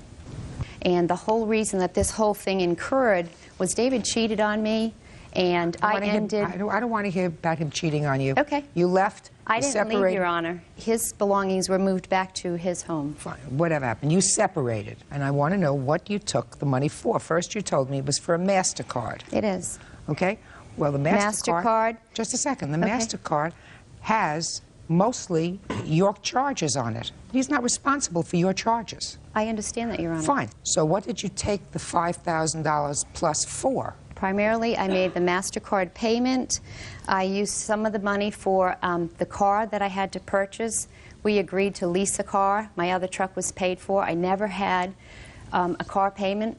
Now I have a lease to pay for every month. So what you're saying is that because this relationship, for whatever reason, didn't work out, you put yourself in a position of having to make a car payment when you didn't have one before, even though you have the car. And you think he should be responsible for that? No, I'm not holding him responsible for it. What did you take this money for? This was his money. To help out with the expenses. I have a checking account that I had a lot of checks written out. MasterCard, American Express, that were both our expenses. Well, I'm asking you, what both expenses? Tell me, what expenses were both? Clothing, food, groceries, the car. There was a lot, a list. You are not entitled to take that money. Your Honor, I have a written contract here, in all due respect, that we had a written and verbal agreement that either could withdraw any amount of money. May I submit this to you, please? He had me the primary account holder, so it was my Social Security number on here on the front. And on the back, it clearly states what we both read, that either one of us were allowed any of that money, and the only reason I used it was for expenses. Miss Lucido, you don't seem to understand. You don't seem to get it. Judge Judy continues in a moment. And later today, I can tell you by the owner's behavior, he started treating me very weird too, and it started to make me very uncomfortable, and it made me believe he had no integrity. They're such cowards, aren't they? Exactly. real cases, real people. Judge Judy. David Gilbert says ex-fiancée Joanne Lucido broke off their engagement and took $5,000 from his savings account. Miss Lucido, you had no agreement with regard to buying a car, food, any other expenses that you may have had, your massages or any other stuff, that you could take this money out of the savings account that was earmarked as a down payment for a new house, because otherwise the money would have been put in a checking account if it was to be used for expenses. Why would somebody who was under the age of 59.5 years old take out money from their 401k, which in all probability will incur some tax consequence, unless it was for a specific purpose, which was to pay for a new house? And also wedding, and also expenses as needed. That was our agreement. I have friends Was this that money overheard. to be used for expenses as needed? Your Honor, it was for the purpose of a house. What kind of business are you in? I work for a defense contractor. Okay. So you have a steady job, and you have your own credit card? Yes, Your Honor. Did you, in fact, when you went out with the defendant, buy her dinner? Yes, Your Honor. Well, buy dinner for the two of you, because I see a lot of charges here for food. I mean, food in restaurants. Your Honor, whenever we went out to dinner, I purchased the dinners. Do you take people out for business? Yes, I do. Right. That's where all these lunches are. Some of the lunches, Your Honor, I have taken Dave out to lunch and paid for Mr. that Cito, also. he had no right to empty his bank account when you left. None whatsoever. Judgment for the plaintiff in the amount of $5,000. That's all. Parties are excused. You may step out. He's a liar. He's a cheater. I was kind of shocked that she, one, had a conversation with my ex-wife, and two, never gave me a chance to talk about it. Listen to your best friend. Don't go for the pretty boys. When you fall in love, it's all right to trust with your heart, but maybe not with your wallet. And now the next case. All parties in the matter of Barclay versus Case, step forward, please. 31-year-old hairstylist Heather Barclay is suing her ex-roommate, 26-year-old hairstylist Melissa Case, for unpaid rent. Melissa says Heather forgave the debt. Miss Barclay, according to your complaint, you knew the defendant from some sort of a beauty school or beauty parlor, is that right? We worked together at a beauty salon, yes. You had a house, you needed a roommate. Yep. She needed a place to live. You have a child, Yes, ma'am. 5-year-old, 5. and she agreed to become a tenant. Correct. According to you, she left unceremoniously without giving you much notice, and she owes you some $1,500 in rent. Yes. Defendant says that while she did not pay all the rent that she should have while she was there, you forgave it because you knew she didn't have a job. That's your defense. Basically, yes. When did she move in? She moved in on August the 14th. And what was the rent arrangement? Our agreement was that she would live with me. She got 2 bedrooms and a bathroom, and that it would be $650 a month, all bills paid. And the only thing that I asked was that she give me 30 days notice if she wanted to leave, or that if I chose for her to go, that I would give her 30 days notice just out of respect. All right. Ms. Case, was that your agreement? Yes, ma'am. Was rent paid for the 2 weeks in August? Part of the rent was paid. I told her that I would prorate it, whatever the daily rate was, times however many days she was going to be there, and she gave me $200. The total was actually $369 for that time. And what about September? I have this ledger right here, and I kept record. She did pay me another $100 in September, but every time the first of the month would come up, the $650 would be owed again. So her debt would continue to get higher and higher. I'm not really good at math, as a bird can attest to. So far, she owes you $169 for August. Correct. And she paid you $100 in September. Actually, she paid me another $300 in September. She did give you another $300 Yes, she did. in September. So Yes. now we're down to $250 that's owed for September. Correct. And what about October? In October, she paid me another $160. $490. That means was owing for the month of October. Yes. Right? Right. God. And then she moved out in November? Yes. November what? I believe she moved out on the 4th of November. Did you move out on the 4th of November? No, ma'am. I moved When- out on the 1st. I moved out prior to her birthday. She did not. She moved out on the Sunday after my birthday, which is the 4th. My birthday is on the 3rd. Did you give her any notice when you moved out? I had given her a letter letting her know that, no, it wasn't 30 days notice, but I did give her notice that I was leaving. The letter did not say when she was leaving. The letter said, my intention is to leave because of our prior agreement. I assumed it would be 30 days after I received the letter. I received the letter on October 31st. I have it right here. Can I see it, please? So my assumption was that she would be moving out on November the 30th. The letter says that I'm not giving her 30 days notice. It also doesn't say when she's leaving. And I didn't have an opportunity to talk to her because I only saw her one time after I got the letter. She hadn't spoken to me in weeks, though. This all could have been discussed You know, I'm trying prior. to add and I can't hear you. So if we're talking, forget the 30-day notice provision, if we're talking about just the time she actually lived there, it comes to about $909 that was owed to you. Yes. Okay.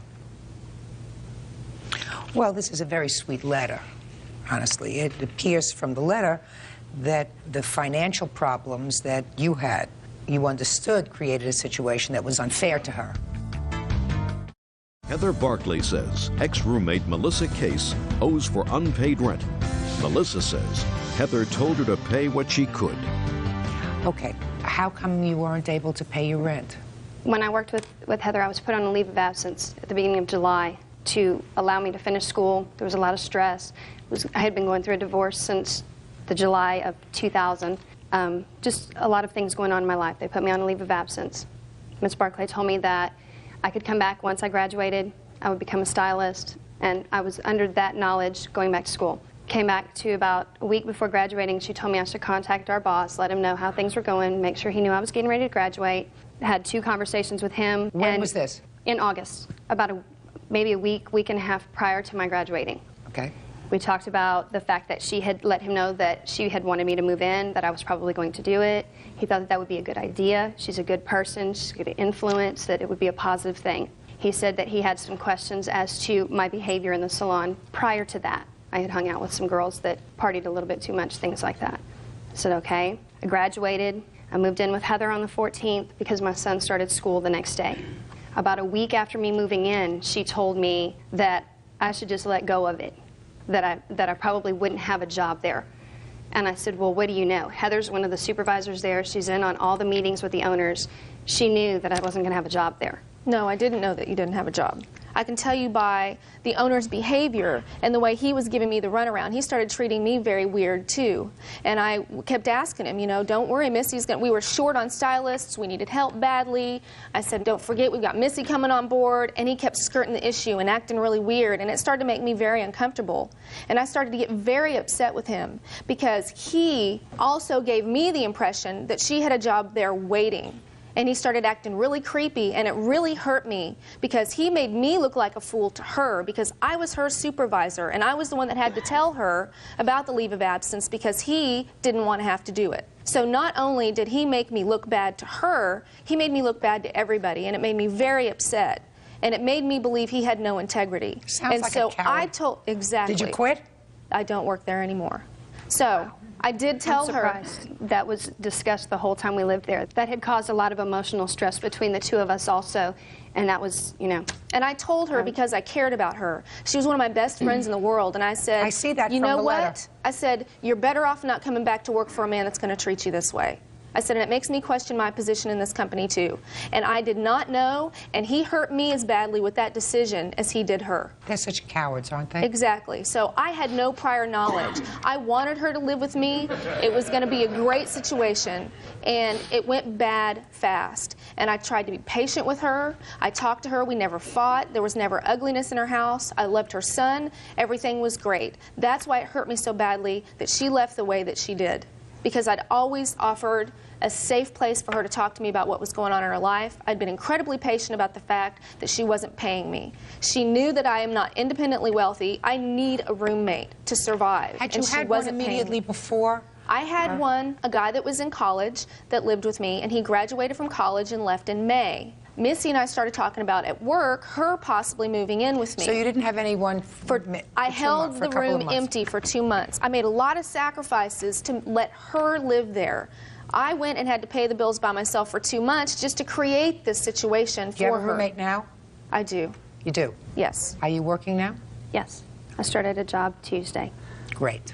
Let me hear your defense. When I didn't have a job to go back to, I began looking for other employment. It took me a month before I went before the state board to get my license. I went to work in a salon, and I wasn't making very much money. My last day of work there, I made $17. So I didn't have any money to give her. Had I known I wasn't going to be employed, I understand that. I wouldn't Tell me have about left. the conversation that you had with her with regard to... I told her, I'm not sure how I'm going to pay you. And she said, don't worry about it. Pay me what you can.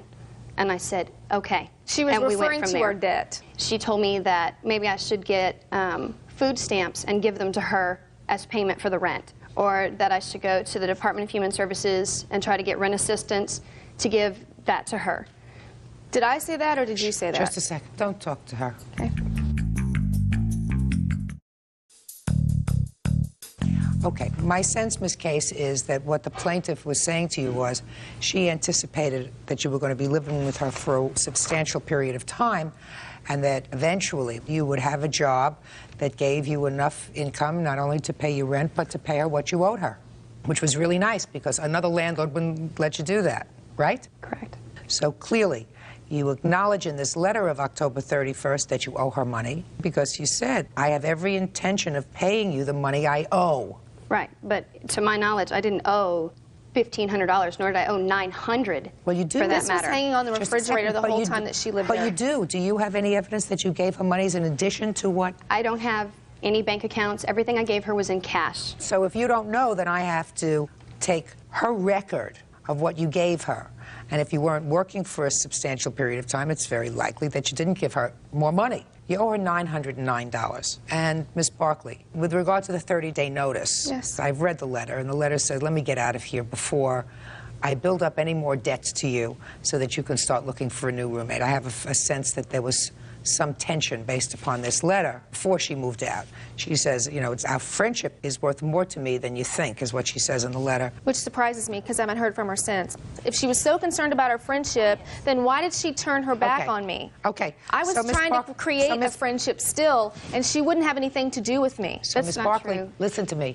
Let's say she was embarrassed. I'm pretty sure that's probably what was going on. Let's say she was Because embarrassed. she knows that she ruined our friendship. And that's what happens sometimes when you're a borrower. Mm-hmm. Sometimes it's just easier to say, I'm going to turn this off so that it'll go away, which is a very sad thing because I think that you legitimately care for each other. Right.